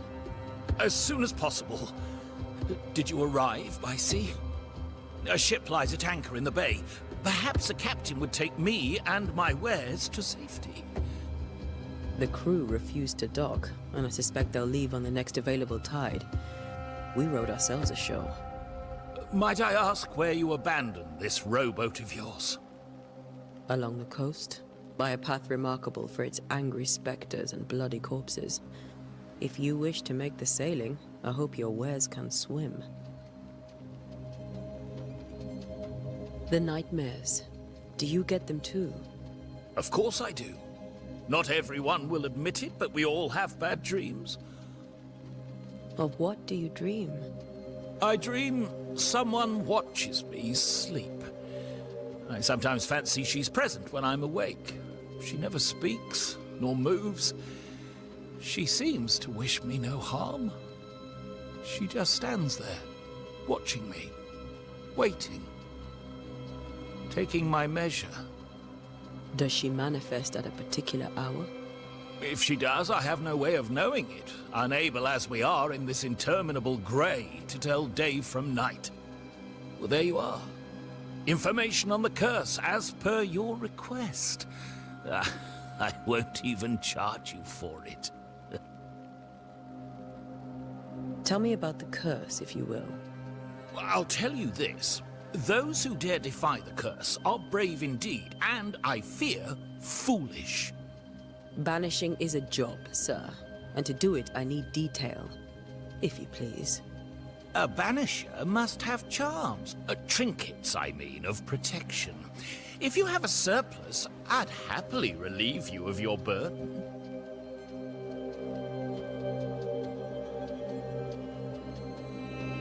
What I need right now is information about the curse. What have you seen that might help me with my work? I've seen famine, madness, the shadow of early death. Weather, too. So much weather. I mean, I've seen it all before, but never all at once. Here, it's everything, everywhere, and all at the same time. Folks stay indoors, waiting to be told what to do. Waiting to die, really. Ghosts in the making, all of them. Care to trade? Most of my goods are already packed, but I never refuse a deal.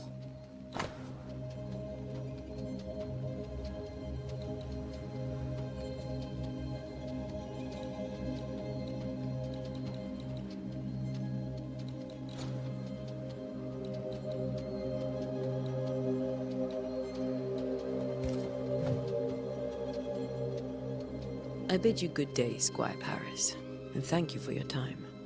A pleasure, Mistress Duarte. Do be careful.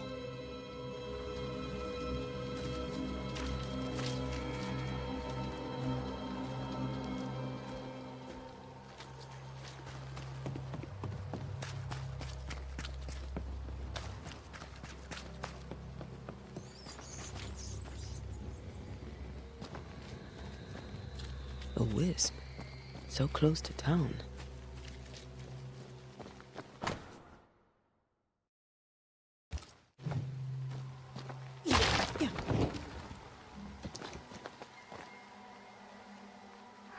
Where are you leading me?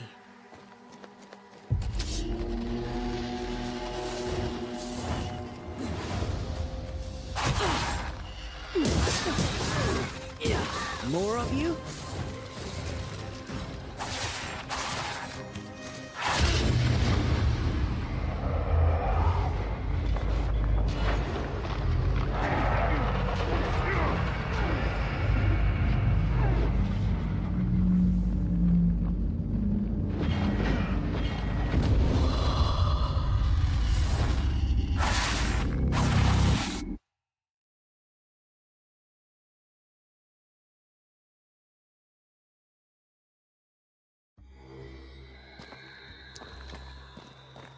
Where are you leading me?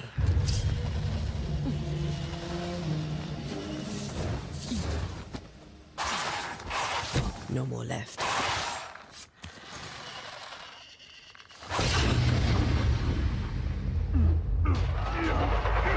More of you?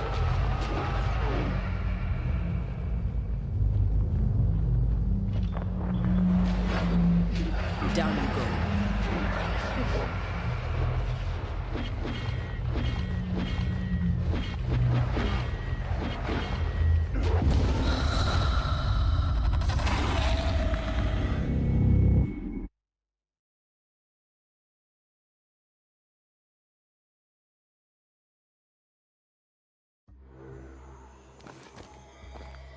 Where are you leading me?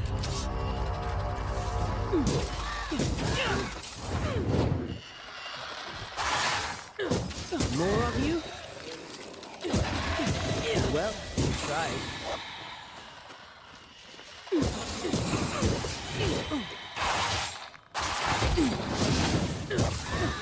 out.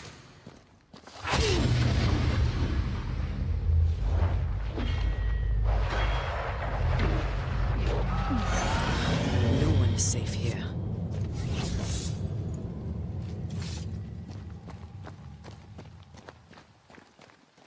Most of these people died fighting. Someone didn't want them here.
I've seen more graves here than I've met settlers.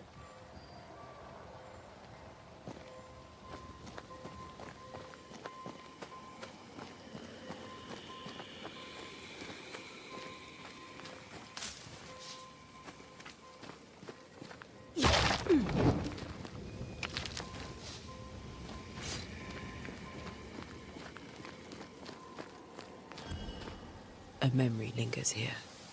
I might be able to reveal it.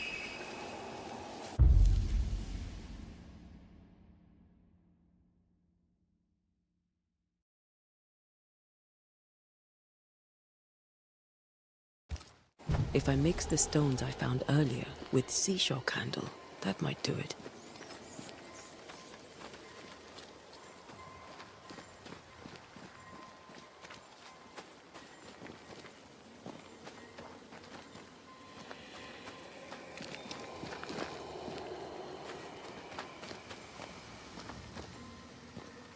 Everyone buried here died in 1677. A previous epidemic?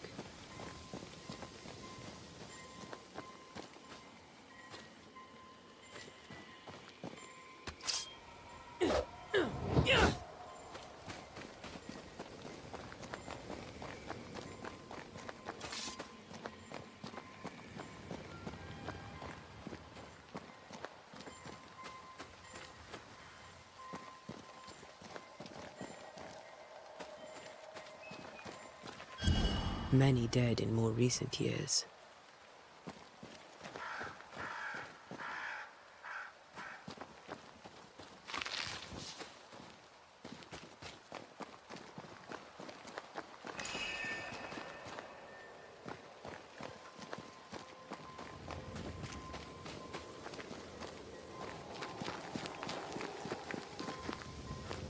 There should be seashore candle near the water.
Why didn't you wait for us, old friend?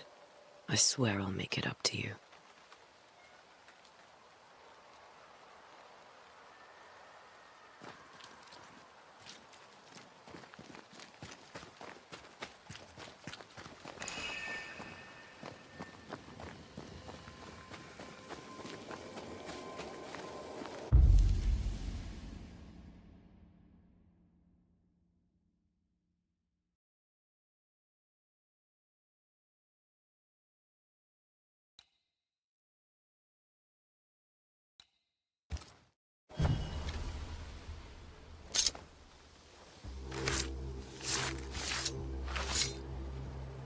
In each stain hides a story.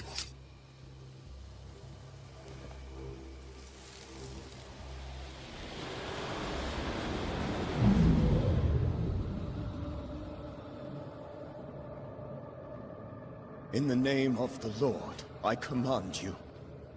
Be gone from this place!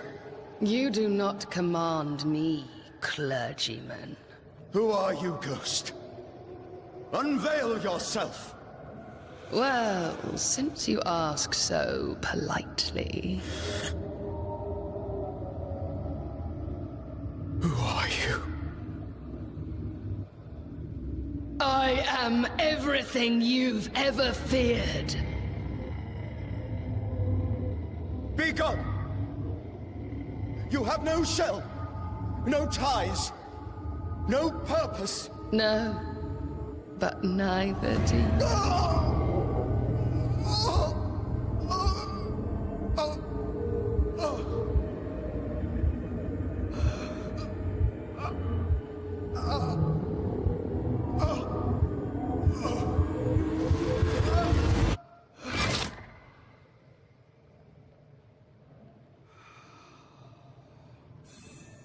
Damn it. That thing he faced. What was it?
The tie that binds his ghost. With it, I can make him manifest. Back to his grave, then.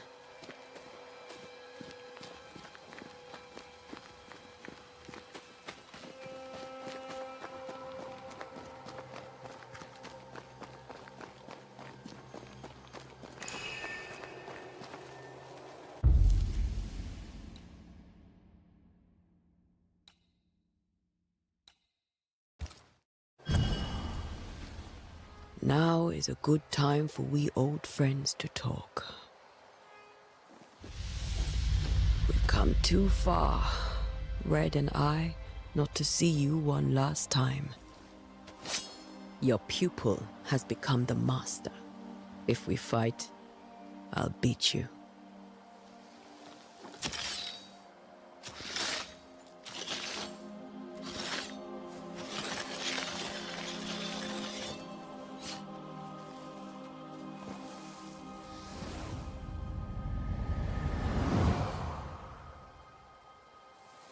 Come on, Charles.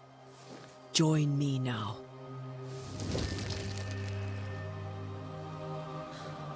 I know you're here.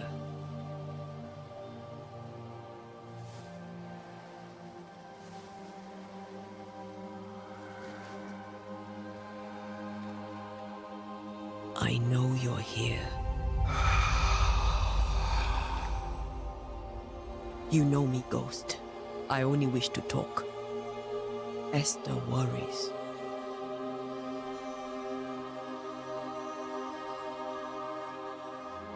Antea. Here. At last. Oh, poor Esther. I'm so sorry, my friend. So sorry for us all. What happened? What's going on here? Sad to say, dear friend. I made a mistake.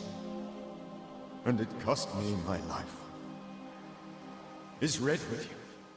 There is no time to waste. Do you know how this curse began? What prompted it, I do not know. Nor do I know when. Many months ago, certainly. But I do know this. This nightmare chose New Eden for a reason. So, a ghost. This one is different. Implacable. Very clever. Many magnitudes more ferocious than a spectre, and just as relentless. Why did you not wait for our help? The threat was rising. Despair growing. There were so many dead, Antea. So much sickened flesh. So many afflicted souls. There was no more time. Before you died, you investigated the curse. What did you learn? That our enemy is deceptive and merciless. That we should not underestimate its power. We? I am dead, dearest Antea. But I am a banisher yet. I may still teach you. If I allow you, which I do not. Antea, do not repeat my mistakes. If a nightmare curses New Eden, you need all the help you can get. Its presence felt strongest in the meeting house. Perhaps the light of God there forced it to fight its ground. I had the building closed. The worst of the malevolence is contained, but it won't stay locked up for long.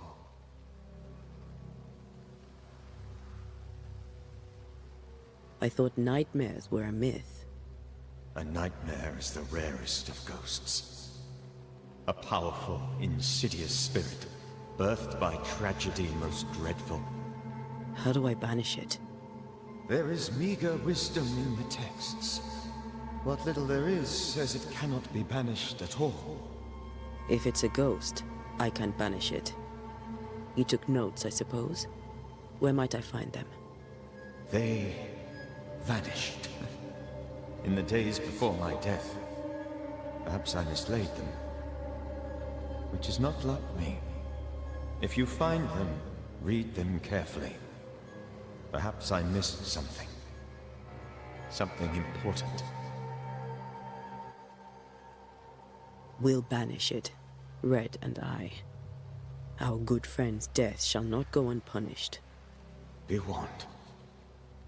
This nightmare is too angry to be persuaded. And too powerful to be destroyed. Your death pains us greatly. Your return pains me too. I know. For my part, I'm glad to have seen you one last time. To have had the chance to warn you. How did this nightmare kill you? I believed that I could come to the cemetery and make it manifest. To my initial delight, it worked. I now suspect it came by choice. It seemed amused, as if it were a pleasant game to weigh my measure as a man.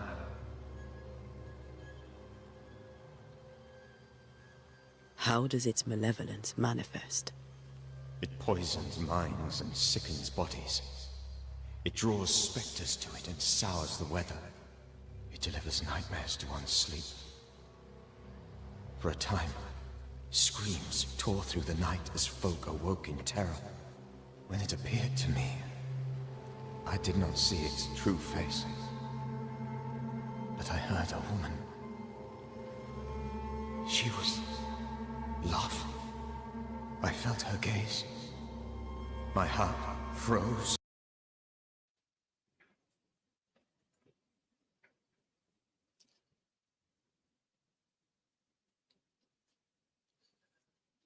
And so the last thing that I have for you fine people tonight is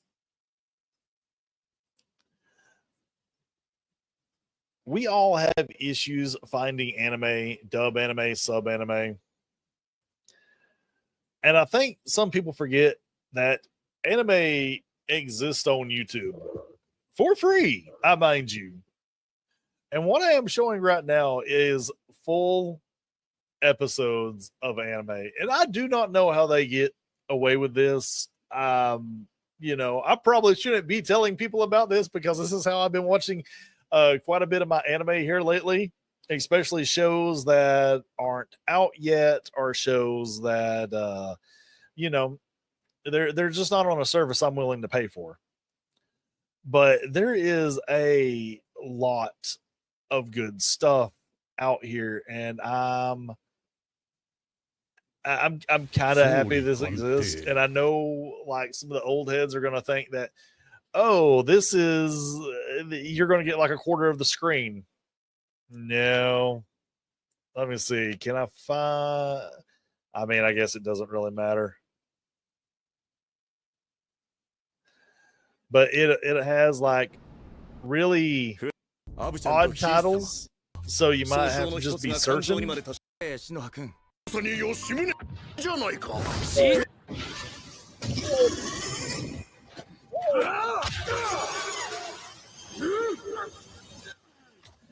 And I mean, this is allowed. Like, I don't know how these people are getting rid of it. This is 3 hours and 40 minutes, and it's not just a loop. It's the full season. So, you know, maybe YouTube takes it down after this, but you know, you gotta have it out there. People are obviously watching it.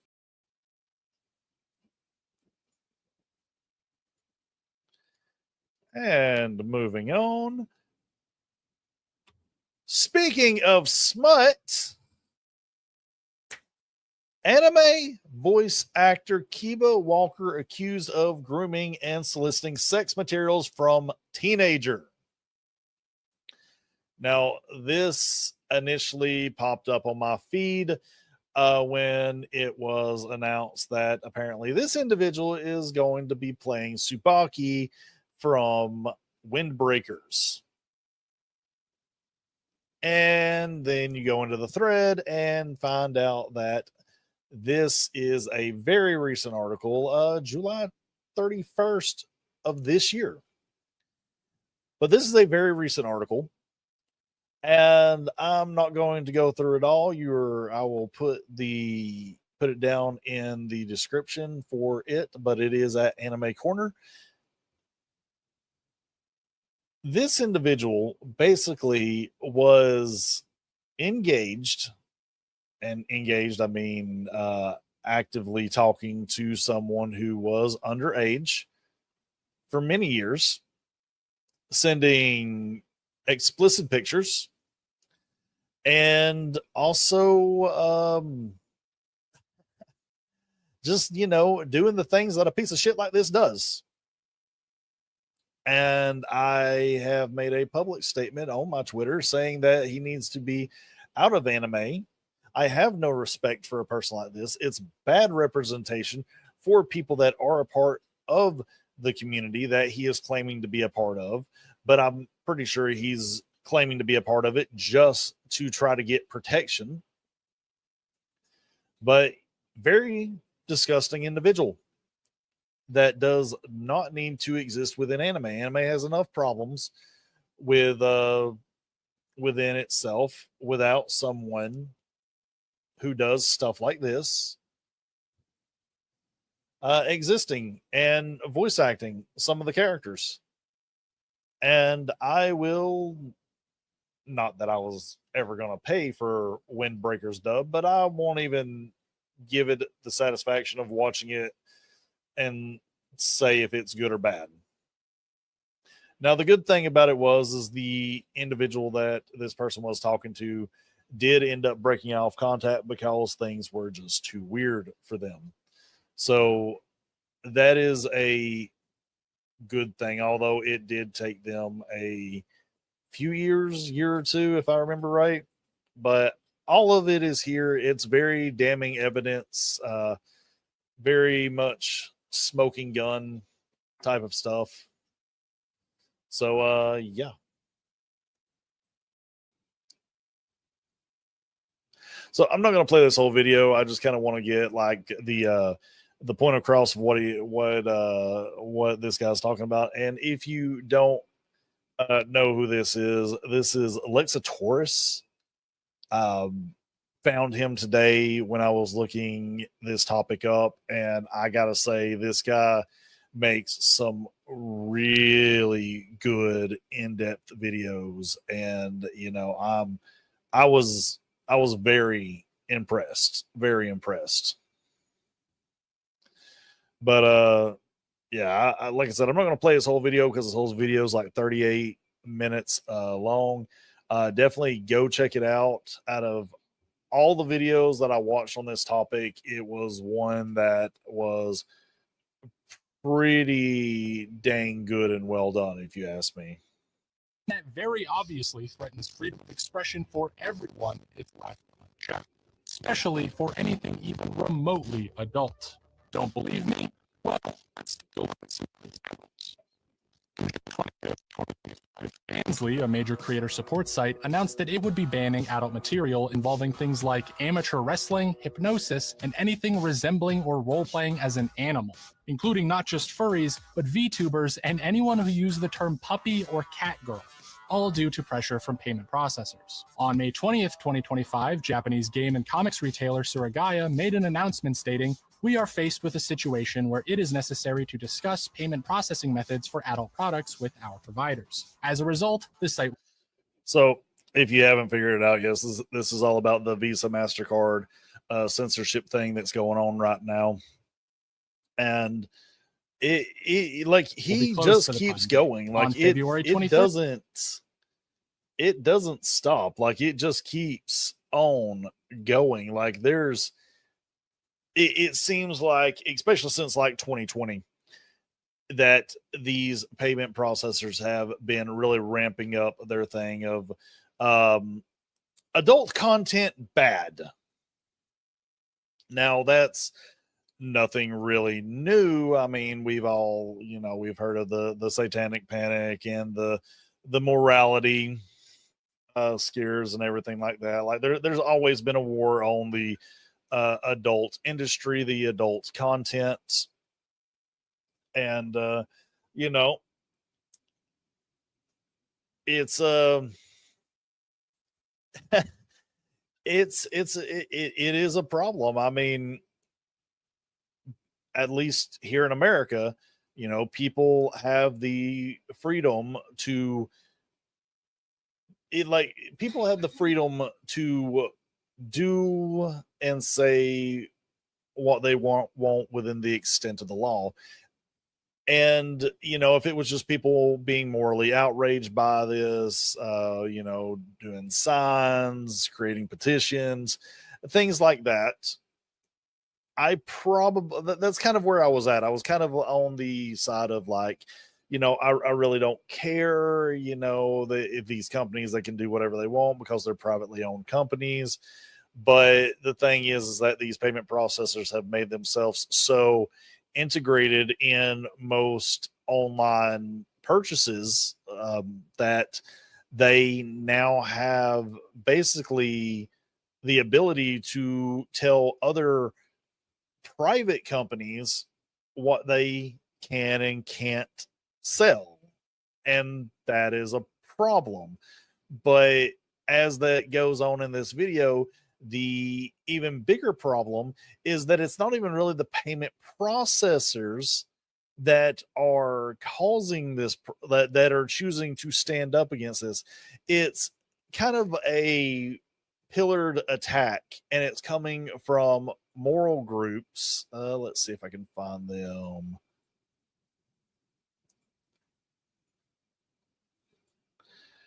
Here we are.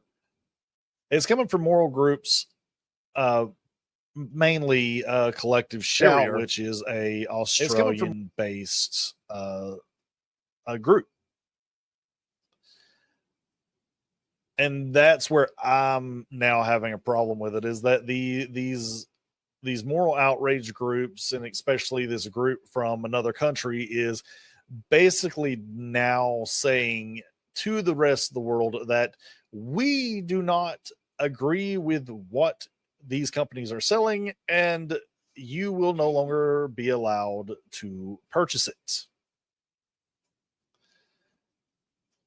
Not something that I'm going to get on board with. And where I wasn't taking this seriously before, I will be watching this a lot more closely now, as we all should, not just because it is a censorship issue, but because we shouldn't be allowing a handful of people to tell us what we can and can't purchase. Now, while I will say there are some things within, the because this was mainly about gaming and the hentai, there are some things within hentai that I will say definitely does not need to exist. Mainly the lolly and the shota stuff. You don't get to just get rid of it all because you don't like it. And what I did like about this video is that he went very in depth with this, but he has another video called, I believe it was called The History of Hentai, where I think it's a good pairing to this video, where you get to see kind of the evolution of it as well. But yeah, I'm definitely going to be keeping an eye on this, talk about it when I think there's something new.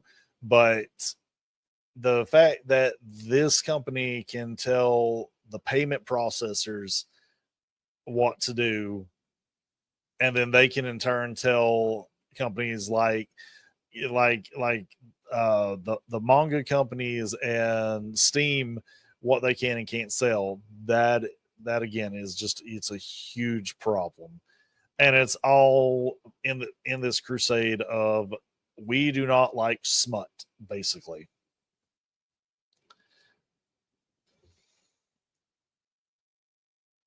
Familiar with it, but this is coming from the LolCow podcast, whatever the heck it is. But it features Keemstar, Boogie 2988, and the constantly rotating third wheel that they have.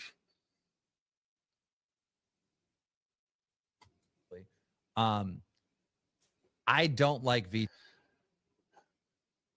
Kind of spoiled that a little bit, but just to kind of get y'all into it. So they, like, Lolcow Live is basically just, I don't even really fully know what it is. The one Lolcow that I follow, which is DSP, talks about them every now and again, but it's not one of those shows that I tend to watch because, well, never really liked Boogie. Keem is like sometimes a source of something interesting that happens, but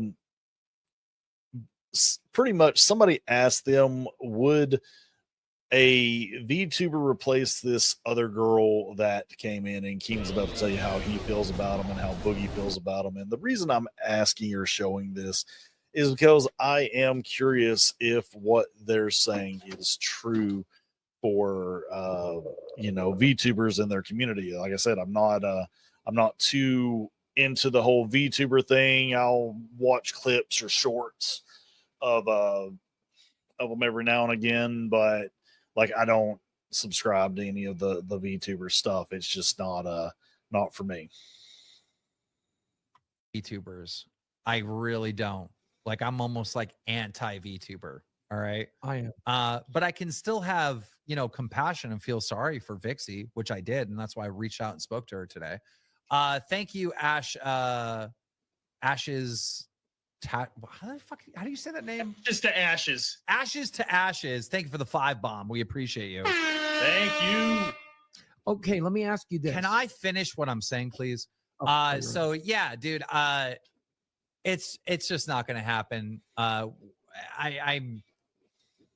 We're not going to have VTubers as part of the LCU.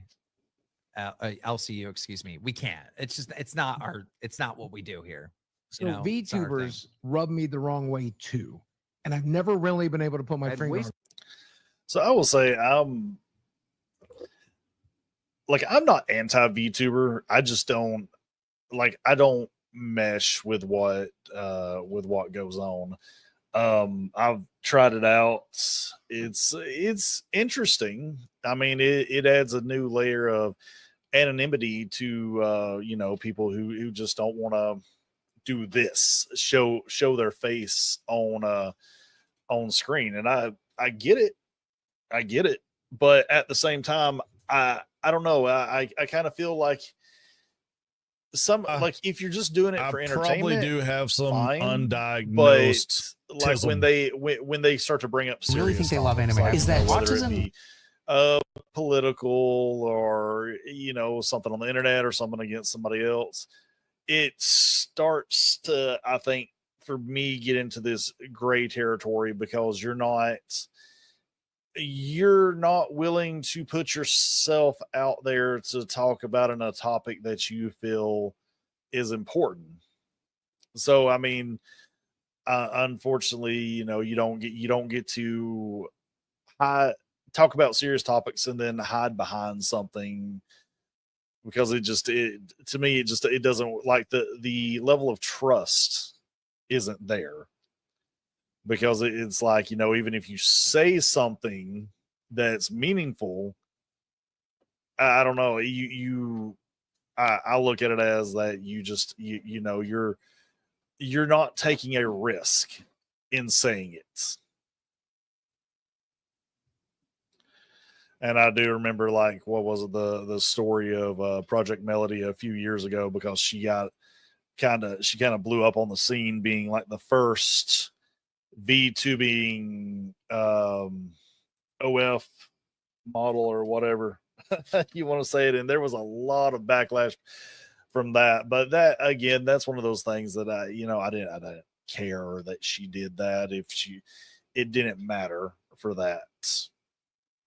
But I do know that there are some people out here like that do YouTube, or that are within the community, that they do like they use a VTuber and then talk like the political stuff or about important topics. And I don't know. Every time I see them, I click off of the video. Like, I don't click the video, or I click off of it.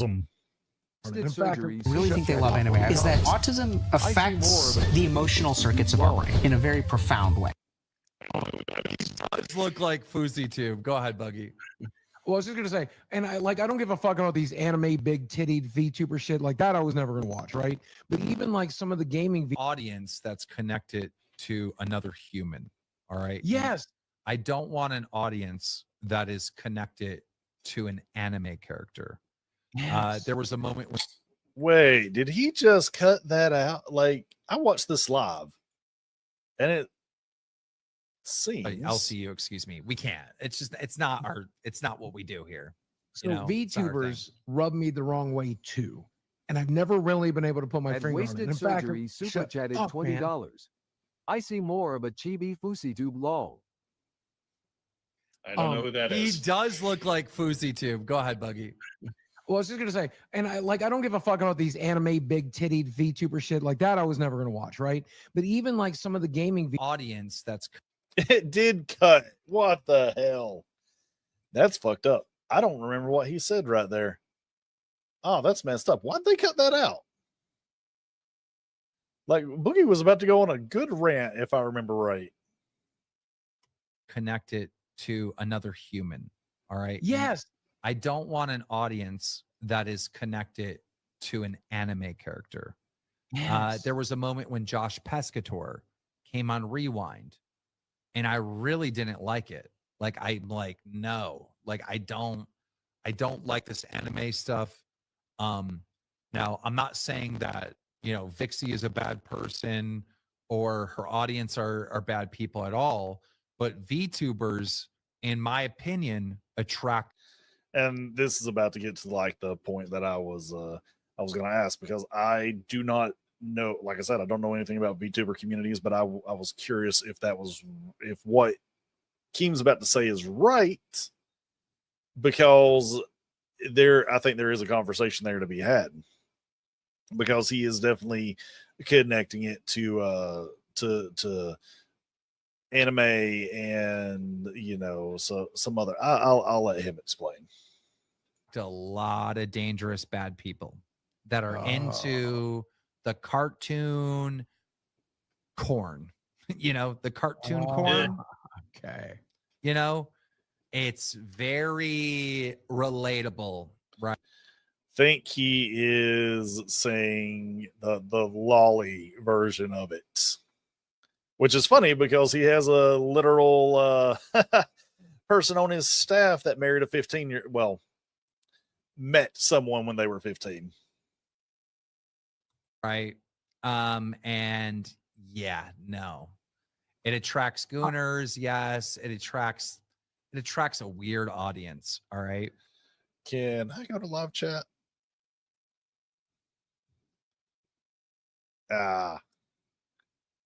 This live chat doesn't exist. What the hell, Keem? Trying to hide stuff, are you?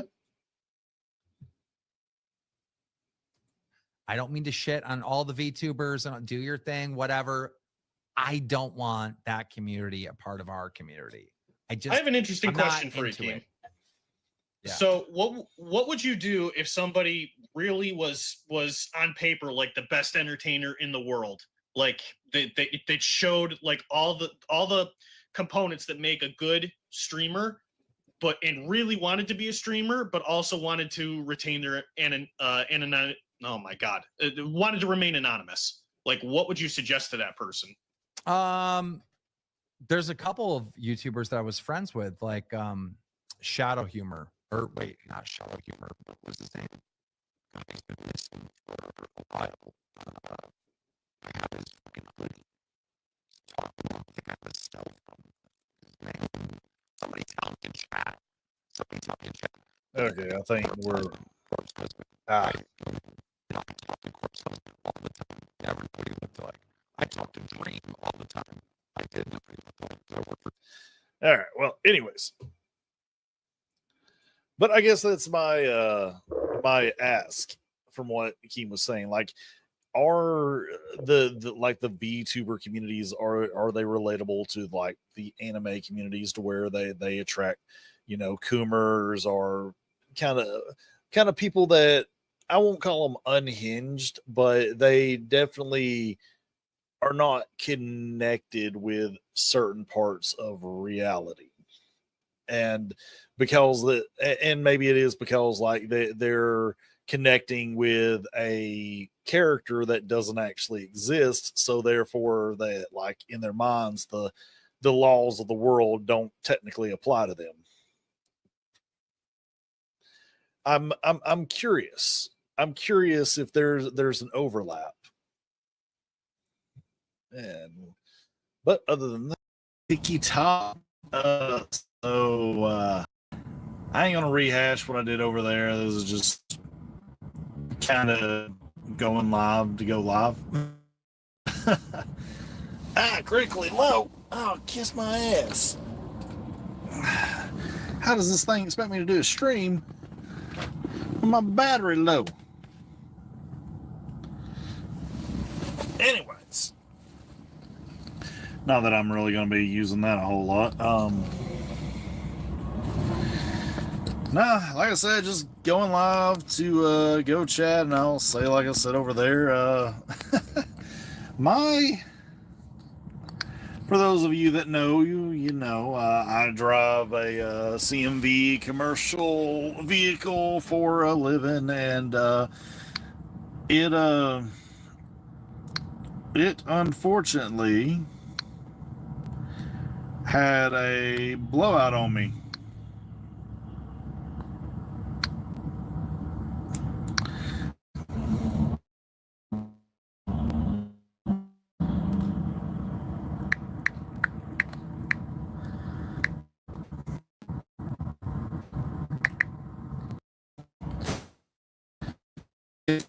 Reconnect. Yeah, it really does suck. Actually, I'm not able to. And there's a green screen. Yeah, I can actually show you.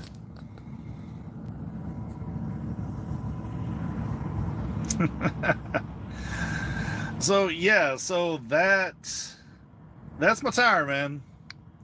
That's my tire. Yeah, I was just chilling, going down the road, and this happened. What you can't see, let's see, does it, I don't know, did I get a good picture of, I don't think I got a good picture of okay, maybe I did, but that right there is my mud flap that's supposed to like keep things from getting smashed when that happens. But yeah, it's not something that I'm happy that it happened, especially considering that I've got a whole day to drive and I can't move. Like, what am I supposed to do? I literally, so I had enough time to pick this load up, get my trailer weighed, get some Mickey D's, get probably about 30 or so miles down the road, and then I'm just going down I-60 here in Indianapolis, where the fuck I am. And next thing I heard pop! Just a massive explode. Well, I say massive. It was just an explosion. So it really was. It was kind of just like, and the funny thing is I was just talking. So yesterday I picked up a trailer that had a flat, but I got that taken care of before I even left that facility. Because I did what I'm supposed to do. You're supposed to check your tires and your trailers and all that before you ever get moving. That is standard. That is SOP for any driver. Any driver that doesn't do it should probably have their license taken away. So Chibi Reviews put out this video yesterday going over a podcast with an interview with Marissa Balks, a ex-producer from Crunchyroll and Netflix. Now I watched the interview. The interview is actually pretty dang good. Kind of if you want a little bit of insight on more her life more than the industry, but there are some industry things in there that I think are kind of telling. And it's not insight that we get all that often. But if you're here just to hate on Chibi, that's not the purpose of this video. This video is actually to talk about what is a root cause or the stem of a problem more with the community, and a problem of why these execs see anime the way that they see it, or at least the way that I see it and the way that I understand. Before I get into Chibi's video, let's look at the original video and the original context of what we're going to be talking about. Now, what about, like, do you feel like there's common misconceptions in Hollywood about anime or that genre of animation? I think so. Yeah. I think that there are still some generations within our industry that view anime as pornography or something weird, you know, which is really unfortunate. Or there's people who just associate anime with shonen anime and whatever's coming out of Shonen Jump. and nothing else. Which is boy leaning. Yes, exactly. Yeah. Exactly, which is really unfortunate because obviously there's every medium under the sun. So what she's saying is not wrong. There definitely is that stigmatism within anime that it is for the boys and that Shonen Jump is the end all be all of any genre of anime. I mean, we definitely have those big three glazers, the Dragon Ball glazers, you know, that there's nothing better than a Shonen Jump anime when there are tons of genres out there that personally that would destroy any Shonen Jump story coming out. Animation wise, maybe not so much, but you know, it's more than just punches and flashy lights. Now with that being said, let's look at Chibi's take on this. I will say, at the grand scheme of things, what does this overall mean? Well, this shows that the people in charge of these companies really have no idea what anime culture is for a lot of people. They have no idea just how the community feels about things. They think that everything is either shonen or it is literally just sexual content. That's what they think it is. That's crazy. But the only way this is going to change is if all these big, people in suits are rooted out and these companies get completely changed in management. I mean, it's very clear that Hollywood is stepping into the realm of anime. We have seen it, and this is a really good insight into that Hollywood really has sink their claws into the anime industry, and they're not really going to let go. And what has happened to Hollywood as of late in these last few years, or even like a decade, we can say, is going to gradually happen to anime, and we are already seeing the effects of that clearly thanks to this interview alone. And that's all I'll leave it at. I'll leave it at that. So the thing about Chibi's point about anime execs needing to be anime fans to be within the industry and to control what goes on with these properties, I actually think is kind of a fundamental flaw. Now, while it would be nice for these execs to have some idea of how the community works and what fans are actually looking for, I don't feel is actually a necessity. But at the end of the day, they're going to put their money and their time into things that are selling. And the way that they determine that things are selling are going to be based off of the sales of manga, what people are watching, what they're licensing out that is bringing in the money. And this is where us, the fans, can actually determine what they see anime as. But if you're somebody like Chibi who does have a problem with these execs seeing anime as porn and shonen, well, you kind of need to change your purchasing habits. And when Chibi has a video like this saying that he has a problem with it, but then purchases things like this, it actually doesn't help to fix the problem that he's seeing within the anime and manga industry. Now, if you do like this stuff, now I'm not saying not to purchase it. Purchase what you like, watch what you like. But at the same time, don't be surprised when people higher up that are in charge of this stuff only see it one way. All right. Good morning, good afternoon, good evening, people. Welcome to Ronin Rants Spaces series. Hope this is hope everybody is doing well. Oh, so today I'm going to be talking about the Apothecary Diaries. I just freaking binged through the first 24 episodes on Hulu. I did all dub because gotta do dub for reasons, but in any case, that's what I'm basing my opinion on. That's what I'm going over. That's what I am talking about. I'm not talking about light novels, mangas, subs, whatever. It is literally just how I experienced it through the dub. And I gotta say, I do not get it. Like, people are kind of like putting this anime on like high praising this anime. I mean, heck, I just seen a post yesterday that it is in, I think it's in Crunchyroll's, one of the 5 anime for Crunchyroll's pick of anime of the year. And that's putting it next to Frere and Kaiju number 8, Don Da Don, stuff like that. There was one more, I can't remember what it is. And I really don't think it belongs there. There was a lot of ways I thought about talking about this anime. I thought about doing a review of the series of so many different ways of what I've thought of how to present what I think about it. Still might do one of those, but right now this is just this whole little spaces area is basically just to allow me to cook, to allow me to get these initial ideas out there. I'm not saying I'm not going to go back to this subject, but right now I right now I don't know. Like, I don't know about this anime because, so I don't think there's anything special about it.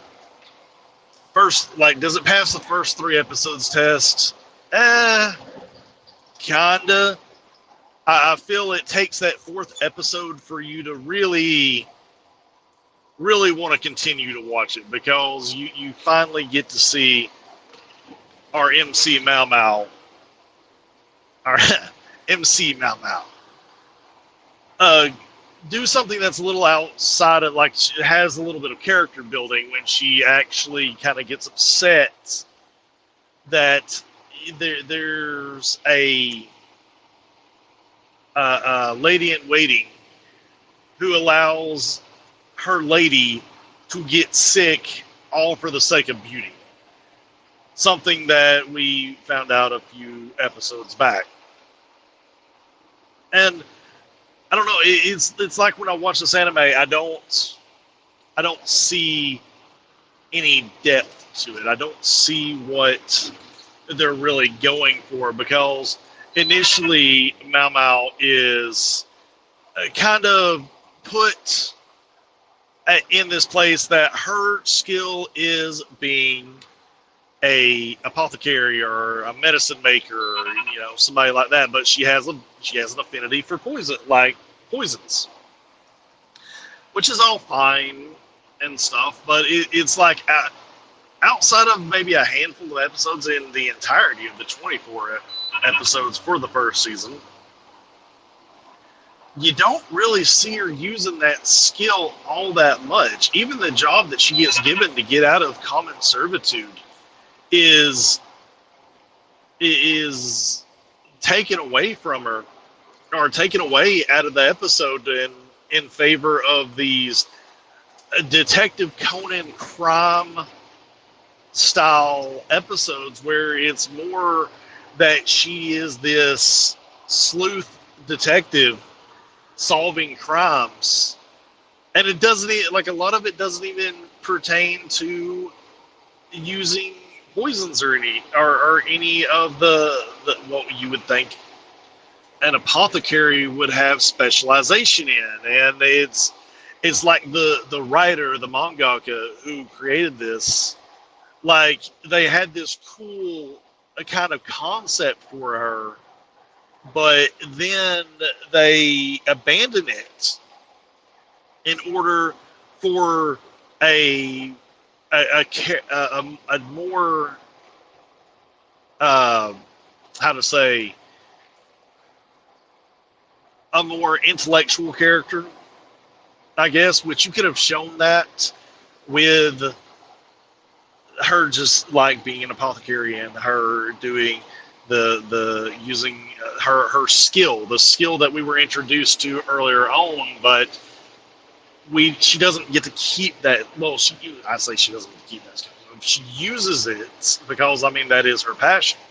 But then she also goes and, she has so much knowledge about other areas, like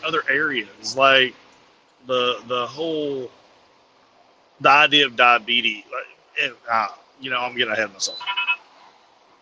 But there's a point to where she solves a crime using combustible powders, which no one even knew about. Combustible powders is a very modern thing that we learned, and even in the context of the show, it wouldn't work. The building wouldn't have enough powder to actually do the combustion. Like, it is very much over exaggerated, and I do get this as an anime, but still, the exaggeration of combustible powders is so kind of silly to me in this.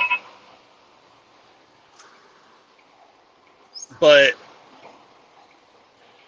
yeah, so Mau Mau is kind of like this how to say, infallible figure. Think Rey Skywalker. Where it's like, oh, I'm a Jedi.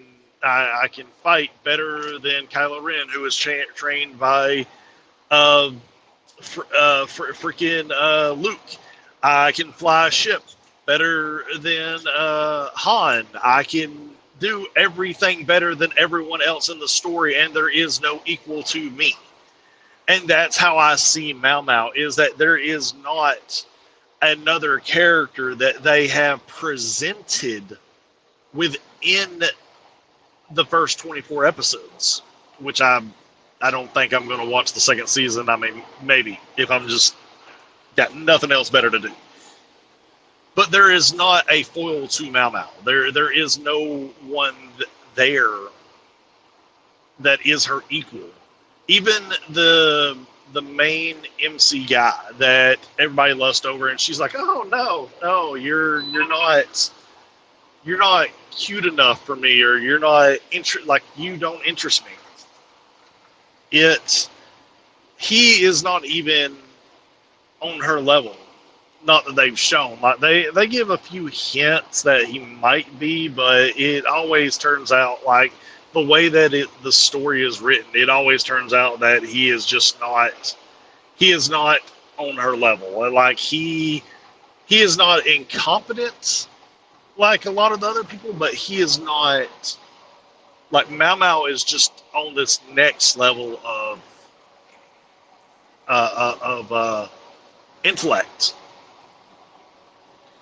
And they're like, I say they've not had a foil to her, but there have been two characters. So there's been her father, well, her adopted father, that taught her everything, and she has great respect for him. But he has so little to do with the story that he might as well not even be counted as a character. Like it almost doesn't make sense why they even bothered to introduce him in the first place, even though that they have, I believe they are hinting at that he is creating some kind of plot to take down the royalty. But that's just me.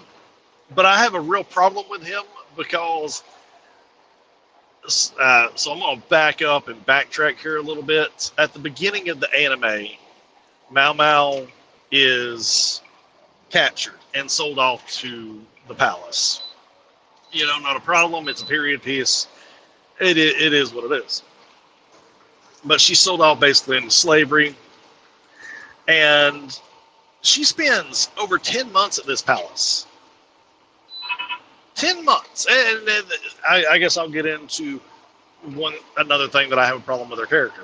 She spends 10 months there, and granted, at the beginning, I don't think she could have sent out anything to let her father know that she was okay. But it takes almost a year for her to even mention her father. Like the episode before she mentions going to see her father, I was thinking that, man, if they don't even talk about her father, then what? Like it's not going to make a lot of sense. And then she's like, "Oh, I wonder how Dad's doing," and then stuff just happens that makes her able to go and see her father. But the thing about that is it took 10 months, and over the course of that 10 months, like I said, at the first, yes, I get that she couldn't have found a way to contact him, but when she started gaining favor with the main guy and the lady, the concubine that she was under, like, she gained so much respect from all of them. The fact that she couldn't ask to send a single letter to let her father know that she was okay, I don't know. That just seems, maybe I'm looking too deep into it. Maybe I'm thinking too much about it. But it just seems like, oh, you could have at least made it seem like she cared about him, and that, like, it's instances like that that I think that it just doesn't make any sense why, when she talks about him and when she has such supposed deep respect for him, that she couldn't think of a way to talk to him or to send him a letter to let him know that he was fine.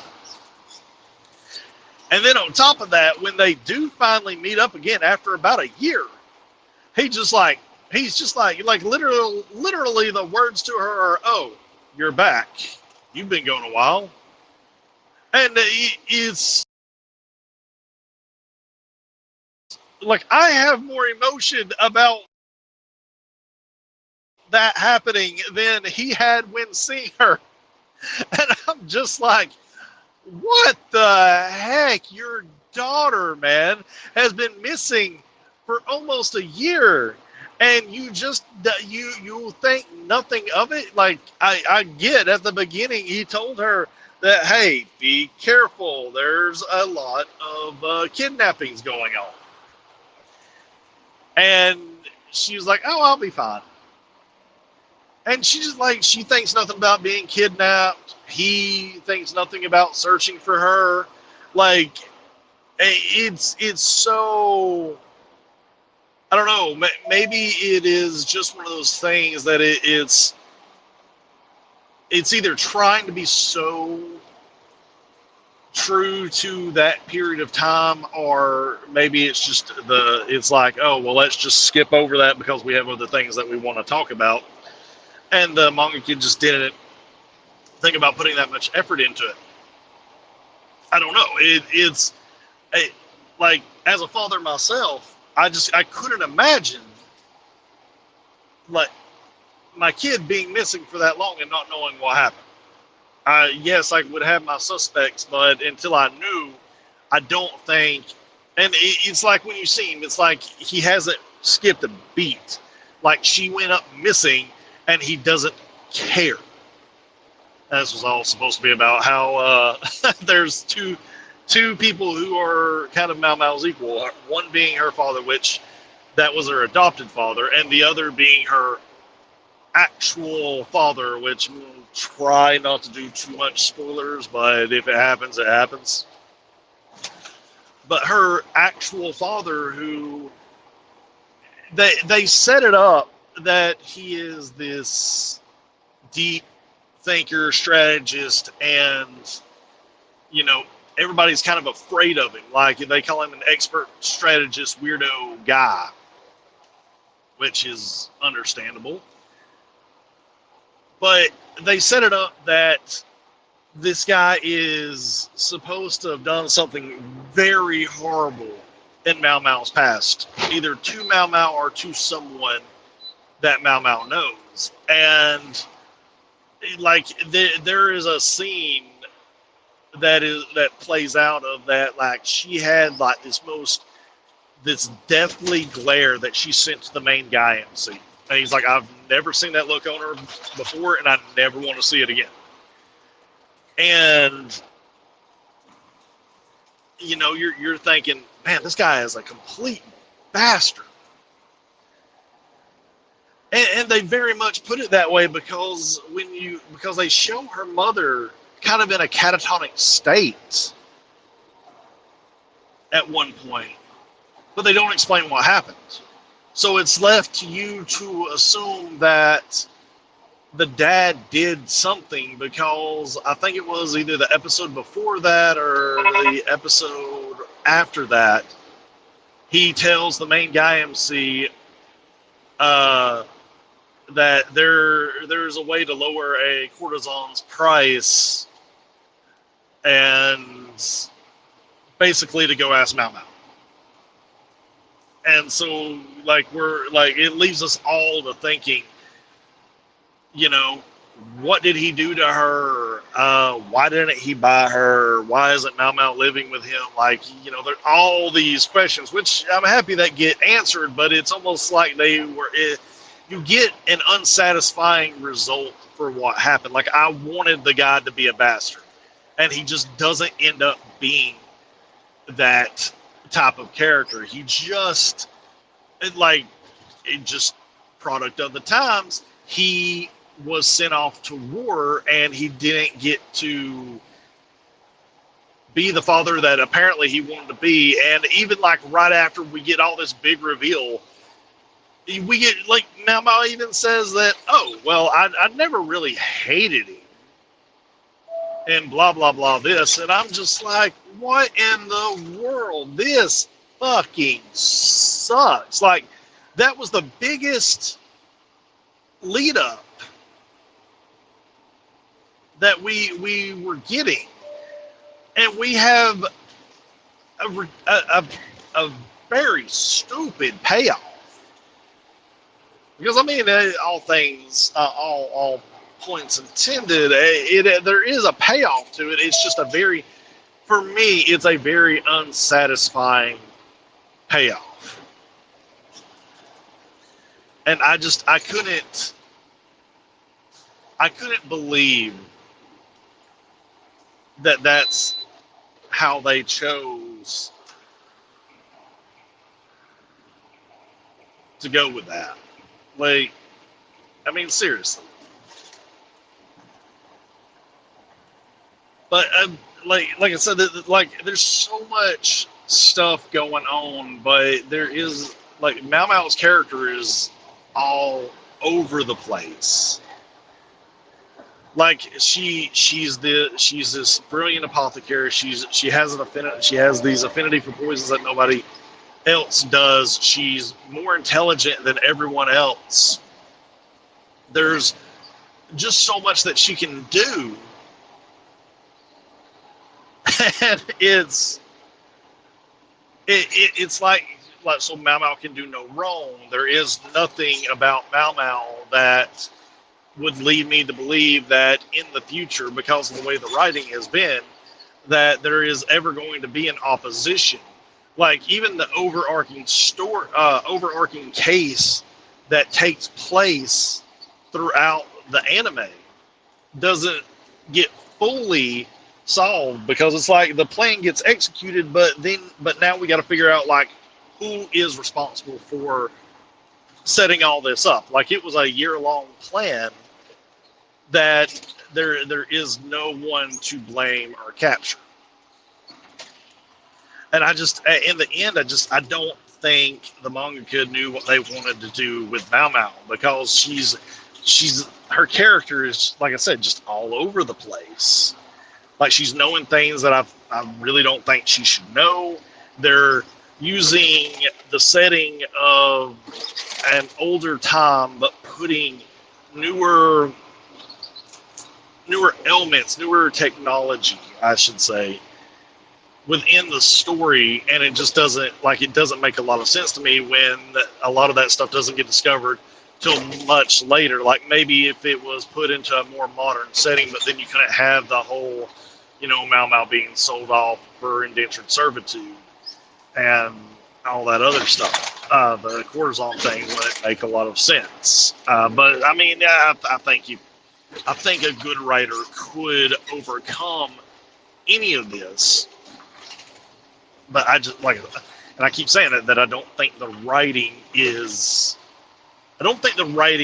good. The writing, the plot structure, it just, something about it just really gets under my skin. And I don't get why people are even, why nobody else is really talking about it. And maybe I'm just completely being a freaking hater about all this stuff. But even there is so little animation. Like, again, people hated on Blue Lock for having bad animation, having still frames. Apothecary Diaries is really no different, other than that the still frames just look a lot prettier. Like, there's so little animation that goes on inside of Apothecary Diaries. Like, I can't think or point to one instance where there was a piece of animation that blew me away. Maybe the very end where she does her little dance on the the castle walls. That was pretty impressive.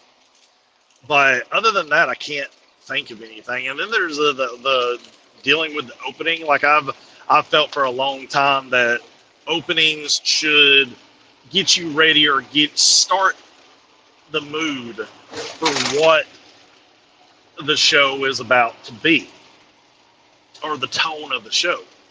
And the first half, the first 12 episodes, is kind of more of a rock song, and I don't think it really fits what Apothecary Diaries is going for. And then the back half of it, the last 12 episodes, is like I feel they really fix that, because it becomes a much more slow song, a much more not ballad, haunting song, which I think fit way better. But yeah, I don't know. Like, I don't know. I don't think Apothecary Diaries deserves to be up there with like good animes like Kaiju number 8, which Kaiju number 8 I know is not going to win any season or anime of the year. I mean, it's solid, but it's not on the level of a Frieren. It's not on the level of a Don to Don. You know, that I think those two, I think really if we're talking who's going to be the anime of the year, those are the two that should have the talk, because Dawn to Dawn was very good, and I think people were talking about it every episode. Like every episode, I believe Dawn to Dawn was getting talked about. But then you have Frieren that, you know, after the first half, it just I don't feel it was as interesting as the first. Like the second half wasn't as interesting as the first half, because it kind of just becomes this. Oh well, let's completely stop anything interesting. But I'm getting completely off topic. But anyways, those are the two that I would say have more of a hope of becoming anime of the year than Apothecary Diaries or should. Like I said, I'm not seeing, and this wasn't just a rant about why Apothecary Diaries is in an anime of the year discussion. It really has nothing to do with that, because anime of the year doesn't really matter. It's just a talking point. But Apothecary Diaries just it's an all right show. I think it's a good, like, you can waste some time watching it, but it's not like the plot, the story, the characters, like everyone's just everywhere in it, and there's just so much that doesn't make a lot of sense. Like even I forgot to bring I'll bring it up now. There's a point to where, and I think it was during the combustible explosion case, that they literally come to Mau Mau first to ask her opinion. Like it's like these older men, or these men in positions, or even the women, it's like no one can figure out anything for themselves, that they have to go to this apothecary that is very apathetic about really solving any of it. But it would have made more sense, instead of making her an apothecary, making her somebody who really enjoys puzzles. And that would have worked, I think, a lot better, instead of having her have a skill that you don't really get to see her use.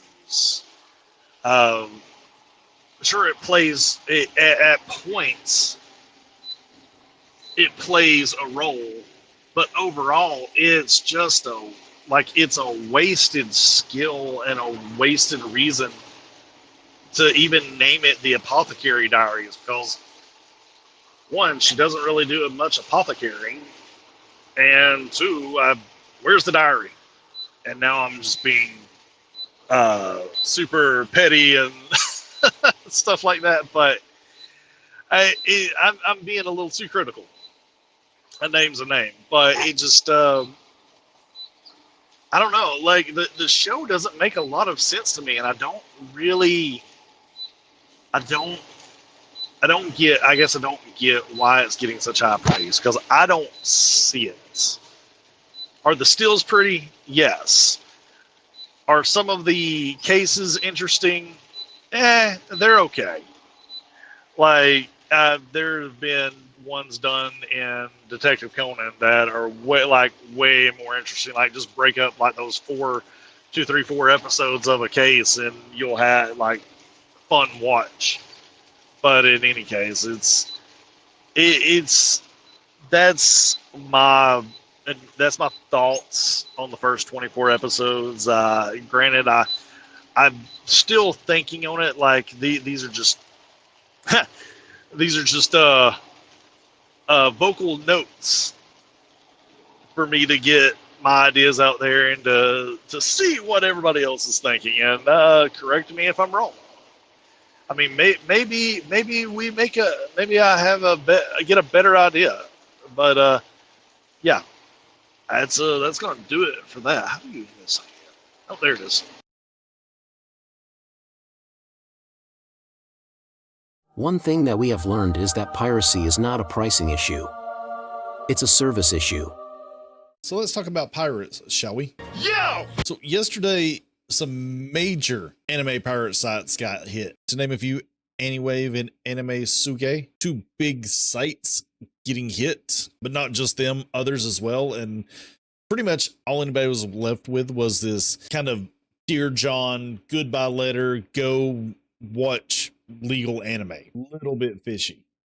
But then again, most of these sites are ran by the same people. I mean, even the Anywave subreddit was in chaos because the mods knew nothing about what was going on. And basically the only information that we got was that, hey, y'all know that the guy that runs Anywave and the mods there are very distant from everybody and they don't really talk to anyone. So we're just as in the dark as you are. Now, this seems crazy that big anime streaming sites such as those pirate streaming sites, I mean, let's be fair, are getting taken down, but I mean, they are pirate sites and it really shouldn't be much of a surprise considering that there's a lot of money coming into anime over the last couple years.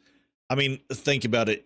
Sony buying Funimation, Crunchyroll, Right Stuff. We just had a story a couple weeks ago about one of the biggest hedge funds, Blackstone, buying a very big manga site. Western companies have gotten wind that anime is popular. Most of us think that anime has been popular for a long time. I mean, for me, it's been at least since the 90s when Dragon Ball Z and Sailor Moon and Yu Yu Hakusho was airing on Toonami.